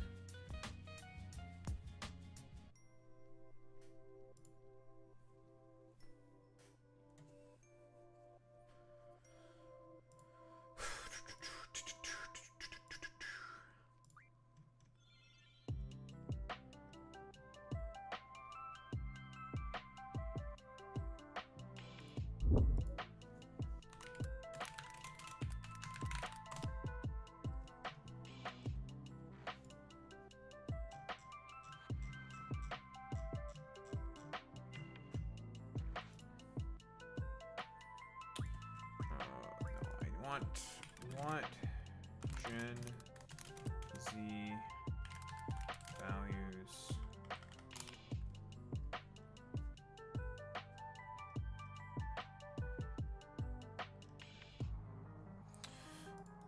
I'm trying to remember what that fucking poll is exactly.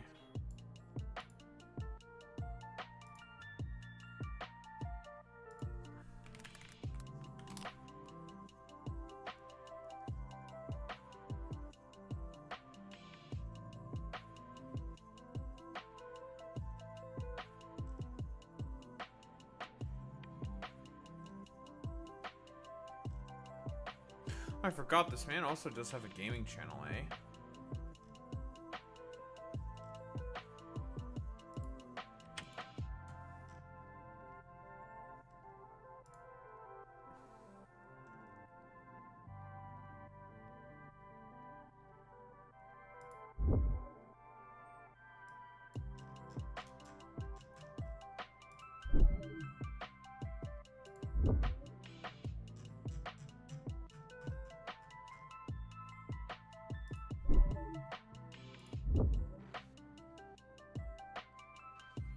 Oh, it's stuff from Steve Kornacki.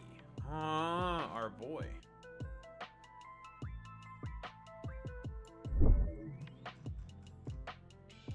Perfect.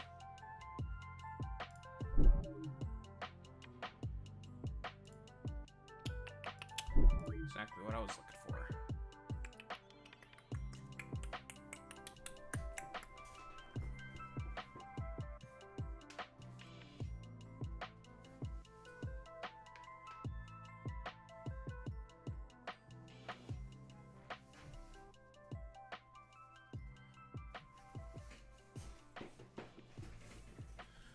Crack, crack, crack, crack, crack, crack.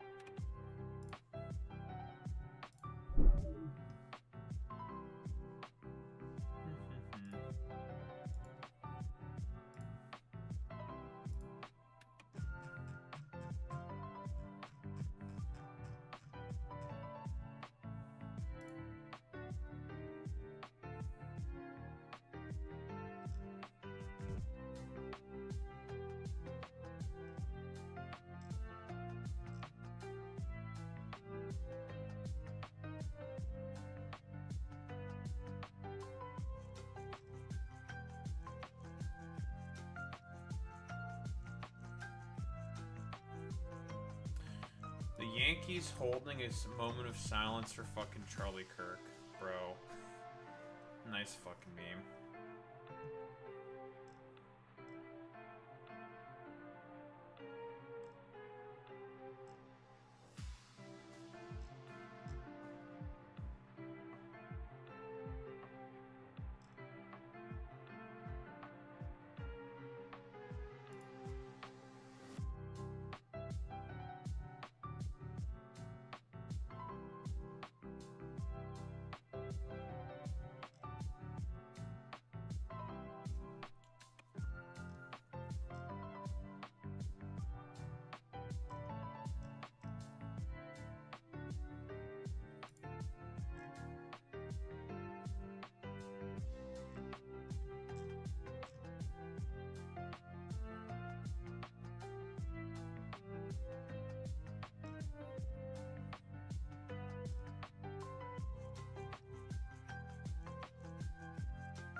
MSNBC on Charlie Kirk shooting. Hateful thoughts lead to hateful words, which then lead to hateful actions. You cannot stop with these sorts of awful thoughts you have and saying these awful words and not expect awful actions to take place. I mean, it's true.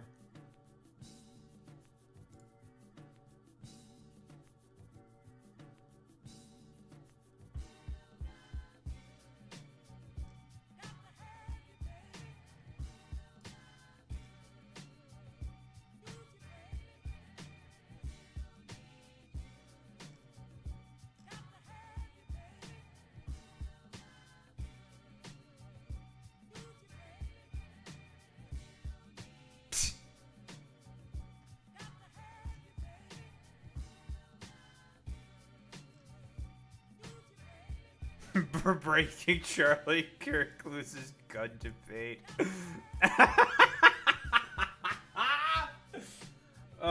That's fucking hilarious, bro.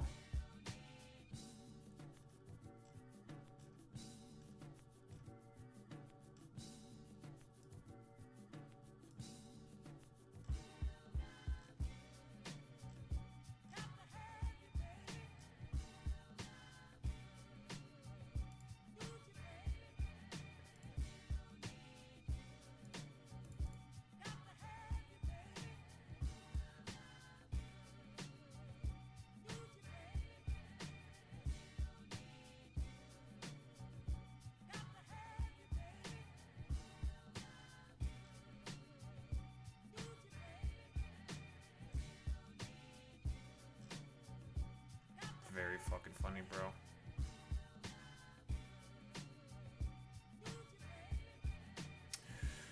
Oh, hello. Trump did say some stuff. Okay, so he said some shit, dropping some shit about fucking Charlie Kirk.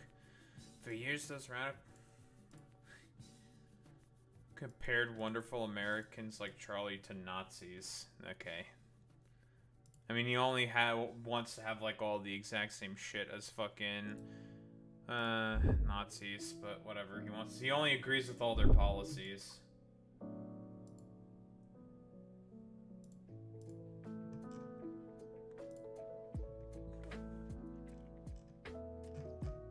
He only did a little 2-minute thing. Okay, that's fine.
Probably want to reward this.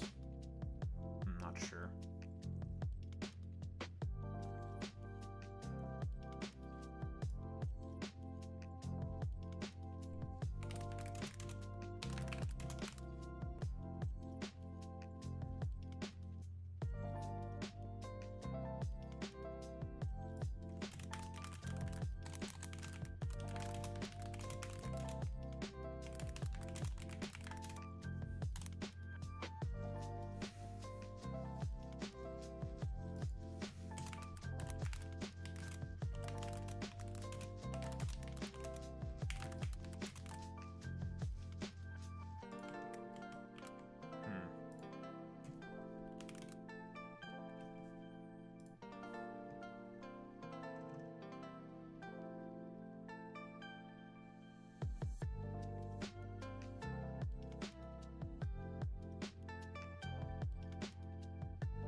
Federal agent detected.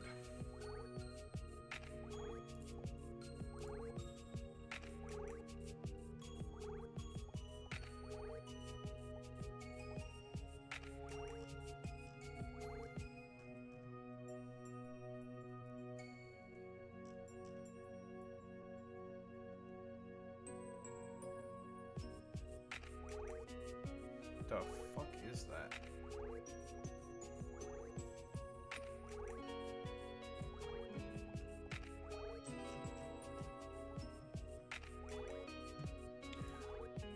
Let's talk about this attack as well, fuck it. That should be more than enough shit. Charlie Kirk has arrived in hell.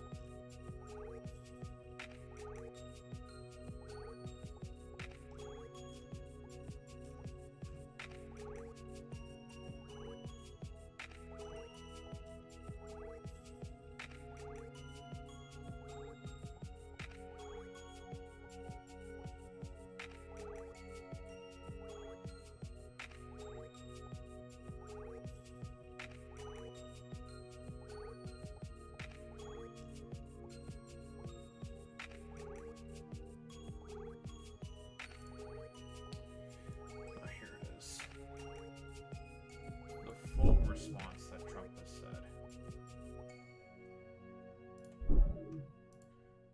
But yeah, he's gonna... Well, we now know what the official response is gonna be. The left has been going for violence, even though there's no evidence to say that it was a leftist who did this. None whatsoever.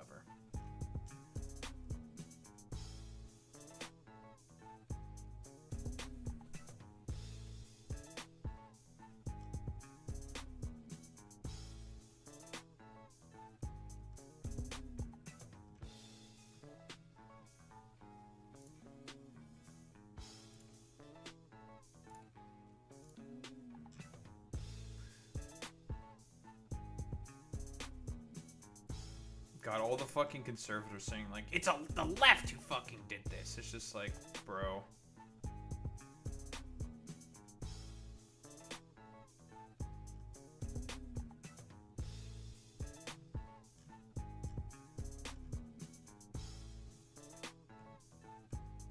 It's crazy.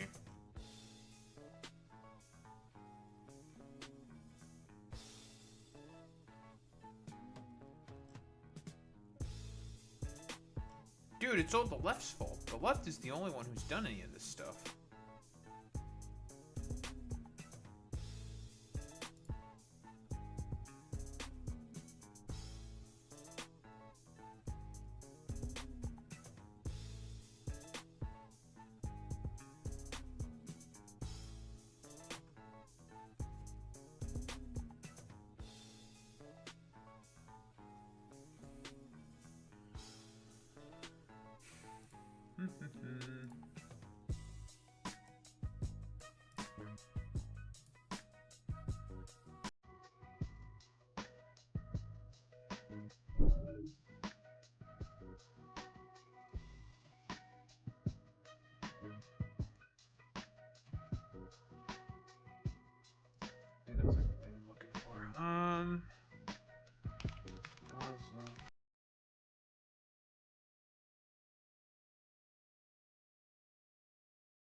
Shut up.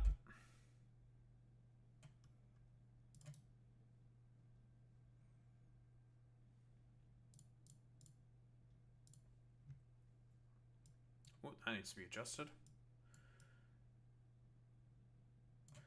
We love adjusting things, folks, don't we?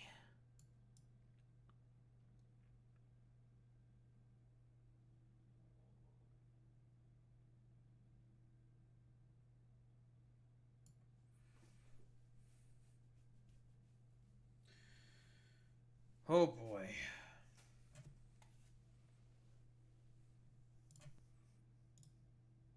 actually reminds me. I wonder. Because just today is going to be a day where we just make fun of a lot of Charlie. It's just going to be a lot of making fun of Charlie Kirk.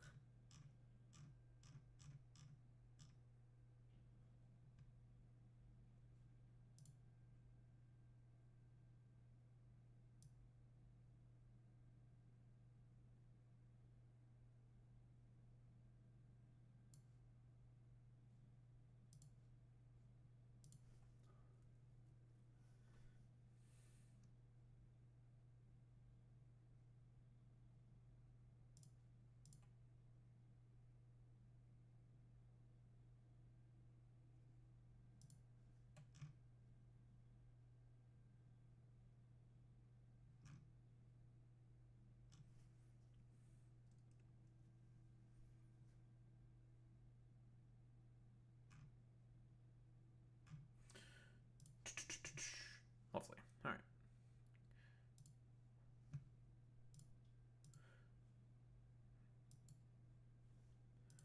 All right, time. Time to take her away. Why don't we get started?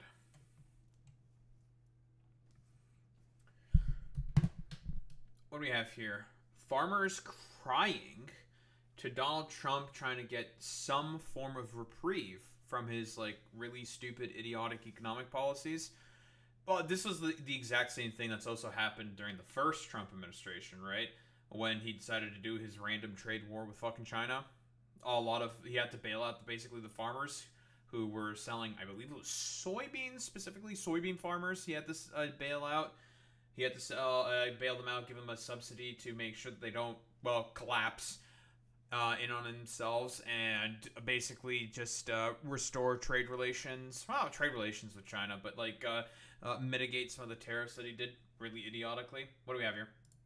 Now, I've never been as worried as I am now about whether or not my kids and grandkids will be able to carry on. This is a good point, right? Like, a big problem is that due to a lot of the tariffs that Trump is doing specifically, the thing with this is farming equipment and equipment in general that a lot of small businesses needed in order to be able to operate have become, like, way more expensive. Who remembers, like, it was like this one fucking dipshit Trump supporter guy who just makes knives, right? And he's like a small business owner. He's just like, yeah, I'm looking forward to these tariffs because it's going to bring back Made in America and everything. And then he, like, does comparisons of the prices of the equipment and machinery that he needs. And it's just like, guys, why have my fucking expenses have gone up so much? What's going on? I don't get it. And it's just like, dog, like, this is obvious. This is always going to fucking happen. Because, again, a lot of the stuff that you need in order to be able to conduct your business was shit that you'd have to get from overseas. And the tariffs put a huge fucking goddamn damper on that. This is the exact same fucking shit here specifically. A lot of countries, due to being slapped with a bunch of tariffs, are going to be less likely to want to do business with the United States. Because it's just like, dog, they just randomly put a bunch of tariffs on us. Like, fuck that. Like, what the hell, dude? Like, we don't want to deal with any of this bullshit. Back when there was the huge 145% tariffs on China, specifically, the Chinese decided to make a deal to shore up and get some more beef for their populace, basically speaking, in order to make, like, I don't know, whatever fucking dishes they have to make with beef or whatever. They imported a bunch of beef from the U.S., and now they're importing beef more from the Australians because of all the fucking tariff belligerence and nonsense. So, like, I don't know, like, again, spare me all the fucking bullshit. Like, Trump always made it really, really fucking obvious what he was going to do, and now you want to fucking bitch and moan and cry and complain to him? Like, I have very, very little fucking sympathy for these people. Like, it's difficult. It really is just difficult to just be like, oh yeah, I feel really bad. I can't believe such things happen. You know, thoughts and prayers, you know, you should feel bad for these people. But honestly, it gets to a certain point where it's just like, no. I want to have no sympathy. You people deserve no grace. This is exactly what you wanted. This is exactly what you fucking voted for. So spare me the fucking, like, complete utter nonsense. Like, you people brought this upon yourselves. You people brought this upon fucking everybody. Like, get the fuck out of here with this nonsense. He said, I love you, Mr. Trump. I need to see the fruit of your love. 5 Sure, man. of my customers have committed. That's Jesus how Christ. serious that this is. Like, obviously, it's difficult to not fucking feel bad for, like, what's going on to these individuals. But, dog, like, at a certain point, you have to acknowledge and take some fucking responsibility at some point. Like, you guys voted for this. You people put him in power. This is exactly what you wanted. You're getting exactly what you voted for, and now you're having fucking buyer's remorse. Like, my sympathy can only go so far, and I have very, very little. What it costs for us to farm is astronomical now. I farm with paid-for equipment. All my tractors are 50 years old, and I can't hardly make this deal work. Dude, think, like, all the John Deere stuff as well, you know, right to repair, it is very, very anti-consumer. I can only imagine what it must be like to fucking acquire the appropriate equipment that you fucking need, especially with, like, what, 50-year-old tractors? You probably have to do constant fucking repairs of them. Like, maybe not constant, but you very often have to fucking repair them. And where are you gonna fucking source the materials for that shit? Who are you gonna find in order to, like, repair those fucking goddamn tractors, all that fucking equipment? What are you gonna do? Huh? I don't know. Like, what can you do? Again, fuck around and find out. Like, I don't know what else to say, dude. I think the tariffs are the ice cream on the cake of a perfect storm. After a horrible year last year where most farmers in Arkansas Delta lost money, this year's going to be worse. You fucking voted for this, man. Like, this is what you fucking wanted, bro. Like, maybe in this compilation and now this, maybe some of these farmers didn't actually vote for Trump. Sure, whatever. Maybe like one or two of them. Most of these people voted for this. Most of these fucking dumbasses fucking voted for this shit, dude. Like, my sympathy only can go so far. It's just like, dog, like, what do you want, bro? Like, he said what he was going to do, and then he just fucking did it, and now you guys are just like, wait a minute, whoa, I didn't actually think he was gonna do it, whoa, what the heck? And it's just like, bro, like, are you people for real? Like, what the fuck, man? Go out this year, in the spring. So my son will not be the seventh generation on our farm. We're going to lose 25 or 30% of the farmers in this country if they don't do something. It has to be done, and it's not just here. It's everywhere. Fuck around and find out. Like, there's nothing else to really say about this. You people voted for this. This is exactly what you wanted. This is exactly what you fucking voted for. Everyone told you, dog, this is what you voted for. This is exactly what you wanted, and he's doing it. Now you're having buyer's remorse. And you're expecting sympathy? You're expecting the fucking felon, sort of like dipshit moron tariffing president who barely understands how the economy works because he's like basically failed 6 fucking goddamn businesses. Like, you expect him to be able to bail you out? Spare me the fucking nonsense. Like, get the hell out of here with this bullshit. I literally, I could have less than 0 fucking sympathy for these dumbass motherfuckers, dude. I really just have no sympathy for these people.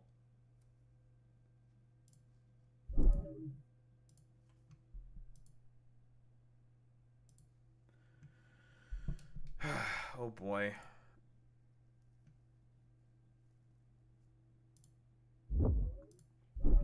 I wonder if I can find the clip of him.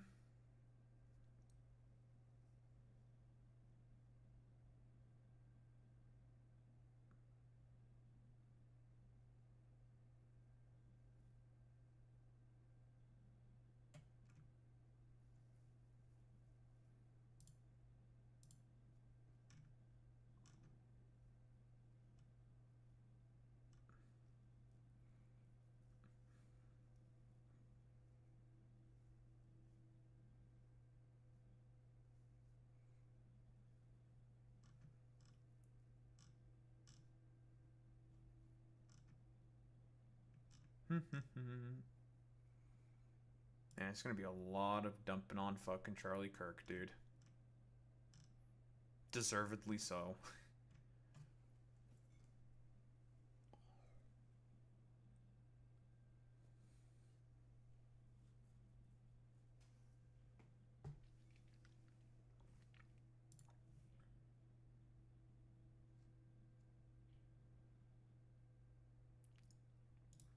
Okay, I have to include another fucking libtard. Because, Jesus, the fucking liberals talking about this shit is fucking insane, bro.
The new Jubilee video features Charlie Kirk versus 20 screeching demons in hell.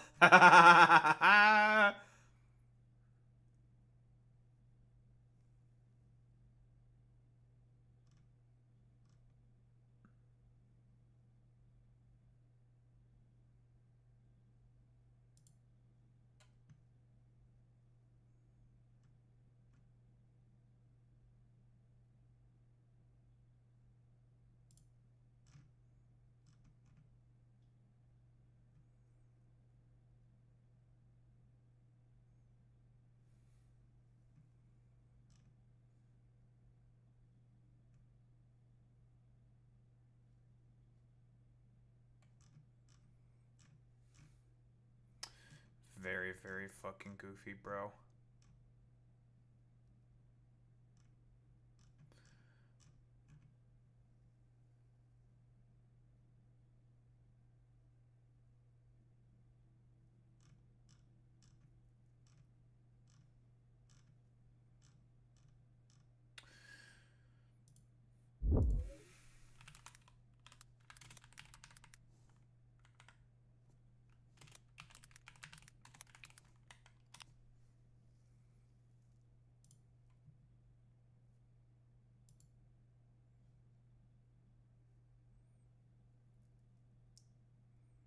I want the exact final moment.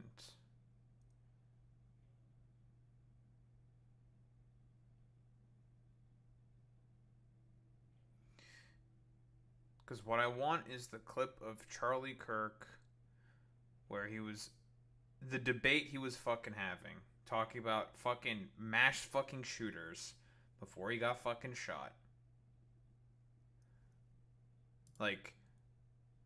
up until the exact literal end, being the stupid, dumbass fucking bigot that he always fucking was.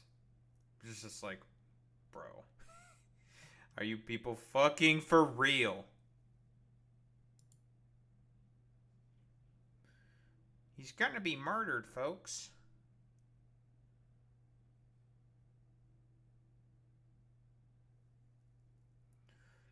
Of course, the mainstream media covering all this shit is just completely fucking worthless, dude. Like, no fucking point at all. Like, literally just a complete fucking worthless nonsense, dude. It's like, okay, bro. Nice fucking meme, bro.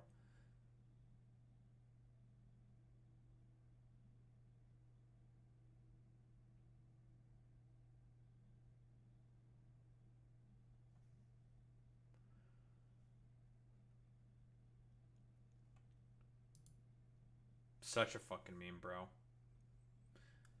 Big meme. Don't we love it, folks? We love the big memes.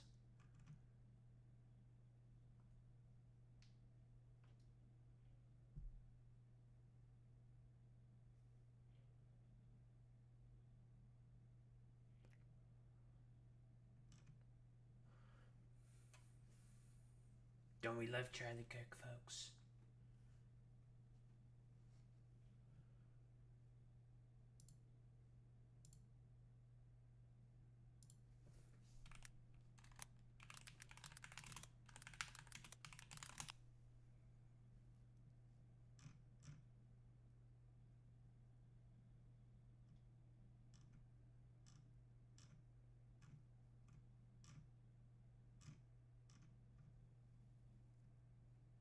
America over the last 10 years?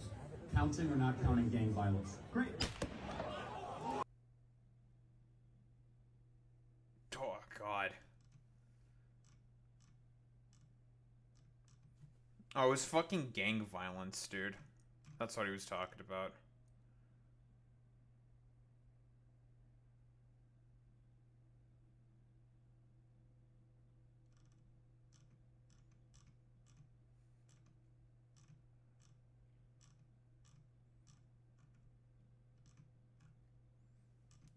Ugh. I do not want the fucking close-up shots, but yeah, it was the fucking gang violence shit. We're just not gonna play the fucking video. I'm not gonna risk it then. Fuck it. Alright. Let's do this shit. Time for the big man himself.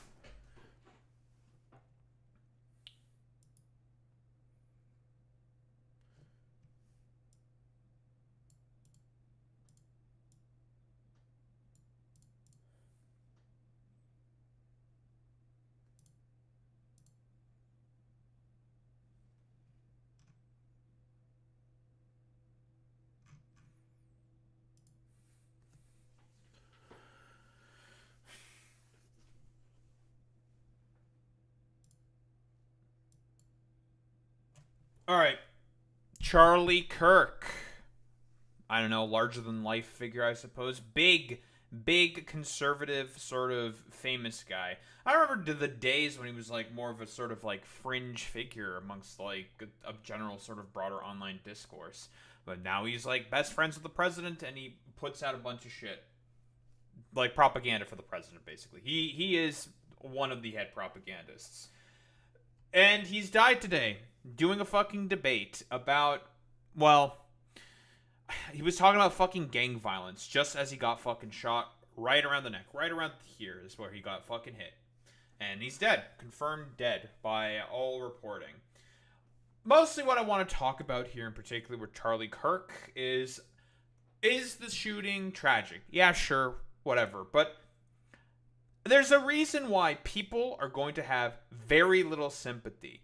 Why? Because Charlie is a purveyor of not only disinformation, but also, let's be honest here, a lot of fucking hateful fucking rhetoric. A lot of people on the left are going to say, like, is it bad that he got shot? Yeah, sure. Like, whatever. It's tragic, it's sad, yada, yada, yada. Don't expect me to have any fucking sympathy. And that's the position that I am also taking. Don't expect me to have any sympathy from the exact same dude who decided, in this fucking clip, to call for his audience to post bail for the Pelosi attacker. For those who do not know, Nancy Pelosi's husband was chilling in his fucking house. An attacker decides to go in there with a hammer and bashes the dude's fucking skull in with the hammer. Charlie Kirk has consistently been for extremely violent fucking rhetoric against those that he perceives as his enemies, the left, whatever, yada yada, people who are against the a broader conservative establishment. He's a fascistic little fucking freak. Like, so spare me all this fucking preening and whining and complaining about, like, oh yeah, dude, it's so upset. I can't believe that the left are doing everything possible in order to spit on the fucking grave of Charlie Kirk. It's just like, dude, like, come on, bro. Like, all of this fucking raising of the temperature in terms of rhetoric. And similarly to when Donald Trump was basically had 2 attempts on his fucking life. 2 assassination attempts. Because let's be honest here, this is as high profile as that. Let's not fucking beat around the bush. Trump, and we're gonna get to Trump and the shit that he's saying. Biden tried to lower the temperature, talk about how it's bad, talk about how political violence is bad and all this stuff. And you have motherfuckers like this, fascistic little freaks like this, stoking the flames of further fucking violence because the ideology that these people represent is inherently fucking violent. So again, I'm not very fucking sympathetic in terms of all this. But what do we have here? I mean, I'm looking at Politico.com. I'm looking at the New York Times. I'm looking at all these places, and there's like a little bit of mention here. For example, Politico says top Republicans reject any link between GOP rhetoric and Paul Pelosi assault. Of course. Of course you should reject any link. Why is the Republican Party, why is the conservative movement to blame for gay schizophrenic nudists that are hemp jewelry? Because, again, you people have been constantly raising the temperature in terms of violent rhetoric. You have been calling for the assassinations and the killings and violence upon all left-leaning people, upon all Democratic representatives. You guys have been raising the fucking temperature in terms of the rhetoric and the violence. Keep in mind, if we want to talk about the people who do the most fucking violent attacks consistently, it is always people on the far right. It is always people who have white supremacist fucking ideologies. Spare me all the fucking bullshit. Like, this motherfucker was talking about gang violence being one of the main fucking problems of gun violence within America. It's a problem. Yeah, sure. Is it the biggest fucking problem? No. No, the fuck it is not. And that has a pretty easy, tangible fucking solution. All you have to do is just address their material conditions, and they're going to be less likely to want to join a fucking gang. But you're not interested in any of that. Because then all of a sudden, you don't have a political fucking talking point, and you're way more interested in maintaining those fucking goddamn talking points. So again, I have such little fucking sympathy, tiny amounts of fucking sympathy coming from all these motherfuckers who have consistently ratcheted up in terms of all the violent rhetoric against their perceived fucking enemies, against the left. Spare me it. I don't care. Like, fuck off with this stupid bullshit. You people are the fucking problem here. You're the common factor. Makers breaking into somebody's home, or maybe not breaking into somebody's home. Why are we to blame for that exactly? And why is he still in jail? Why has he not been? Because you keep constantly advocating for, well, people to be violent against people like Nancy Pelosi. Listen, I'm not a particularly big fan of Nancy Pelosi. I don't really like her all that much. But the idea, the simple fucking idea that it's just like, well, we should encourage more people to be violent against the left because we hate them so much. You have to be violent against them. You must attack them at all points in time, constantly, vociferously. That's why people are not having any sympathy for the fact that you're fucking dead, bro. Like, you're the people. Your side is the one who keeps ratcheting up the fucking temperature in terms of fucking violence. So, again, fucking spare it, dude. And bailed out. By the way, if some amazing patriot out there in San Francisco or the Bay Area wants to really be a midterm hero, someone should go and bail this guy out. I bet his bail's like $30,000 or $40,000. Bail him out and then go ask him some questions. I wonder what his bail is. They're going after him with attempted murder, political assassination, all this sort of stuff. But that's because he quite literally was doing it was an attempt at political assassination. He went in there with the intent to fucking murder Paul Pelosi, which is Nancy Pelosi's husband. Like that was the point. Like that's and you guys are the ones who are fucking constantly doing the rhetoric by saying that everyone on the left is so ridiculously violent. They are the ones who are ratcheting up the political temperature. It's all them. It's them. It's them. And they're the ones who keep constantly advocating for the way more violent ideologies against fucking goddamn minority people and people who they perceive as their fucking enemies. Like, you're gonna be shocked Pikachu facing? That you face some fucking consequences for that shit? Spare me it. Spare me it. I'm not qualifying it. I think it's awful. It's not right. But why is it that... You just qualified it, though. Before you were saying it's not off, that it's awful and it's not right. You just qualified it. You just did. You did. Do we have to look into how many fucking segments that Charlie Kirk probably has about Nancy Pelosi? How many of them are inherently fucking violent? Really? Really? In Chicago, you're able to commit murder and be out the next day. Why is it that you're able to trespass, second-degree murder, arson, threat of public official, cashless bail? This happens all over San Francisco, but if you go after the Pelosi's, oh, you're let out immediately.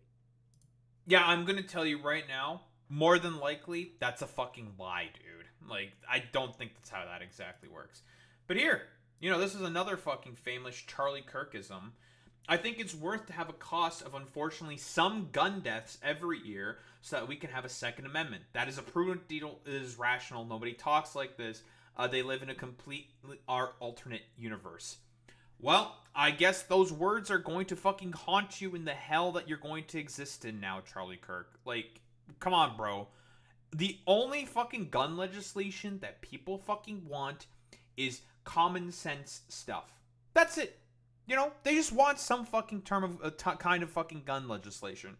Trump in his first term did some gun legislation. Banned bump stocks, which ultimately got overturned by the Supreme Court. So, ended up not fucking amounting to anything. So again, fucking spare me all this stuff. Spare me it.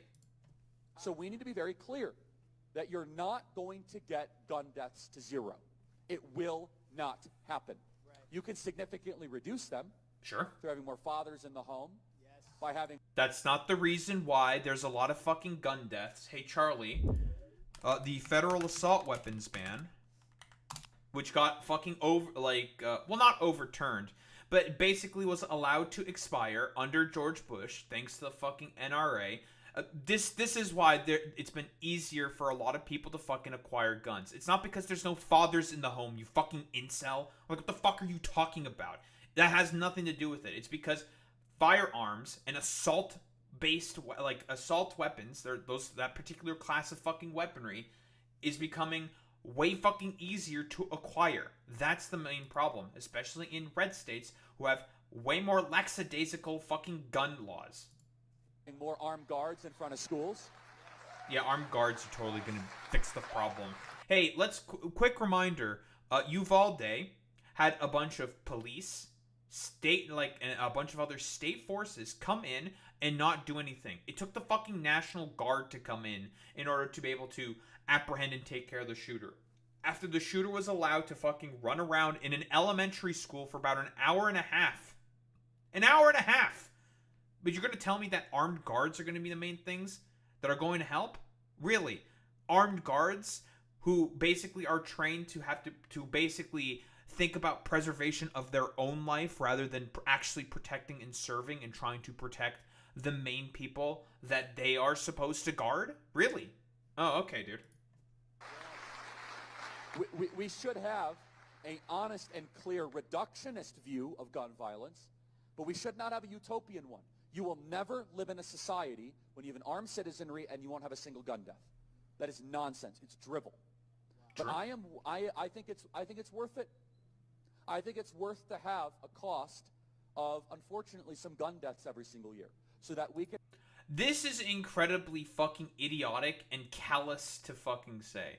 Oh yeah, listen, it's unfortunate, but it just gotta happen. It has to fucking happen. We can't do any fucking good gun legislation or any regulation whatsoever. You can have an armed citizenry. You want to know a significantly armed fucking citizenry, and there's very little fucking gun deaths? Switzerland. Switzerland has a lot of fucking guns in it. Bunch of fucking goddamn guns in it.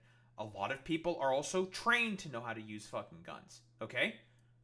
Hardly any fucking gun deaths that you hear out of there. It's mostly in fucking America because the regulations are fucking dog shit. We can have the Second Amendment to protect our other God-given rights. That is a prudent deal. It is rational. Nobody talks like this. They live in a complete alternate universe. People want simple gun legislation. They want, and maybe what happened to you wouldn't have fucking happened if that was some actual good fucking gun legislation. Maybe you wouldn't have been fucking assassinated. Like, come on, bro. Are we being for real? Like, for real, dude. Like, this is what I mean. It is stuff that he has fucking said consistently that has led to the fucking balkanized political climate that we are currently finding ourselves under. So that's why I keep saying, like, for all the motherfuckers who love to constantly bitch, moan, complain consistently about, like, well, you know, we're just going to, like, do everything possible, keep pushing the rhetoric further and further and further, keep talking about all this different shit, yada, yada, yada, making the political climate as violent and as tense as fucking possible, because, again, for a fascist, there must always inherently be an enemy that they are fighting in their hypothetical fucking wars. There must always be an enemy. Otherwise, like, how can they justify the things they believe in? How can they justify the fucking ideology? It doesn't. It will collapse in on itself. There is just, like, again, fuck around and find out at some point. Like, I don't know, like, what else are you supposed to say about this? But we have the big man himself. He decided to say something about this. The great and even legendary Charlie Kirk is dead. No one understood or had the heart of the youth in the United States of America better than Charlie. In terms of capturing quote-unquote the youth, Turning Points USA has been a complete utter failure at that. Like, wholeheartedly speaking. If you go to most Turning Point USA conferences, you want to know who's in the crowd? It's not young people. It's mostly old people. A lot of fucking older people. Gen Xers, boomers, and stuff like that. In terms of capturing the heart of, I don't know, the youth in America, Turning Points has been a complete utter failure in that respect. He was loved and admired by all, especially me, and now he is no longer with us. Melania and my sympathies, or Melania's? I assume Melania's and my sympathies go out to his beautiful wife, Erica, and family. Charlie, we love you. Listen, Trump, we all know why you actually really love Charlie Kirk. It's because he gives you that good sloppy toppy. He gives you that fucking good sucky glazing shit. That's why you fucking like him so much, okay? Okay, buddy?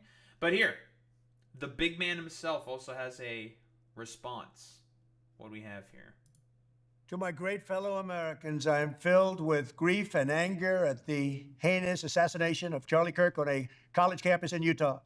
Charlie inspired millions, and tonight, all who knew him and loved him are united in shock and horror. Charlie was a patriot who devoted his life to the cause of open debate and the country that he loved so much, the United States of America. Yeah, open debate, and then he's basically going to take that ladder up under from him when the fucking fascistic takeover inevitably happens. Yeah, dude, totally.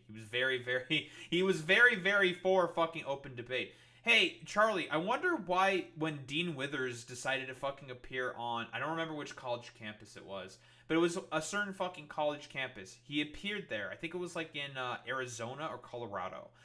Somewhere in the I think it was somewhere in the southeast parts of the United States. He appeared there, he wanted to fucking debate you, and he basically refused him and had fucking people say, like, yeah, you're not allowed to go out there and debate. I thought he was for free speech and open debate and everything like that. What happened? What happened? And again, like, spare me all the fucking nonsense, dude. Like, Charlie Kirk is one of the biggest reasons as to why the political climate that we have found right now, like, this fucking current climate we find ourselves under is the main reason. And it's going to be really interesting. Boy Meets Mini with a raid of 17 people. I appreciate that, bud. Raiders. Also, dude, what? Thank you for the follow. Raiders. How are we all doing today? Well, I already know what Boy Meets Mini was doing. He was doing, well, we talked about him earlier this stream, about Nepal. And then he also did Zoran LARP shit. Very, very cool. Well, I'm Da Harumba. Obviously, you all probably know me. Yada, yada, yada. Yes, I have a YouTube. Thank you, Boy Meets Mini. Subscribe to the YouTube. I'm almost at fucking 200 subs. Let's fucking go. But shout out to Boy Meets Mini. Big shout out. He was playing Fallout 4, pretending to be Zoran. Yada, yada. Very, very cool. I'm Da Harumba. I'm a variety streamer. I play video games and I yap about fucking politics. Well, I'm mostly playing Factorio and yapping about politics. You know how it is. Right now, we're talking about the Charlie Kirk shooting. Yeah, the Charlie Kirk assassination. Very, very cool. Oh boy, we're talking about Charlie Kirk. We basically just went over some of his old fucking bangers, and now we are talking about the big man himself, Big Man Trump. His sort of like a reaction, I suppose. No. As far as I know, the shooter has not been caught. Thank you for the follow. Maina VT. And We're at the funny number for our follower goal. Let's go. Funny number. Ha. All right, no one follow anymore. I'm kidding. Let's go. Funny number. My number's funny now. Let's go, dude. Poggers, my doggers. Yeah, you're getting banned. Yeah, if you're getting if you unfollow, you're banned. I will know who it is. But what was I saying? What was I fucking saying before Poinsini came in? I can totally believe that they haven't caught him yet. Yeah, like there was some footage basically where there was like a little speck or a little dot on a roof, and people are suspecting it was that person who did the shot, but we don't know. Like, we have no fucking idea. That's true. But what the fuck was I saying? Devoted his life to the cause of open debate and the country that he loves so much, the United States of America. Okay, cool, lovely. Now I remember. Yeah, like the idea that Charlie Kirk really cares about fucking open debate and not trying to get his stupid fucking Dunkaroos on like college campuses, because he knows, fundamentally speaking, that if he was to actually do a debate against anyone worth half of their chops, he'd get his fucking ass destroyed, his ass handed to him. Like the countless debates that he's probably countless. He's probably had at least one debate with Destiny. He's had a debate with Vosh. I know that. And Vosh just kind of like sat him down and just like taught him how Black Lives Matter works, how the civil protest basically works, and he just like kind of like sat him down for a lesson, and he just like sat there and basically listened. It was kind of an embarrassment for Charlie Kirk, that particular fucking debate. So, spare me the fucking nonsense. Like, no, yeah, Tilly Middlehurst. Yes, Tilly Middlehurst also made him look like a complete fucking moron in debate when he went to Cambridge. So spare me any of this stuff. Like, the only reason why Charlie Kirk is caring about fucking debate in any way, shape, or form whatsoever is so that he can basically help catalyze the fascistic movement. This is the exact same stuff when Pine Sap said that, oh yeah, we're totally okay with free speech for now. We'll pretend to be free speech warriors until we get power and we pull the ladder from up under you. Because we don't actually care about free speech. Charlie Kirk is in that exact same fucking boat, okay? He doesn't actually give a shit about this.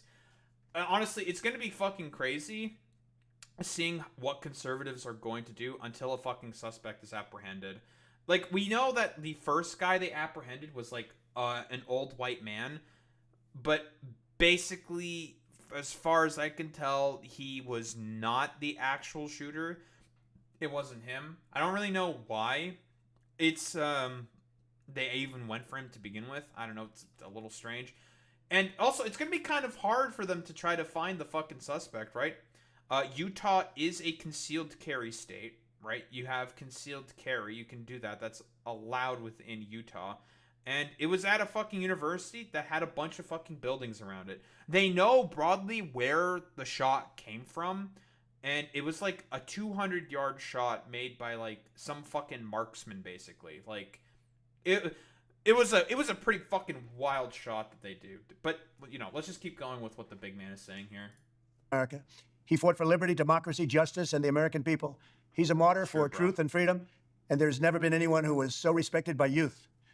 Charlie was also... We all know that this is not the case. Most of the people that went to Charlie Kirk's main conferences for TPUSA were older people. A man of deep, deep faith. And we take comfort in the... Which was a recent advent. That he became sort of like, I don't know, a woke again Christian or something. Because the funny thing about Charlie Kirk is he used to be a fucking atheist, right? He used to do the whole sort of like secularist sort of thing and nonsense.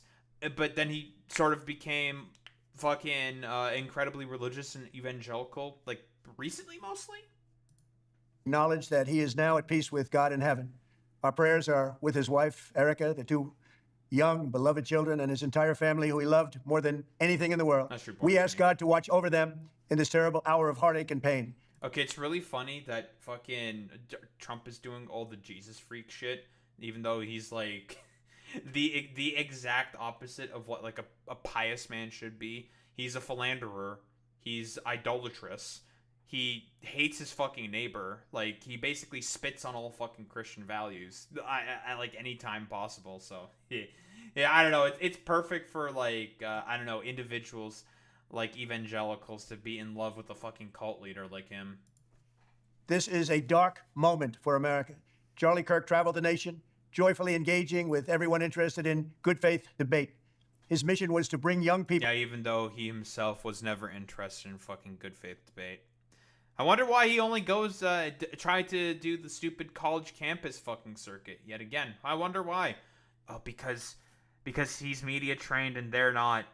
So he knows he can probably make them look like really, really stupid idiots and morons. And even then, in a lot of those fucking debates, he didn't really do that good of a job. Like, it's a complete fucking shit show, dude. People into the political process, which he did better than anybody ever, to share his love. He tried to do everything possible to make Arizona go red, and it failed fucking miserably. Of country and to spread the simple words of common sense.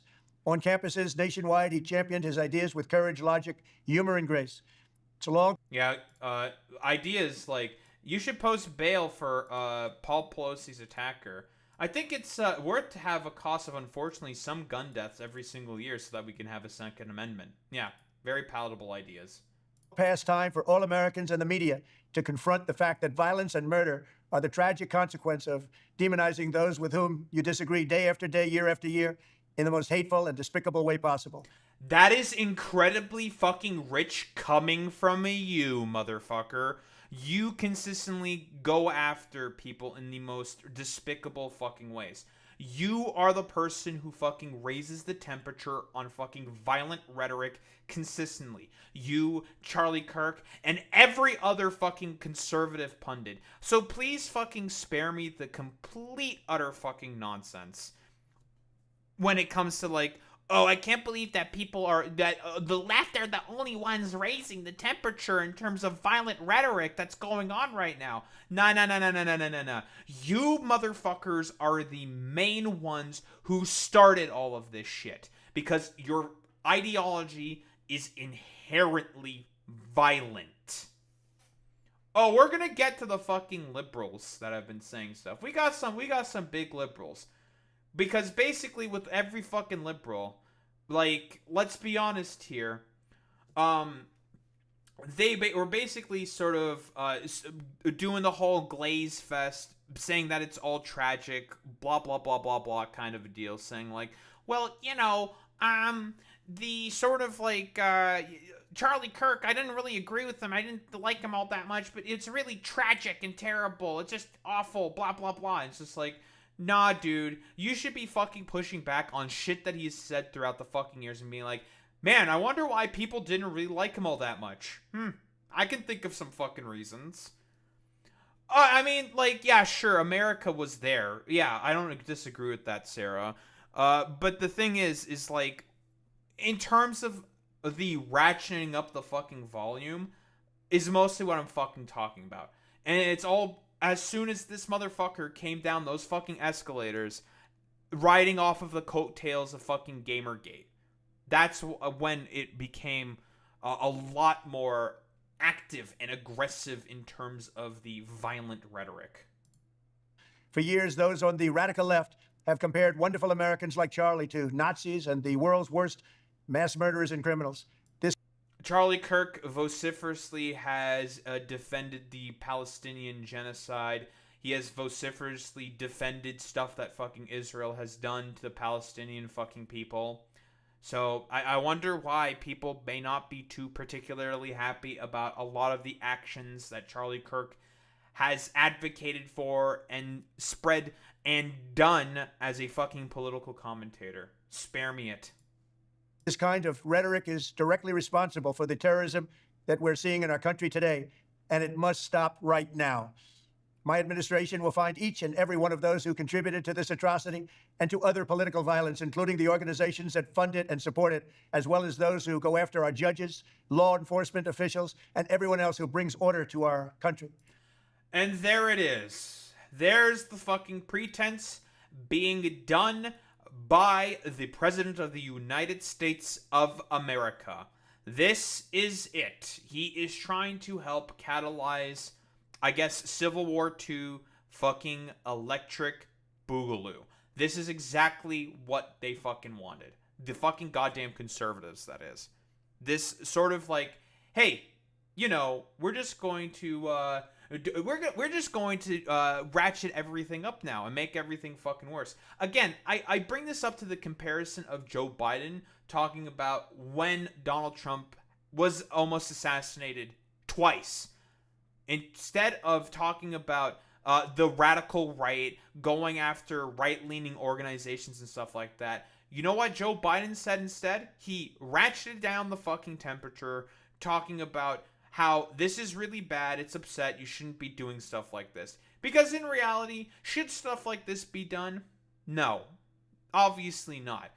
But I like I've said before, I really don't have any fucking sympathy for when shit like this fucking happens, when we have rhetoric like this, motherfuckers like this who keep talking about all of the violence that they want to perpetrate on their political enemies.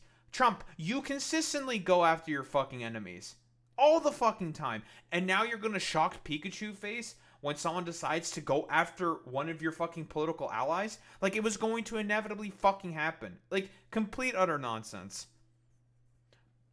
Maybe animated Sarah. I have no idea if America is at the point where gun control is unfeasible. That's a different fucking question, to be honest, though. From the attack on my life in Butler, Pennsylvania last year, which killed a husband and father, to the attacks on ICE agents, to the vicious murder of a healthcare executive in the streets of New York, to the shooting of House Majority Leader Steve Scalise and 3 others, radical left political violence. No mention of, again, the Paul Pelosi attack, the plot for Gretchen Whitmer, the Vance Bolter, nothing at all about Vance Bolter, only fucking Republicans, because it's always all about examining this through a fucking political lens with these motherfuckers. They don't give a fuck. They are, in fact, okay with their fucking opposition being fucking killed on the fucking streets. This is what it fucking looks like. This is the fucking fascism, dude. It's complete fucking nonsense. Violence has hurt too many innocent people and taken too many lives. Tonight, I ask all Americans to commit themselves to the American values for which Charlie Kirk lived and died. The values of free speech, citizenship, the rule of law, and the patriotic devotion and love of God. This is coming from the dude who's a convicted fucking felon, who is in the fucking Epstein files, who is trying to take away civil liberties and rights from fucking Americans. Rings completely fucking hollow. Charlie was the best of America, and the monster who attacked him was attacking our whole country. Oh, also, by the way, Trump has been consistently saying that this person's on the fucking left. We have no fucking idea. Yeah, like, get out of here with this, like, complete utter bullshit, dude. Like, you people are the ones who are making everything worse. You are the fucking ones who are ratcheting up the tone and the fucking violence. No. Like, get the hell out of here, dude. Like, this is complete utter fucking nonsense, dude.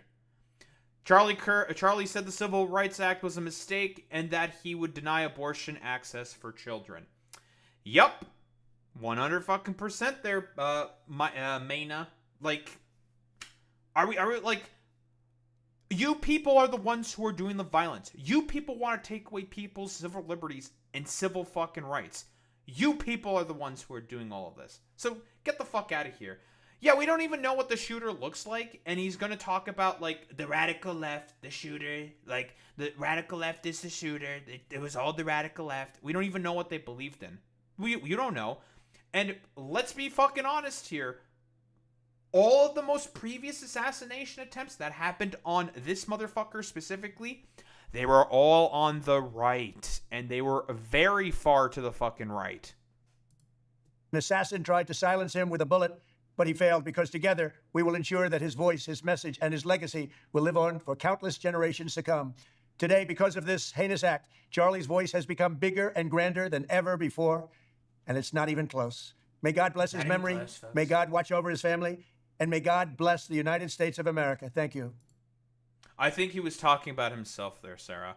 But this is what it is. Trump is going to now use this as an opportunity for his Reichstag fire moment to go after those he deems as the radical left. Again, I've already mentioned this before.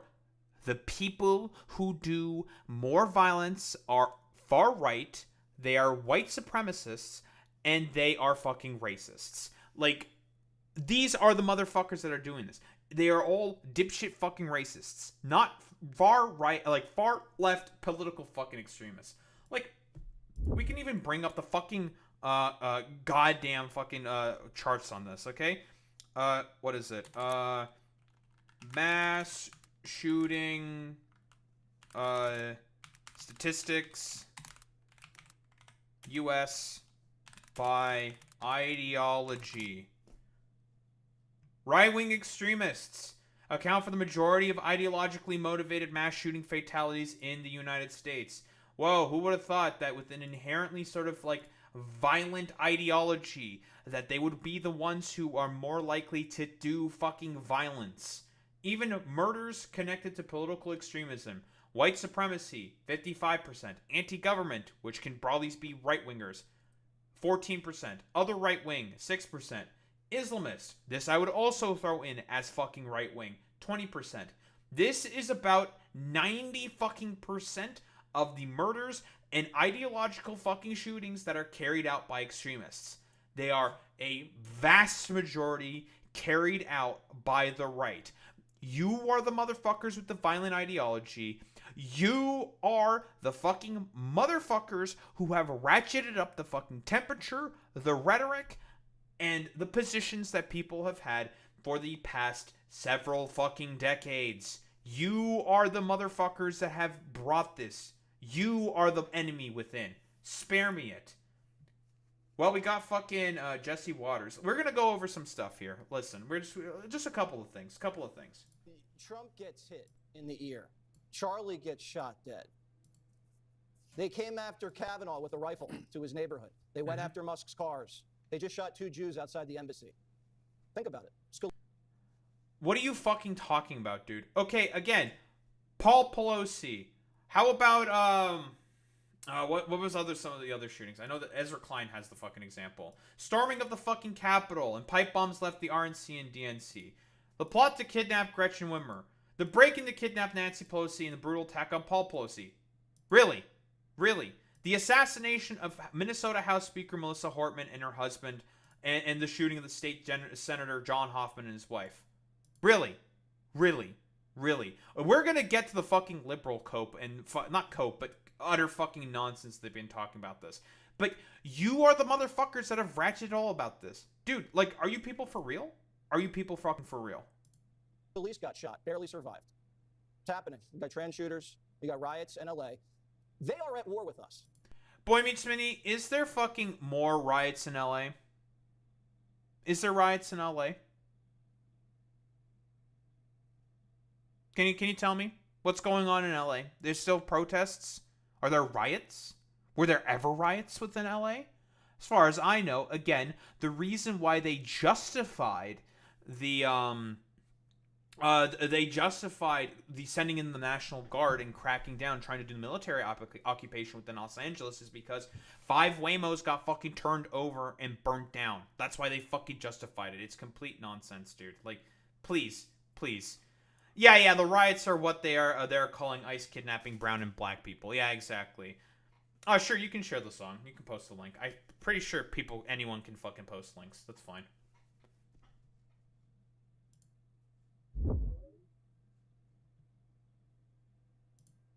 Fortunate Son Eurobeat remix. That's what I like seeing. Eurobeat. Very, very fucking cool. Well, yeah, exactly. Like, pretty much near every shooter's been a white supremacist. Even BIPOC, trans, and women shooters were radicalized by right-wingers online. The most recent fucking shooter, the Minnesota fucking shooter, was fucking radicalized specifically by a neo-Nazi satanic cult named 764, dude. Are you people for real? Like, for real? Like, please, spare me the fucking nonsense. All of these motherfuckers. I think the only trans shooter was the Tennessee one where they weren't a fucking right-winger. That was like the only one. The only one that they can point to. But the vast majority of the shooters have all been far-right fucking dipshits and morons. Some of them can fucking goddamn claim that they were non-binary or fucking trans, but they do that every single time as a way to do a final fuck you to the fucking goddamn trans community. That is the fucking point for as to why they're doing this. So fucking, again, spare me all this fucking bullshit and nonsense. Whether we want to accept it or not, they are at war with us.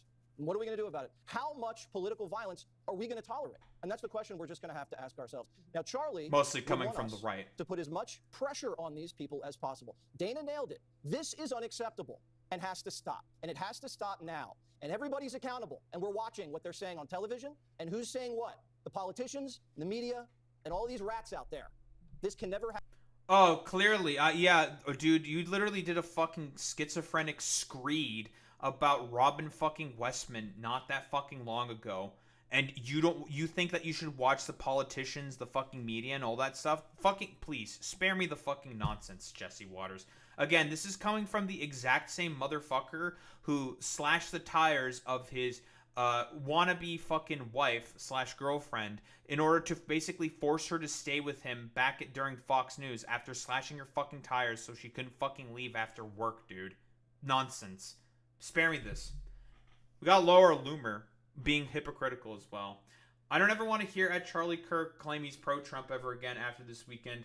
I'd say he has revealed himself as a political opportunist, and I have had a front row seats to witness the mental gymnastics these last 10 years. Lately, Charlie has decided to behave like a charlatan, claiming to be pro-Trump one day while he stabs Trump in the back the next. TPUSA was only able to thrive thanks to the generosity of President Trump. And here is fucking goddamn Laura Loomer doing exactly this, talking about the fucking left. We don't even know what the ideology of the fucking shooter is. Do we know? We have no idea. They haven't been fucking apprehended yet. But then again, like, this complete utter schizo nonsense is going to keep going until the suspect actually gets fucking apprehended. Like, bro, are we actually serious, man? Seriously? Like, fucking please, spare me the fucking nonsense, dude. Absolutely fucking ridiculous.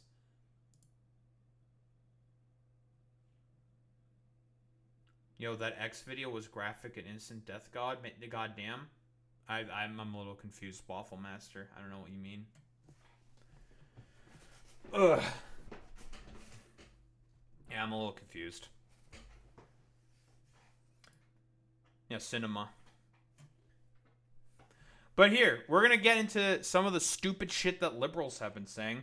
In the last few years, we've seen the plot to kidnap Gretchen Whitmer. The storming of the Capitol and pipe bombs left the RNC and DNC. The break-in to kidnap Nancy Pelosi and the brutal assault on Paul Pelosi. Multiple assassination attempts against Trump. The assassination of Minnesota House Speaker Melissa Hortman and her husband, and the shooting on State Senator John Hoffman and his wife. Luigi Mangioni's assassination attempt of Brian Thompson. The assassination of Charlie Kirk. Political violence is contagious. It's spreading. It is not confined to one side or belief system and should terrify us all. Get the fuck out of here, Ezra Klein. Because of all the stupid, idiotic bullshit that your abstemious party ultimately wants to not fucking do anything, you have allowed the right, in order to be able to be the main force of fucking politics, to be the main drivers of the fucking message, and you're fucking surprised and shocked Pikachu facing that everything is fundamentally getting worse. And you just want to talk about, both sides are actually really, really bad. When, again, we want to talk about mass shootings by fucking ideology. It is the right that is significantly fucking worse, dude. Like, get the fuck out of here with this nonsense, bro. Like, seriously. Like, we all know murder's connected to fucking extreme ideology. It's always the right. The right is significantly fucking worse. So you want to fucking equivocate the two? Really?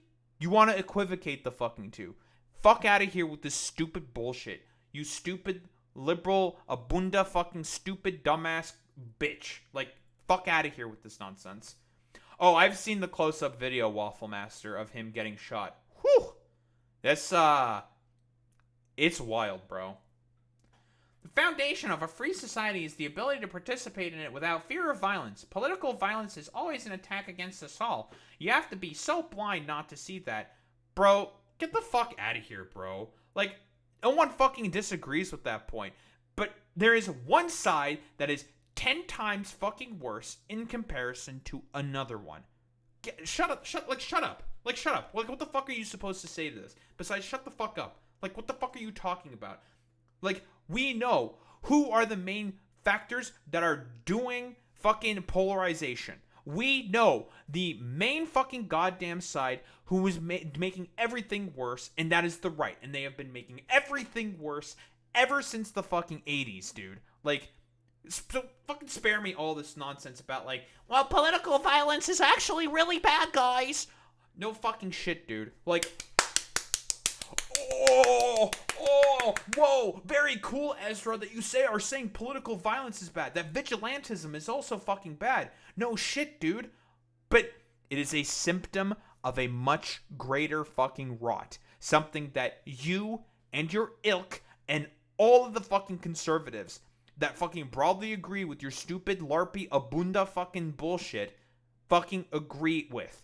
You are pushing the fucking ideology that has made it such that political violence is going to be way more fucking common than ever. And you and the dipshits that you fucking support and are okay with, that being the fucking mainstream fucking Democrats, are basically allowing for the snowball of further and further political violence and radicalization to get further and further out of control.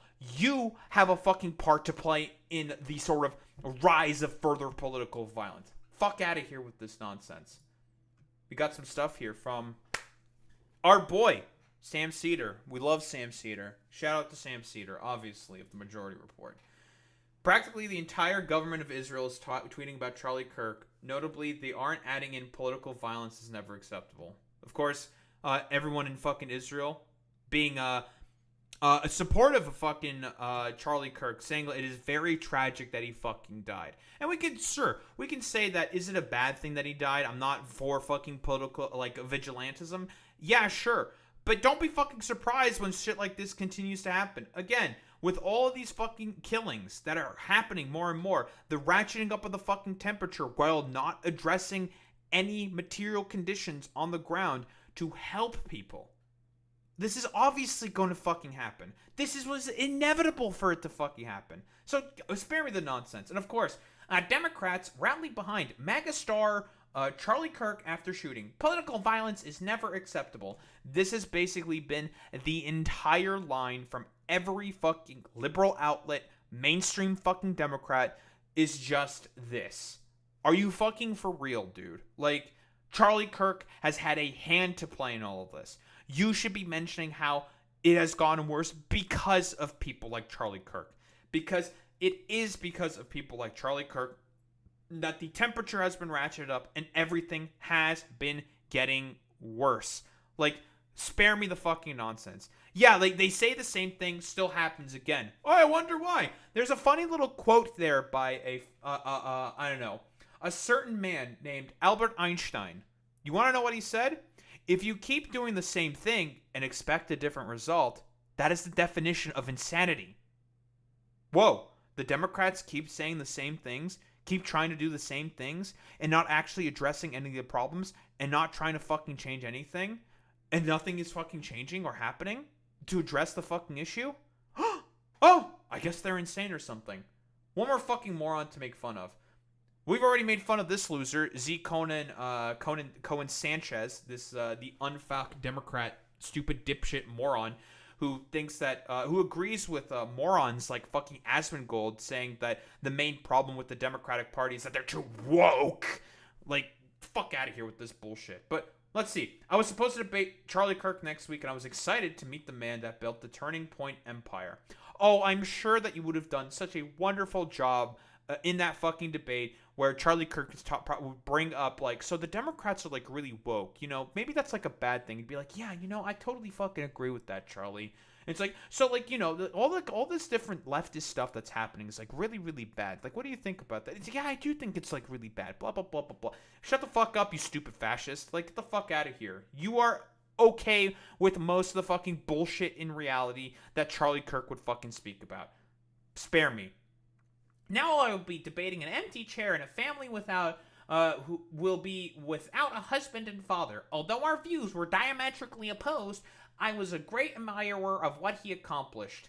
Yeah, ratcheting up the political fucking temperature, saying everything to make the material conditions within the United States get worse, basically doing everything fucking possible to make it all just categorically much worse for average fucking Americans, and not just average fucking Americans, but also minorities and other people all across the fucking world with these stupid, idiotic nonsense. He's also had a fucking part to play in the fucking goddamn genocide that's being conducted within Israel right now. Spare me it. You don't give a fuck about any of this stuff. I thought Destiny, because, listen, you know what Destiny's consistently doing? He's just attacking conservatives. That's all he's fucking doing. Consistently. Let's be honest here. And Destiny is correct when he's consistently attacking conservatives. Why? Because Destiny fucking recognizes that this will be used as a moment by the right in order to further help catalyze their want for like a civil war electric boogaloo, or to do further fucking crackdowns and authoritarian power grabby fucking bullshit. This is the fucking Reichstag fire moment for all these motherfuckers. And you want to talk about how you're a great admirer when Charlie Kirk helped build that?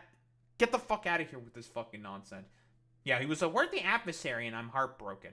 Yeah, and you call yourself a fucking Democrat. Get the fuck out of here, you stupid moron. I don't know, like, what else is there to say? Like, whoa, Charlie Kirk facing the inevitable consequences of his fucking actions. You are the one who had a hand in the raising of the fucking temperature of the goddamn problems within the United States, with the policies that you advocated for, with the things that you were positive about, and with the things that you decided to help destroy. You had a fucking hand to play in all this. Don't be shocked Pikachu facing when, whoa, all those things are starting to happen. It's all starting to come to pass, and you start to suffer the consequences of it. So please, I just can't fucking deal with all this stuff. Thank you for the raid, Jet Extremis. The raid of 2. Appreciate that, bud. Boy Meets Mini, can we get a shout out for Jet? Yo, good one, Boy Meets Mini. Nice exclamation mark. Everyone point and laugh at Boy Meets Mini. Point and laugh. But yes, what's up, Raiders? I am Daharumba. I am a variety streamer, and I play video games as well. Mostly Pokemon and Factorial. Mostly Factorial right now. And we are now talking about, well, the thing that happened. The thing that happened. The happening. The happening is fucking happening. Very, very cool. Very good. We love it when the happening happens. Very cool. We love the happening. So good. So fantastic. Very cool. But yeah, point and laugh at Boy Meets Mini. Point and laugh at him. He fucked up a command. Listen. Boy Meets Mini, you thought you could get him. You thought you were fucking being slick. Y'all motherfuckers think y'all slick. You ain't fucking slick. You ain't getting away with that shit. Get the hell out of here with this bullshit. Woof! 10.5 hour stream. 3-year affiliate university. Very, very cool. Well, thank you. Thank you, Chet. It is going quite well. You and Boy Meets Mini raiding into this humble channel. Yeah, let's go. 3 years. Let's go. Let's fucking go. Let's fucking go. Hell yeah, brother. Hell yeah. Yeah, everyone laugh at Boy Meets Mini. Very important. Very, very important. What was I doing? I was doing my fucking conclusion. Yeah, I was doing my fucking conclusion. Charlie, like, don't be surprised when a lot of fucking unfortunate shit just fucking happens to you or something, because you have had a hand to play in the raising of the fucking political temperature within the United States of America.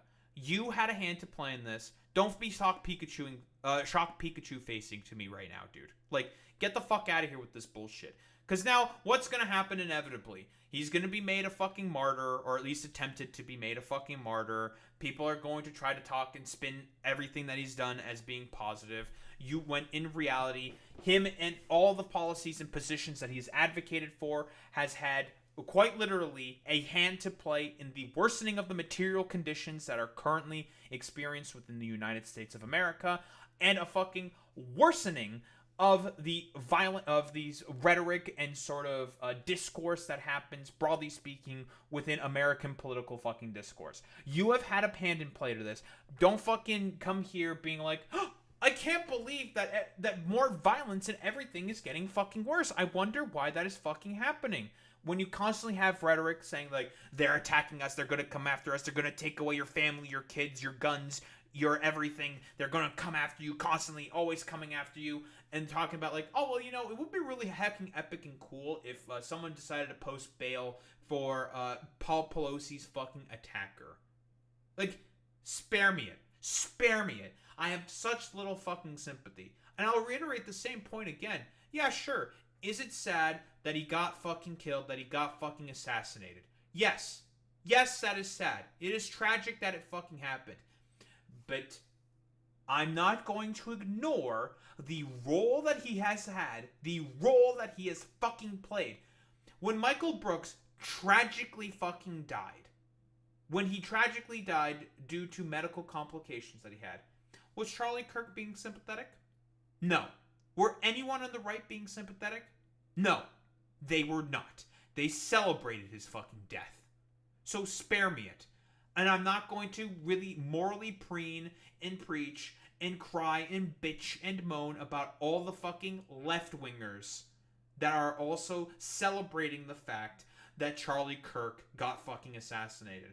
You know, I do think it is safe to say that this is probably the highest profile political assassination that has happened ever since the RFK sort of assassination, you know? So, spare me all this fucking nonsense. Like, no one should be fucking sympathetic to people like RFK Jr. All these, like, stupid liberals and centrists and all that fucking nonsense being sympathetic to this fucking monster should not be fucking doing all this fucking bullshit, okay? He is a monster who helped make everything fucking worse. I know, like, even Yankee Stadium fucking jet extremists basically had a moment of fucking silence for this complete, utter charlatan, this liar, this pretender, this demon. So spare me it. Spare me it. I don't want to fucking hear any of this stuff from all these, like, centrists and apolitical types being sympathetic for Charlie Kirk dying and not completely ignoring all of the things that he has done to make the political climate within the United States of America 10 times fucking worse. Spare me that fucking bullshit. And fuck the right-wingers who are going to now use this as a way to further go after, well, rights, civil liberties, and make... Thank you for the follow, Jolly Spaghetti. Appreciate that, bud. So spare me all the fucking goddamn nonsense and all the preening and preaching and talking about, like, hey, it's all because of the left. The left is making everything worse. And talking about all the fucking goddamn violence when it is you motherfuckers that have made it worse for everybody. Materially, rhetorically, in terms of the broader fucking political discourse, in terms of fucking civil liberties. You people are the ones making it worse. So don't be surprised if I don't have much fucking sympathy for this complete utter charlatan freak known as Charlie Kirk.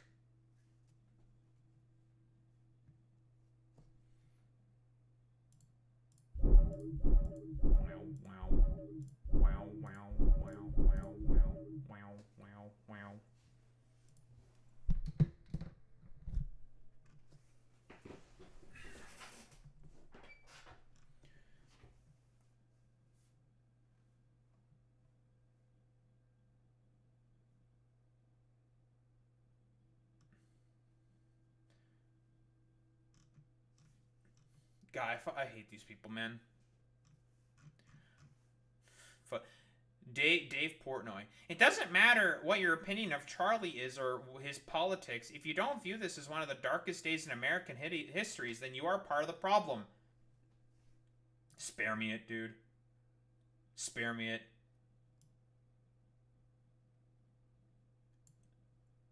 True, we do be doing all the shout-outs to all fucking content creators.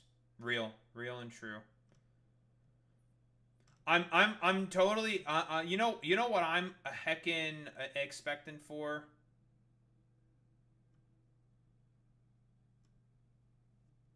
Oh, listen. All right, listen. We got a quick base for Kai Cenat. Yeah, shout out Hasanabi, up and coming political streamer. That's true. Hold on, we got a quick base for Kai Cenat. That's the guy with like the crazy ass takes, right? Or some shit. He be saying some crazy. He be saying some crazy shit, right? W Kai. W. Yeah, shout out to Kai Cenat. Yeah, shout out to Kai Cenat, dude. Showing no remorse for Charlie Kirk dying. Let's fucking go, boys. Let's fucking go, boys, girls, those in between. Not showing any sympathy for dumbasses like Charlie Kirk coming from fucking Kai Cenat. Let's fucking go, boys. Holy shit. What the fuck? Don't watch, okay, bet. Yeah, you should He got not watch this. assassinated. Shit. Keep in mind, this is coming from fucking Dom Lucre, who posted pedophilia on Twitter. And got his account reinstated by Elon. Very, very cool. And yeah, all the fucking right-wingers are saying, like, he has no idea. Very, very cool. Fuck out of here with this stupid fucking bullshit. I hate these people, bro. Oh, I hate these people, dude. I mean, we were gonna do this anyways, but we're gonna go after... We're gonna go after Charlie Kirk again! So fucking good. Well, time to go after Charlie Kirk. Again, folks! Oh, man, oh, man, oh, man, oh, man, oh, man. So fucking good.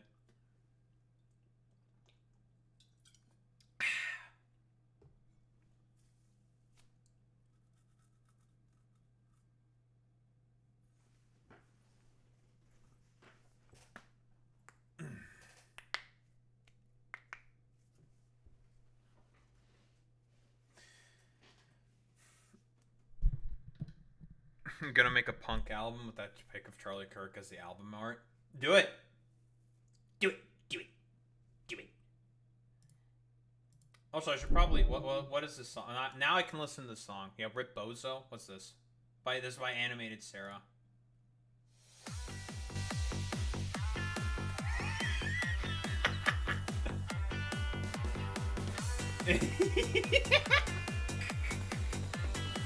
Yeah, Rip Bozo. Get up. Kissinger has died today.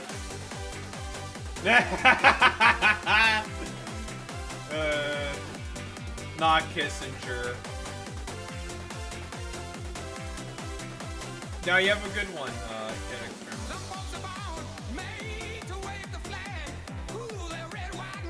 Let's get a Rip Bozo pack watch for fucking Charlie Kirk. Expand your crabs or whatever. Do all your shit. Yeah, that fucking wicked piece of shit. The demon. Charlie Kirk is dead. No sympathy. Fuck his stupid ass bullshit. Fuck his nonsense. Political rhetoric and discourse and material conditions of the ground in the United States. The reason why it is as bad as it fucking is because of his stupid bitch ass. Because of his goofy ass. He's the one who did all that shit. Yeah, turn that motherfucker into a fountain. Real.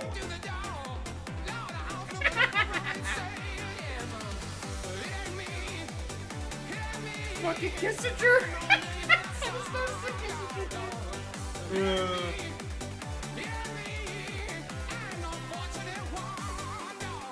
Alright, we're good.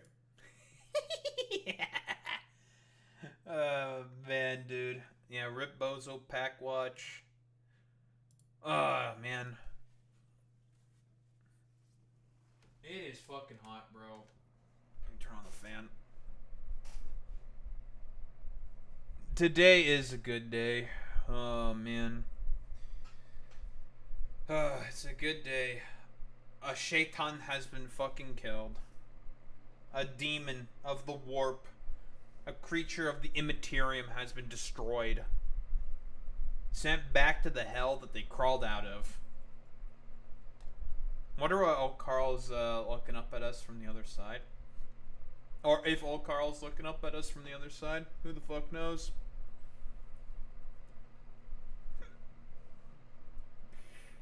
Oh, Jesus. I had shawarma today and it was fucking delicious. And, listen, there's another reason besides Charlie Kirk dying. Another reason why today's pretty good. You know, I pulled the trigger, got myself a fucking Switch 2. Why? I'm not dealing with those fucking tariffs. Fuck that shit. Alright?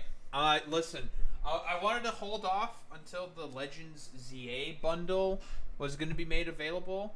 Because I was going to get a Switch 2 anyways. Definitely was going to get a Switch 2 anyways. But I was holding out because I wanted to get the Legends ZA bundle, right? Wanted to wait for that shit. But then, obviously, I saw all the shit about the tariffs and, like, the de minimis exception and all that nonsense. And I'm just like, alright, I'm not going to fucking wait anymore. I'm just going to pull the trigger on this just in fucking case Nintendo also decides to raise prices on the Switch. Because they've already been raising prices on stuff. And they might also start raising prices on the Switch too. I'm just going to fucking pull the trigger now.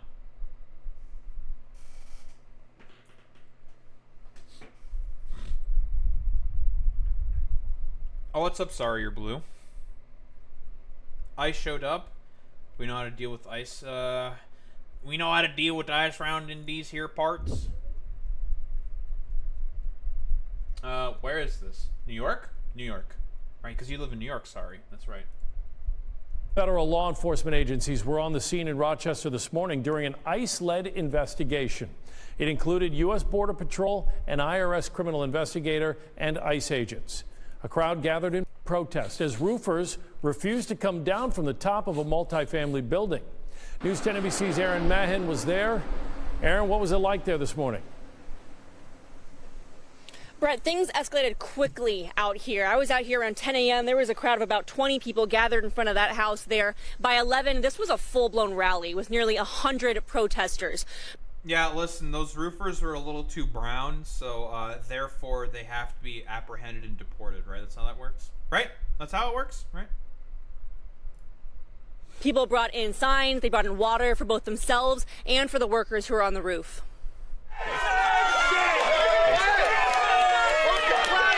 A crowd gathered on Westminster Road this morning. They chanted in protest of ICE and shouted up to the workers on the roof. The crowd was made up of neighbors, activists, and attorneys, and politicians also came by. I met the woman who first spotted the agents. She's the one who started calling advocacy organizations. I ran home. I called my daughter because she's an activist and used to live here, and she sent me numbers to call. So I called those numbers and I reported. Smart. A smart mom. Being like, well, my daughter knows how to do this better than I could, so I asked her help. In the meantime, I started screaming, "We don't want you here, ICE, whatever." And then the neighbors heard me, and there was like maybe 6 of us. That changed pretty quickly, though. By about 10... We got a based fucking suburbanite? Rare. Very, very rare thing to happen, but based, objectively speaking. Well, like, here's the thing with that dude, what? Like, that's a fucking positive sign, because that exact same shit happened during the George Floyd protests, right? When the George Floyd protests were happening, everybody went out and protest, including those who would never fucking get up and protest, and that is suburbanite fucking wine moms. Even they went out because it's just like, okay, bro, this is fucking insane, dude. Nothing came of it, of course, because the Democrats are fucking worthless, but it's a sign. 10:30, the crowd amassed to about 100 people. Maria Garcia, the program director for Western New York Coalition of Farm Worker Serving Agencies, led negotiations with agents. She passed papers up to the workers on the roof so they could sign for an attorney, and then she went down and spoke with agents asking if they had warrants. After telling They probably didn't. her no, the agents agreed to leave peacefully. As agents walked back to their cars, people filmed them and started shouting in their faces. Let them leave! I need them gone to protect my workers! Let them leave! One car pushed through the crowd, speeding off. Another car got stuck for about half an hour because someone slashed their tires. Fucking losers. Get out of here, you little Gestapo freaks. Gestapo. We don't like you here. Fuck you. After all agents left, people stayed to make sure Fuck the you, workers on the stupid roof bitches. got down safely. People Yo-based? cheered as they drove off in Garcia's car, Yeah, enjoy your headed back to flats, the you coalition's fucking losers. office. Several people spoke afterwards. There's no such thing as an illegal human. Humans are all legal. No such thing. ICE may keep coming, but we are not going to stop. Yeah. Objectively based. Things calmed down by about noon. That's when Garcia drove the two workers on the roof away. And I reached out to U.S. Customs and Border Patrol to ask why they were here this morning. They said this was an ICE-led investigation, and they referred me to them. Yeah, of course. I would not expect CBP to probably really know about the actions of ICE. Listen, the ICE Gestapo freaks, they see Browns on a fucking roof, and it's just like, alright, boys, get your fucking sticks. We're gonna start beating some Browns today. Up, up, up, up, up, up, up, up, up, up, up, up, up. Alright, Browns detected. Start beating the fuck out of them. Ah! I'm gonna beat the fuck out of you with a stick. So stupid, dude. For all further inquiries. Reporting live in Westminster Road, Aaron Mahin, News and NBC. Aaron, thank you. The Western New York Coalition of Farm Worker Serving Agencies issued a statement about their involvement in today's scene. They said their staff stood alongside community members to ensure that due process was upheld and that constitutional and legal protections were respected. Very cool, very epic. This is how we celebrate. What's this? Oh, the ice pinatas. Oh yeah, listen, the wine mom, objectively fucking based, okay? She did what she thought was correct. She was correct there. And yeah, American cops sometimes even put Indian cops to shame when it comes to the sheer incompetence. Well, I mean, if your only purpose is to defend property and capital and not the community, which is your real fucking... Bro, like I'm telling you, Romanian cops know this fucking better. Now, there's instances where Romanian cops are very fucking corrupt, but that's mostly when dealing with the fucking mafia. Then they're incredibly fucking corrupt and bought off by the fucking cops. But when it comes to average fucking civic work, they know how to de-escalate situations and not deal with any of the fucking corrupt bullshit. It only just with the mafia, they're really, really bad. But it's crazy. Yeah, that is the Israeli training right there. There should be more pinatas. This is good, bro. This is good, dude. All right, let's do the. We got some fucking segments to finish up, okay? We gotta do this. Couldn't get out of work when my nieces went down there. There were a bunch of retirees saying they'd stand out there all day if that's what it took. Based. Listen, okay. Listen, dude. Like, when it comes to fucking being ageist, I fucking hate old people, okay? God, I fucking hate old people. My hatred of the elderly is very, very fucking high, okay? Fucking hate the elderly, okay? Hate their fucking guts. But listen, when it comes to if they do shit like that, I'll be like, based. Thank God you're doing shit like this. Fantastic, excellent. We love seeing this. Very cool, very fucking good, okay? Otherwise, listen, I will always say this all the time, and I'll be like, yeah, you guys are the motherfuckers that have brought all this upon us. Like, fuck you people. Very good. Very, very fucking cool, dude.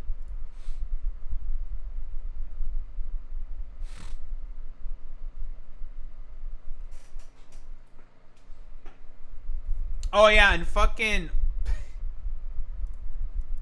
Charlie Kirk justifying gay people being fucking stoned. Very cool. You're not gonna see that from fucking MSDNC and all these fucking dipshits. We should allow that.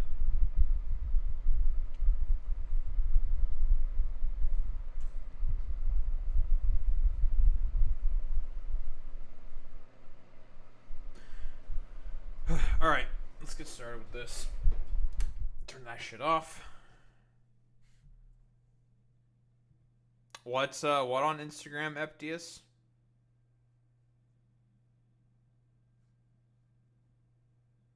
Like what? I hardly use fucking Instagram. You said something? Where? Very important. Where? What link?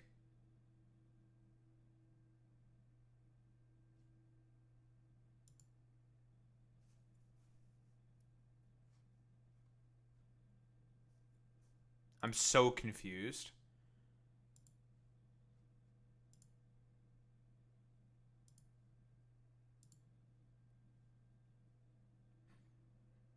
I have no idea what you're talking about, FTS. I'm so confused.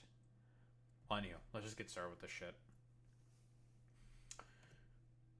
So, I came across this NBC News desk poll, and I thought it was pretty fucking interesting. Or at least I saw it in a, fucking David Dole video, and I wanted to take a look over it. Talking about, like, some of the priorities that Gen Z men seemingly fucking have.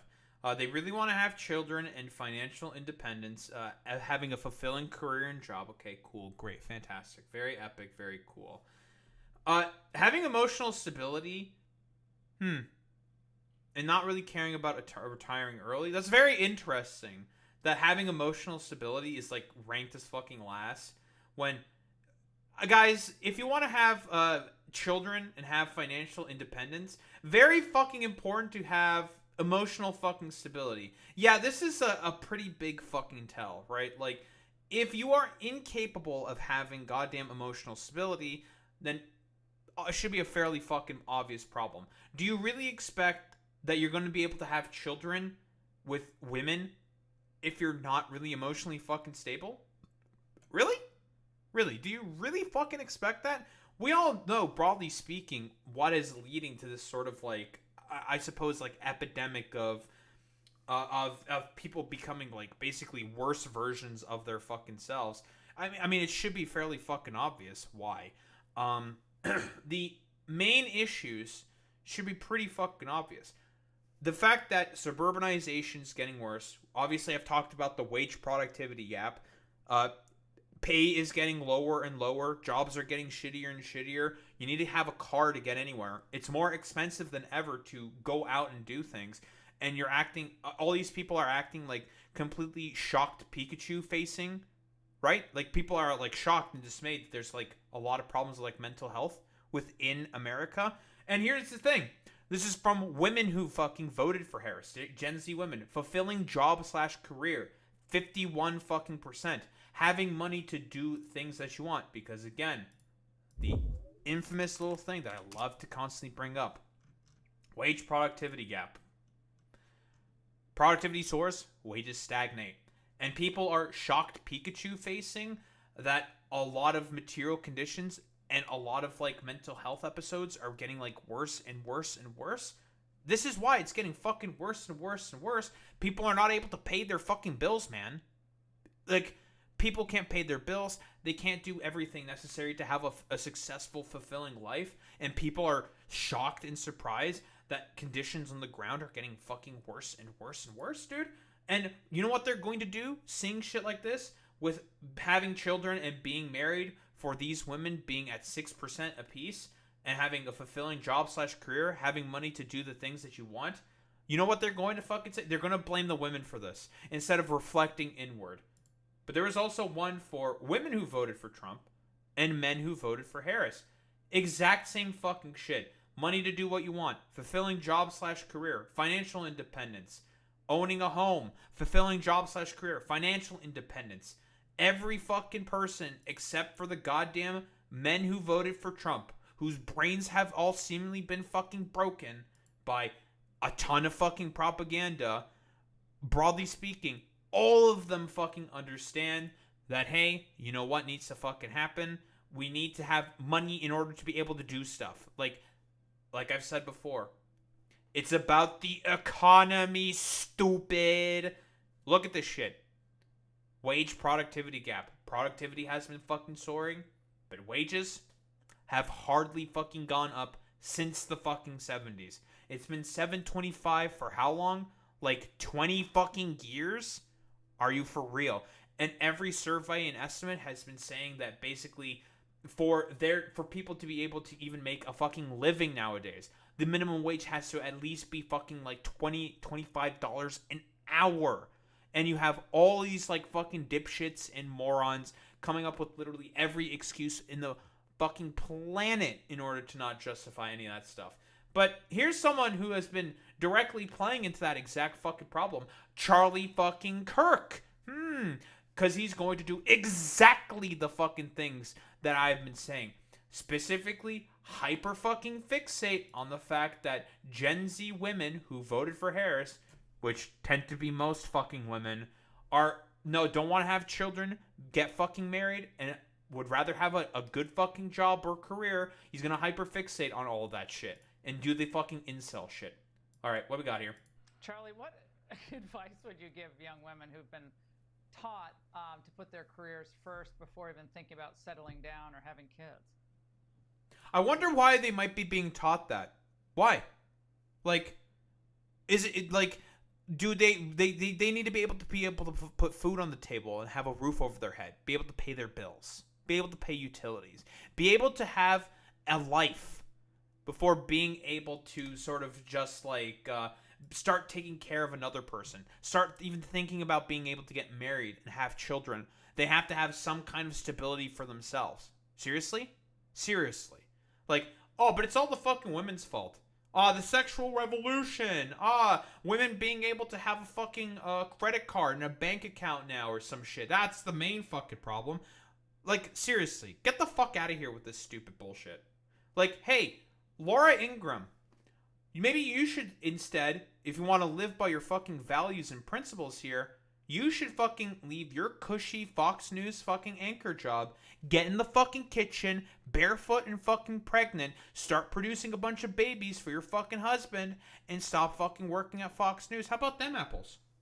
Live by what you preach. Practice what you preach, conservatives. What happened? Wait, what happened to practicing to what you preach? Nonsense. I always get in trouble no matter how I answer this question, Laura, so here it goes. Look, I'll say this, is that having children is more important than having a good career. I have 2 kids. I also have an amazingly blessed career. There it fucking is. Charlie, you need to have a good career in order to be able to pay for those children. Also, Charlie, you are a millionaire with a 4.7, or were a millionaire. Backwatch Rip Bozo. You were a fucking millionaire who has a $4.7 million estate in fucking Arizona, right? You have a big ass fucking house. Your net worth is in like $12 million or some shit, and you got all that money when you did your fucking stupid political activism by getting a bunch of money from a bunch of fucking fracking billionaires and other sort of political fucking pundits and organizations. Get the fuck out of here with this bullshit, dude. It's not about having fucking children. People need money in order to be able to have children, and most people are barely fucking able to pay their bills, dude.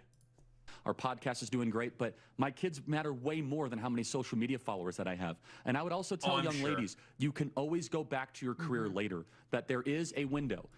No, there fucking isn't. What window, dude? Do you really believe for even 3 fucking seconds that, let's say, what fucking Charlie Kirk is saying is true? Okay, woman has to go to, let's not even say fucking, they go to like do a 2-year college degree or something, sure? Like a 2-year college degree or something to try to get some fucking experience, some kind of education, or just completely out of high school, decides to get 19, pregnant, around there, maybe like 20 or some shit, and has some fucking kids, right? She has to be now forced to stay at home, cook, clean, take care of the fucking kid, while her husband, I presume, you know, if the relationship is stable, there's no fucking problems there, assumably is staying with her the whole time, is earning money for the fucking goddamn family, and now the kid grows up, can live on their own, right? Or at least hopefully live on their own. Then you expect them to be able to go out to get a fucking career at, like, in this sort of hypothetical scenario, in their late fucking 30s after having a fucking kid. You really fucking expect that? She has hardly any fucking experience. She did this right out of fucking goddamn high school, right? Has just her high school fucking degree, hasn't gone to fucking community college, hasn't gone to any fucking college, because again, like, bro, like, are you fucking for real? Like, they haven't had any time to go do any of this shit because they've had to raise the fucking kid. Like, the point, it should be rather fucking simple here. For Charlie Kirk, it is about maintenance of hierarchy and control. That's what he fucking fundamentally really cares about. You can't just go have a career after, like, doing nothing and having this basically ball and fucking chain, for lack of a better term, on you for about 18 fucking years when you have to take care of the fucking kid. That's complete fucking nonsense. It's not sustainable. Where you primarily should pursue marriage and having children, and that is a beautiful thing. This is not about shaming. It's not about ridiculing. It's not about moralizing. It's about lifting up what is beautiful. And by the way, that's so fucking funny coming from you, motherfucker, when you decide to moralize everything when it comes to this fucking goddamn topic. You're part of the problem. We want to talk about why men are feeling extremely fucking lonely, why they are unable to fucking get any dates with anyone. It's because of the stuff like you. People like you with the stuff that you fucking say. You're the fucking main problem here, Charlie, with the stupid shit that you keep saying, bro. Like, come on. Like, oh yeah, dude, you just need to focus on paying a wife, being barefoot and pregnant, and providing for your fucking husband and kid. Totally. Career? Nah, who needs any of that shit? Fuck that. When literally, even in America, the conditions on the ground have made it such that in order to be able to think about paying for your bills, you have to have a two household income. You have to have at least 2 incomes. I've even seen cases where some people are even starting to do 3 fucking incomes in order to be able to pay the fucking bills. And you want them to just be barefoot pregnant and have fucking kids in this economy? Get the fuck out of here, dude. we look at the mental health data. Young women are not okay. Half, that is right, half of liberal white women say that they have some form of mental health issue that has been diagnosed by a doctor. Oh. What is the number? I wonder why that might be the fucking case, dude. Oh, because again, jobs fucking suck, the economy sucks, the housing market sucks, it all fucking sucks. Wage productivity gap? Wage productivity gap? But you're never gonna fucking address any of that stuff. One thing that mental health professionals will tell you when it comes to mental health issues, loneliness does not help. So maybe we should solve the loneliness epidemic by encouraging young ladies to get married and have children. It's good for them, it's good for America, and it's good for our future. As expected from this complete incel fucking dipshit and moron, he wants to put a shackle on fucking women because fundamentally speaking, what Charlie Kirk is pushing for here is for a 1950s style of economic fucking control over women. That is what he fundamentally wants. Fucking nonsense. But here, Trump voters, young men want family, children, and legacy. Young women who voted for Kamala Harris, they want careerism, consumerism, and loneliness. Sure, totally, bro. Because every fucking woman in the United States of America only wants to, like, go out there and just fucking goddamn just have a career in order to just buy day fucking items. Like, yeah, women do be fucking shopping, by the way. And this all kind of ties together. Trump voters, young men, they want family, children, and legacy. Young women who voted for Kamala Harris, they want careerism, consumerism, and loneliness. Charlie, why are you not talking about the women who voted for Trump? They also want the top 2 things, top 3 things, all have to do with financial stability. Owning a home, fulfilling job/career, financial independence. Men who also voted for Harris, exact same fucking shit, dude. Exact same fucking thing. Like, complete fucking nonsense. Yeah, women be shopping, says the dude spending $50K on lifted truck accessories. Yeah, complete fucking nonsense here. Like, it's so stupid, dude. Like I said before, for Charlie Kirk, fundamentally speaking, it is all about maintaining systems of hierarchy and control. That is it. Again, Laura Ingraham, you're just saying this you're just listening to this charlatan say this complete utter nonsense. Quit your job. Go back to the home. Cook. Clean. Have children for your husband and take care of them for your husband instead of having your cushy millionaire job at Fox News. That is a dramatic divide that is going to play out in our politics for the years to come. Women who voted for Trump financial independence, 40%. But I wonder why he's only focusing on women who fucking voted for Harris. Oh, it's because it's like a fantasy for all these like weird motherfuckers to be banging a fucking liberal woman. And I will fucking say this. All these motherfuckers, and this is actually one of the only points that I think I agreed with in the movie Lady Ballers. These fucking conservatives have some psychosexual obsession with fucking liberal women specifically, because it feels like this exotic item that they can never have their fucking hands on at any point in time. It's just like, oh please, I want the liberal women to love me. I want them so fucking badly. Especially considering the fact that a lot of women tend to very often vote for more left-leaning and liberal fucking candidates, broadly speaking. It makes all these motherfuckers lose their fucking minds consistently. Despite the fact that they think that, like, we're doing everything possible that's so fucking positive for women, when that's, like, not even the fucking case. Yeah, like, literally, like, these people are no different than fucking chasers. Like, completely. Hindufa loser dudes are the same. They fantasize about Muslim and Christian women, feels weird man, and South Indian women, while at the same time oppressing those very groups of people. It's always psychosexual with these people. Every fucking time, dude. Every fucking time. What do we have here? It's completely consistent with other data we have seen for the last couple of years. Young women don't value having children. I wonder why young women might not be valuing having children as much as financial stability and having a good career and being able to earn money, Charlie. I wonder.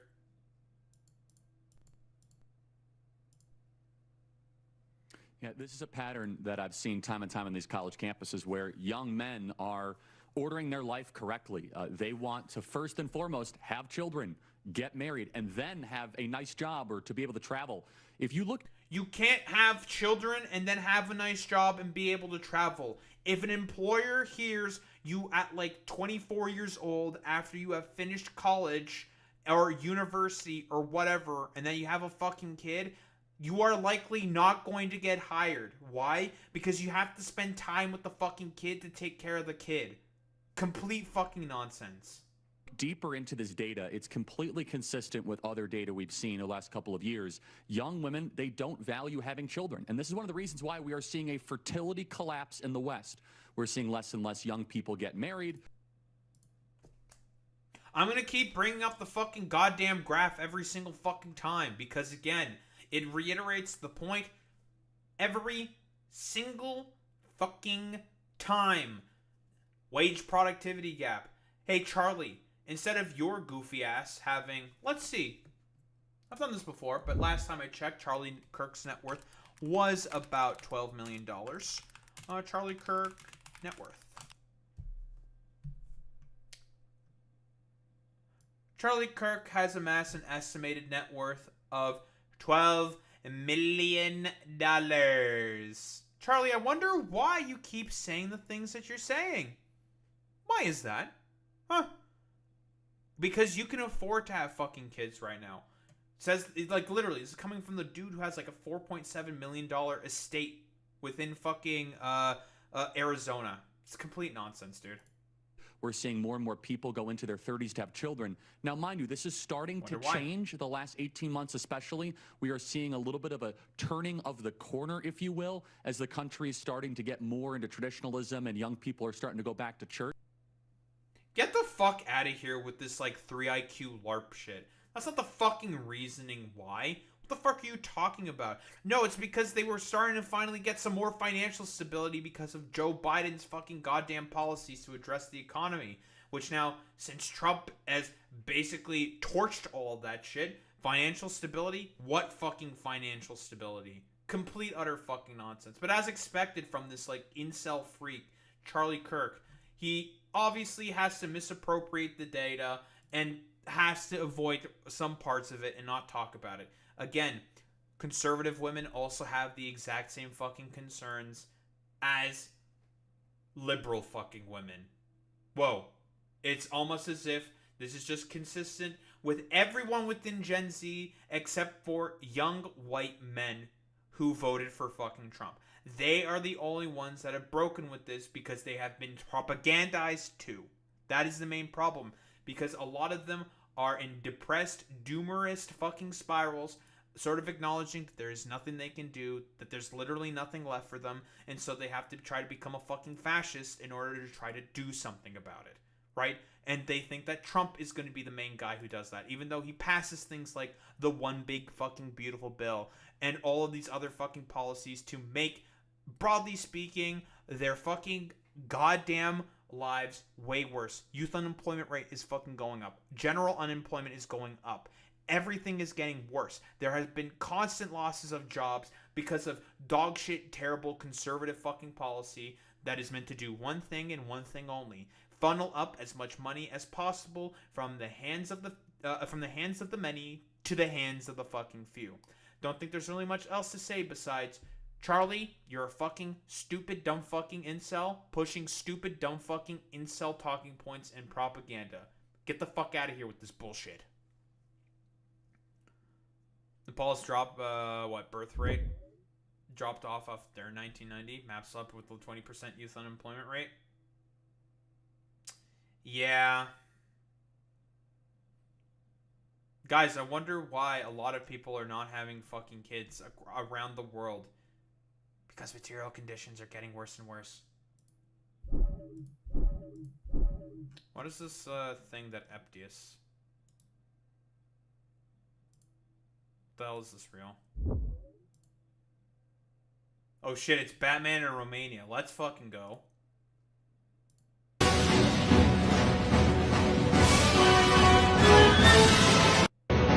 Based. Very important. Very good. I agree with everything that's going on there.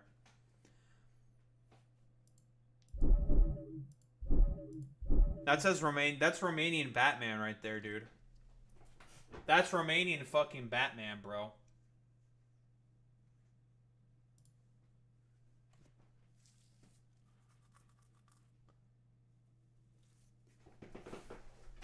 Oh, yeah, there's a lot of racism in Romania. Lots of racism there. We love Romania. I would never go back there, though. I left that place. Never going back. Fuck that place. That place is fucked. Yeah. And by the way, literally every Romanian that comes into chat, anytime I say like, so Romania's a shithole, they're like, oh yeah, Romania's a fucking shithole. It's consistent. Every Romanian knows, whether out of the country or in the country, wow, Romania fucking sucks. Poor Romania. They just got fucked over by, well, the Russians, the Ottomans, Austro-Hungarians, the Romans, the Pechenegs, literally everybody, basically. Very, very cool. The Romanian economy was actually improving because of a growing IT sector, because of, well, a cheap labor, mostly. That's why. So it was getting better, but meh. It's Romania. Yeah, there's like really nothing else to say. It's just fucking Romania, dude.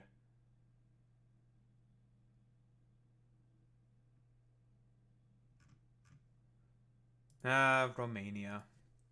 Romania. What are we gonna do with you, dude? I'm getting closer to 200 subscribers, Boy Meets Mini. You gotta catch up. I'm at 197, Boy Meets Mini. You gotta catch up, Boy Meets Mini. Boy Meets Mini. All right.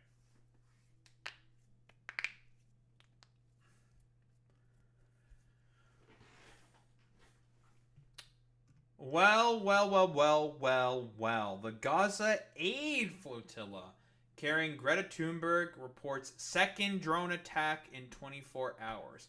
So I believe the global Samud flotilla of, I think, about 50 fucking ships.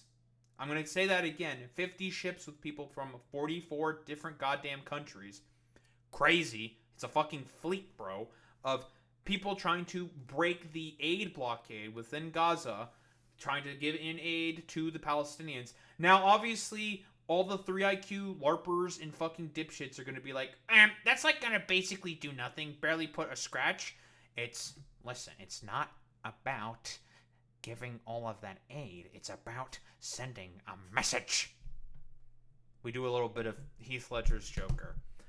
But yeah, it's about sending a fucking message that people are going to keep resisting the fucking genocide that's going on within Gaza, and people are going to keep doing anything possible in order to get help to the Palestinian people, which are getting fucking besieged and genocided by the state of Israel.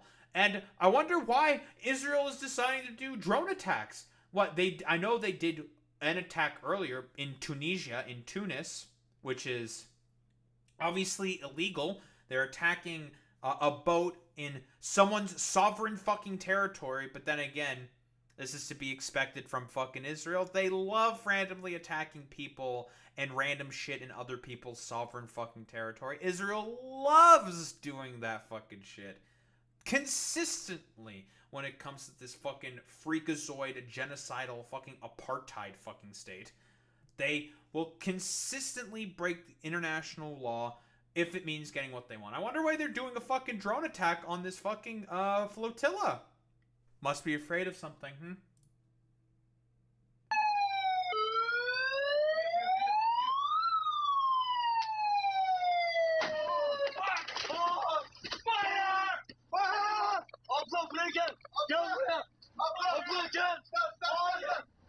Bro, what the fuck was that, by the way? Like, dude, this is fucking insane, bro. Like, is that a fucking firebomb? Is this like a thermite charge or some shit? What is... Yeah, or it could be a flare gun, right? It's probably a fucking flare gun. They just shot a fucking flare. And from what I understand, the person who talked about this is like, yeah, they shot some shit right by our fucking diesel tank. Should be fairly obvious what the intention was there. They want to light the tank on fire and have the boat fucking explode.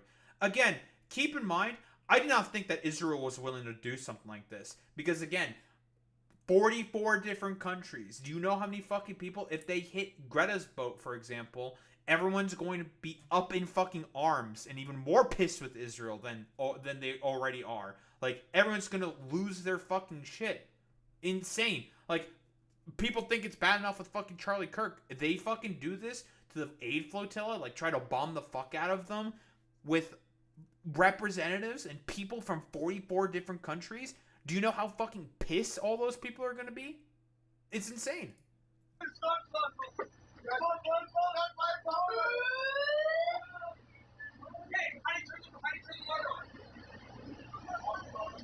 And by the way, this isn't the first attack. This is the second attack that Israel is doing.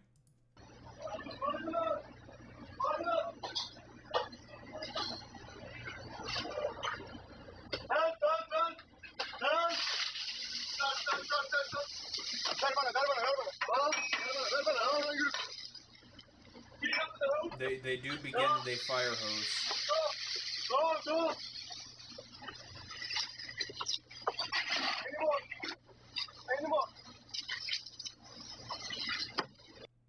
I think it should go without mention that this is abhorrent. So I don't know, I guess this is like Israel's 6th favorite hobby. I guess they got tired of doing piracy in international waters and decided to be like, oh yeah, we're just gonna bomb the fuck out of them instead. Fuck it, whatever. A flotilla seeking to break Israel's aid blockade of Gaza said it was attacked by a drone for the second time in less than 24 hours. The Global Samud flotilla, which is carrying pro-Palestinian activists, including Greta Thunberg, said in a statement earlier on Wednesday that it had been attacked by another drone, which dropped an incendiary device on one of the boats, the Alma, as it was moored in the port of Sidi Bou Said. Said? It'd probably be Said, right? Whatever. In Tunisia. None of the passengers or crew were harmed and no structural damage was caused. It's a fucking warning. Let's be honest here. Israel is trying to send a warning saying like, hey, maybe you guys should stop this. You know, maybe you guys should really fucking stop doing this. And this is going to have the exact opposite intended effect by Israel, right? If anything, if this flotilla fucking fails, and this is what I said in my initial fucking video talking about this, there's going to be another one, and it's going to be bigger. don't be surprised that instead of a couple dozen boats, it becomes a couple hundred boats. And then it becomes a couple thousand boats. Then what are you going to do, Israel? Bomb the fuck out of them? You're not going to apprehend all of them with your meager fucking navy. Highly fucking doubt that. Eventually, something is going to fucking break Israel. So maybe you should stop doing the fucking genocide. No, you know, it's just some fucking food for thought. Like, what are you going to do? Let's say, hypothetically speaking, in an even bigger flotilla, and they land on the shores of fucking Gaza, are they going to shoot the activists? Are they going to try to fucking kill them? That would be fucking insane. I don't even know, if Western states would fully decide to turn on the fucking jets and be like, okay, you know what? We can't fucking justify any of this shit. I mean, obviously the United States is going to stay by Israel's side until the fucking end. I mean, it's a suicide pact, to be honest. But every other fucking Western state's going to be like, okay, bro, seriously, we can't fucking do this anymore, man. Seriously. Bro, crazy. Yeah, the ocean is actually Hamas. That's true. It said the flotilla posted a video on Instagram of Wednesday's attack that shows a luminous object hitting the boat and a fire erupting on board. It's probably a flare. It's more than likely a flare. And I mean, we all know why this shit's fucking happening. Again, when injustice is impossible to be done and there is nothing that can be done in order to have justice be fucking carried out, vigilantism is inevitable. This is a fucking take that I had when I was covering the flotilla initially. I see it as essentially a vigilantism, but a good instance of fucking vigilantism. Because when people see injustice, obviously on their fucking screens, and no one is doing anything about it, their political leaders, the activists, everyone's not doing anything about this, who's going to try to do something about it? The activists are going to try to do something about it. Vigilantism, it is. They're doing an action that requires state help or something outside of the fucking law. Because technically what they're doing is legal, technically speaking. However, when you make it, justice impossible, vigilantism is going to be the main thing that emerges in order to try to do something about it, right? It's the same thing with Luigi Mangione specifically. If you make it such that, let's be honest here, you make it such that all of the illegal, unlawful shit that Brian Thompson was fucking doing with his goddamn AI infrastructure stuff, or it is technically fucking legal, if you keep doing all of these unjust things under the purview of the law, and the people who are supposed to help enforce regulation do fucking nothing about it because it's technically legal under the fucking law, what's going to inevitably fucking happen? Some vigilante fucking justice is obviously gonna fucking happen. Because if in people, broadly speaking with humanity, we are creatures who like to fundamentally believe that we are in control, that our will can be exerted. And if that fucking isn't being happening, if that will is incapable of being exerted, bad fucking things will happen. Or fundamentally, if that control is not allowed to be exerted, bad things will tend to happen, and people are going to do unjustifiable fucking things in order to do something to change the fucking situation. This is inevitable every single time. It's the same thing as I think it was Martin Luther King, or was it Martin Luther King, or was it JFK who said it? I think it was JFK who said this quote. If you make basically civil protest, or if an injustice sort of happens, you basically make rioting inevitable. Or if civil disobedience is not possible, you make rioting I'm butchering the fucking quote, but it went something along those fucking lines. You basically, the idea is, if you have a condition such that where people are not able to have control within their lives, to be able to do something about changing their position in their fucking life, it's going to make it such that people are going to act out and try to force something and do something potentially reprehensible in order to be able to force some form of change to improve their fucking situation in life. And this is the exact same, similar sort of idea being applied here. It was not possible to immediately verify the video. Yes, thank you. MLK said a riot is the language of the unheard. Thank you, Boy Meets Mini. Exactly. The group said the British-flagged Alma had sustained fire damage to its top deck and that an investigation was underway. The reported attack came a day after GSF said that another one of its vessels had been struck by a drone in Tunisian waters. What is this? Greta Thunberg? Oh, this is the first attack, right?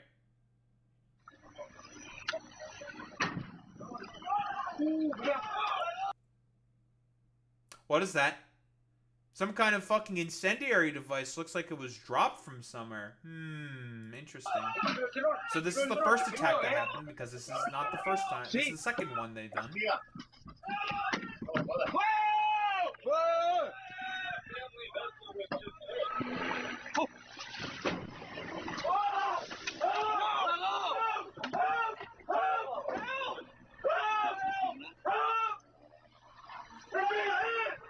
Monsters. Complete utter fucking demons. These fucking dumbasses from fucking Israel.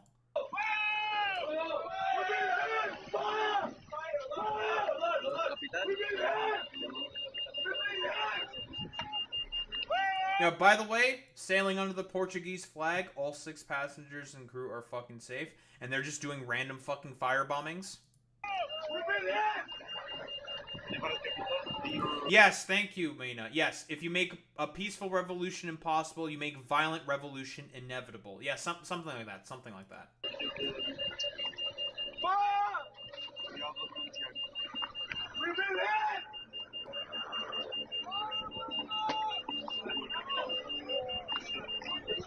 Yeah, the Interior Ministry of fucking Tunisia is saying it was a drone. Really? Well, then what the fuck is this? We see the fucking footage. What? Like, you can't see it, but you really fucking want me to believe that a random incendiary device just, like, drops from, like, I don't know, like 10 feet fucking up right on the fucking goddamn boat? You want me to fucking believe for even 3 seconds that it wasn't some fucking drone attack? Please, spare me the fucking nonsense. Humanitarian and solidarity mission to Gaza to break the siege and to create a humanitarian corridor has been attacked. The team that was on the boats, they spotted a drone approaching. This drone flew above the boat, went to the front of the boat, to the bow of the boat, and dropped an explosive device that put the boat on fire. The crew fought this fire, they finished this fire. You can hear the drone buzzing. And then we are having, unfortunately, to tell the world that once again, a mission full of humanitarian aid, full of medicine, full of food for children that are being starved in Gaza has been attacked, has been temporarily stopped. Epic.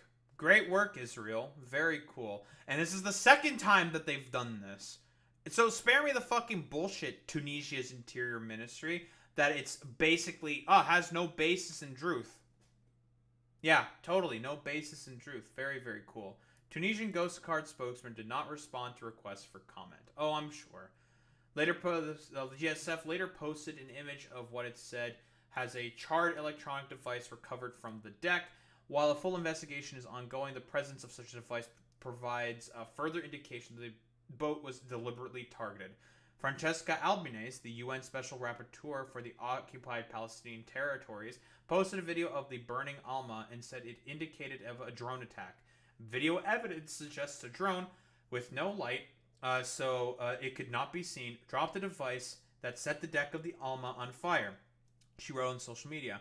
Authoritative sources suggest the attack involved an incendiary grenade wrapped in plastic material soaked in fuel, which may have ignited before hitting the vessel. Exactly. Again, like, the Interior Ministry wants me to believe that that's not a fucking drone dropping that shit. More than likely, the drone itself has some dropping mechanism. The grenade itself is wrapped up in fucking fuel, some kind of incendiary sort of device, and a light that makes the thing go on fire immediately. And when it drops, it's going to spread a fire on the fucking boat. That's the fucking point. And Israel has used commercial drones to drop grenades on people in Gaza. Yep. It's the exact same. By the way, you know where they more than likely got that tactic from? From the Ukrainians when they used it to bomb Russian tanks. Very often, Ukrainians would put grenades on FPV drones, fly them over Russian trenches, drop the fucking grenades on the Russians. They do that all the fucking time. And because you can see the fucking footage of it, right? Of the grenade exploding on the fucking goddamn Russians. Speaking from on board the Alma, activist Taiko Alvia said, we know what's happening is outrageous, but it's nothing compared to what the Palestinians have endured for the past 22 months. That's why we keep going, why we set sail for Gaza. It's what most people on this planet want and hope for. They're tired of seeing children starved, hospitals bombed, schools reduced to rubble. At 33 meters, the Alma is one of the largest vessels in the Spanish delegation, one of the so-called motherships. Like the flagship family, it had been anchored off Sidi Bou Said when the reported attack occurred, waiting for the right weather and logistical conditions to meet up with the Italian delegation, which remains in Sicily, awaiting the green light to set sail. We all know why, by the way, Israel's probably trying to do this specifically in Tunisia, because they feel like they can more easily get away with it. Because if they were trying to... There's a reason why they didn't do this in Spain. Well, mostly because it's a bit further away, and why I don't think they're going to try to pull this shit in Italy. Because those are Western European countries. It's going to be a lot fucking harder in order to justify the actions of what Israel is doing there. And it's going to make a lot of more people fucking pissed. But you know, a North African country, it's already Muslim and people kind of don't like it or don't really give a shit about Tunisia. We could probably get away with it. We could probably get away with that shit. Which remains in Sicily, waiting the green light to set sail. Coverage with the Spanish and Tunisian crews and head together towards Gaza. The activists said they would continue their peaceful voyage on Wednesday as planned as the flotilla presses forward with determination and resolve. The flotilla is supported by delegations from 44 fucking countries, including Thunberg and the left-wing Portuguese politician Mariana Mortágua, whatever. 4 Italian politicians, an MP, a senator, 2 MEPs are expected to join the flotilla. Damn! Hey, Israel! You want to fucking keep bombing those ships that have Italian politicians on there? Very, very interesting. Italy's foreign minister, Antonio Tajani, said he would call his Israeli counterpart, Gideon Sa'ar, in the coming days to discuss the flotilla's operation. We can't do anything other than guarantee full consular support to the Italians involved who may encounter problems if and when they arrive on Israeli soil. Yeah, again, because if they do make it to fucking Israel, they make it to Israeli waters, bets off. Basically, they have to make sure that Israel just doesn't try to destroy the fucking boats and kill a bunch of people, which might fucking happen at some point. Because again, Israel, if they're willing to do shit like this, just drop random incendiary devices to try to light the boats on fucking fire, who knows what they might do when the flotilla, I would say, inevitably arrives on Israeli fucking waters. Because again, the Israeli Navy, not that big. Good luck stopping all those fucking boats.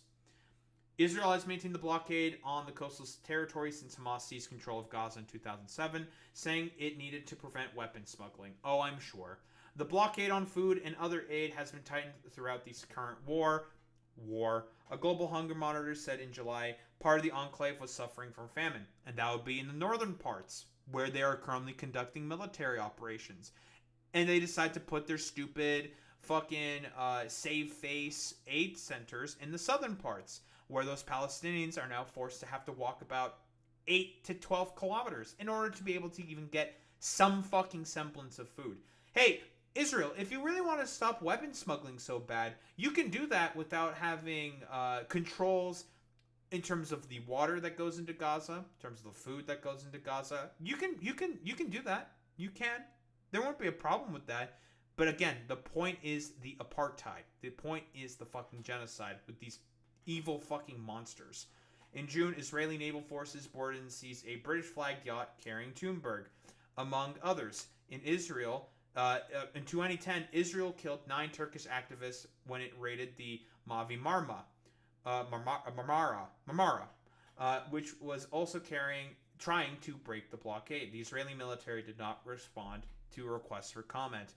So, am I supposed to really be surprised by anything that's going on specifically with Israel? Am I supposed to be surprised by this whatsoever? Of course they were going to fucking do this. This was always the next sort of step, next escalation, where they're deciding to drop actual fucking incendiary devices to try to fucking disrupt At least that's in their mind. But if it also kills some people, destroys some boats, they might be okay with that as well.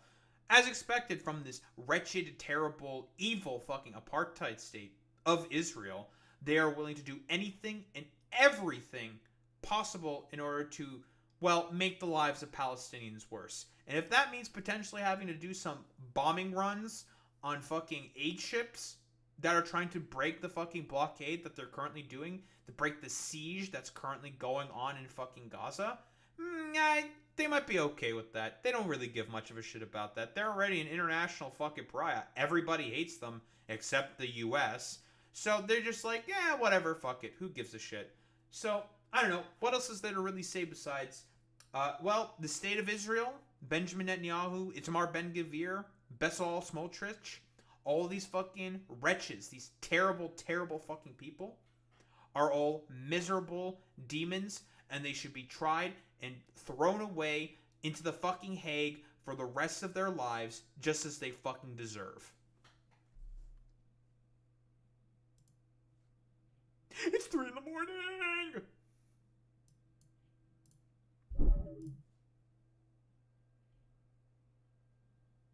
We are not talking about Charlie Cock. We were talking about Israel. No more Charlie. Charlie's dead now.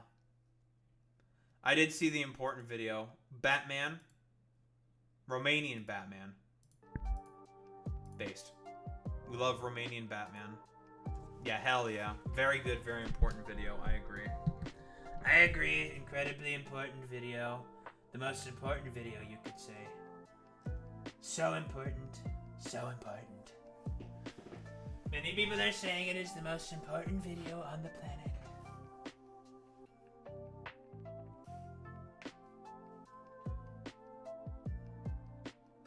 That's true. Yeah, on his little horse and buggy. I agree, Aptius.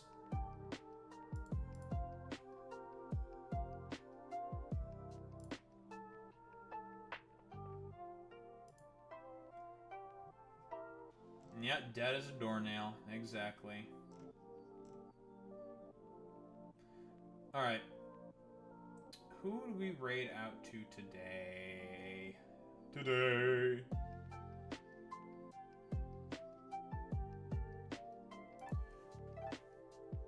Yeah, rest in Ballsack. That's true. That's a pack watch, Rip Bozo.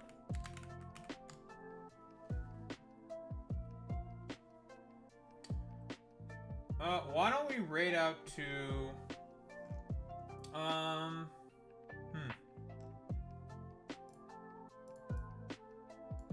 Why don't we raid out to, Redolent Thought? Why not? An LA native, just for fucking, a Boy Meets Mini. Take us to a furry. I don't know any furries. Well, I know furries, but not on Twitch. Anywho, raid messages.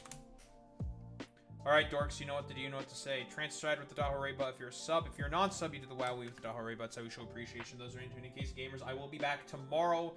We'll be continuing our Factorial misadventures and yapping about a lot more shit. Because, God, there's so much more shit to fucking talk about, dude. Anywho, I will be back tomorrow. Same time, same place, same face. Peace out, gamers.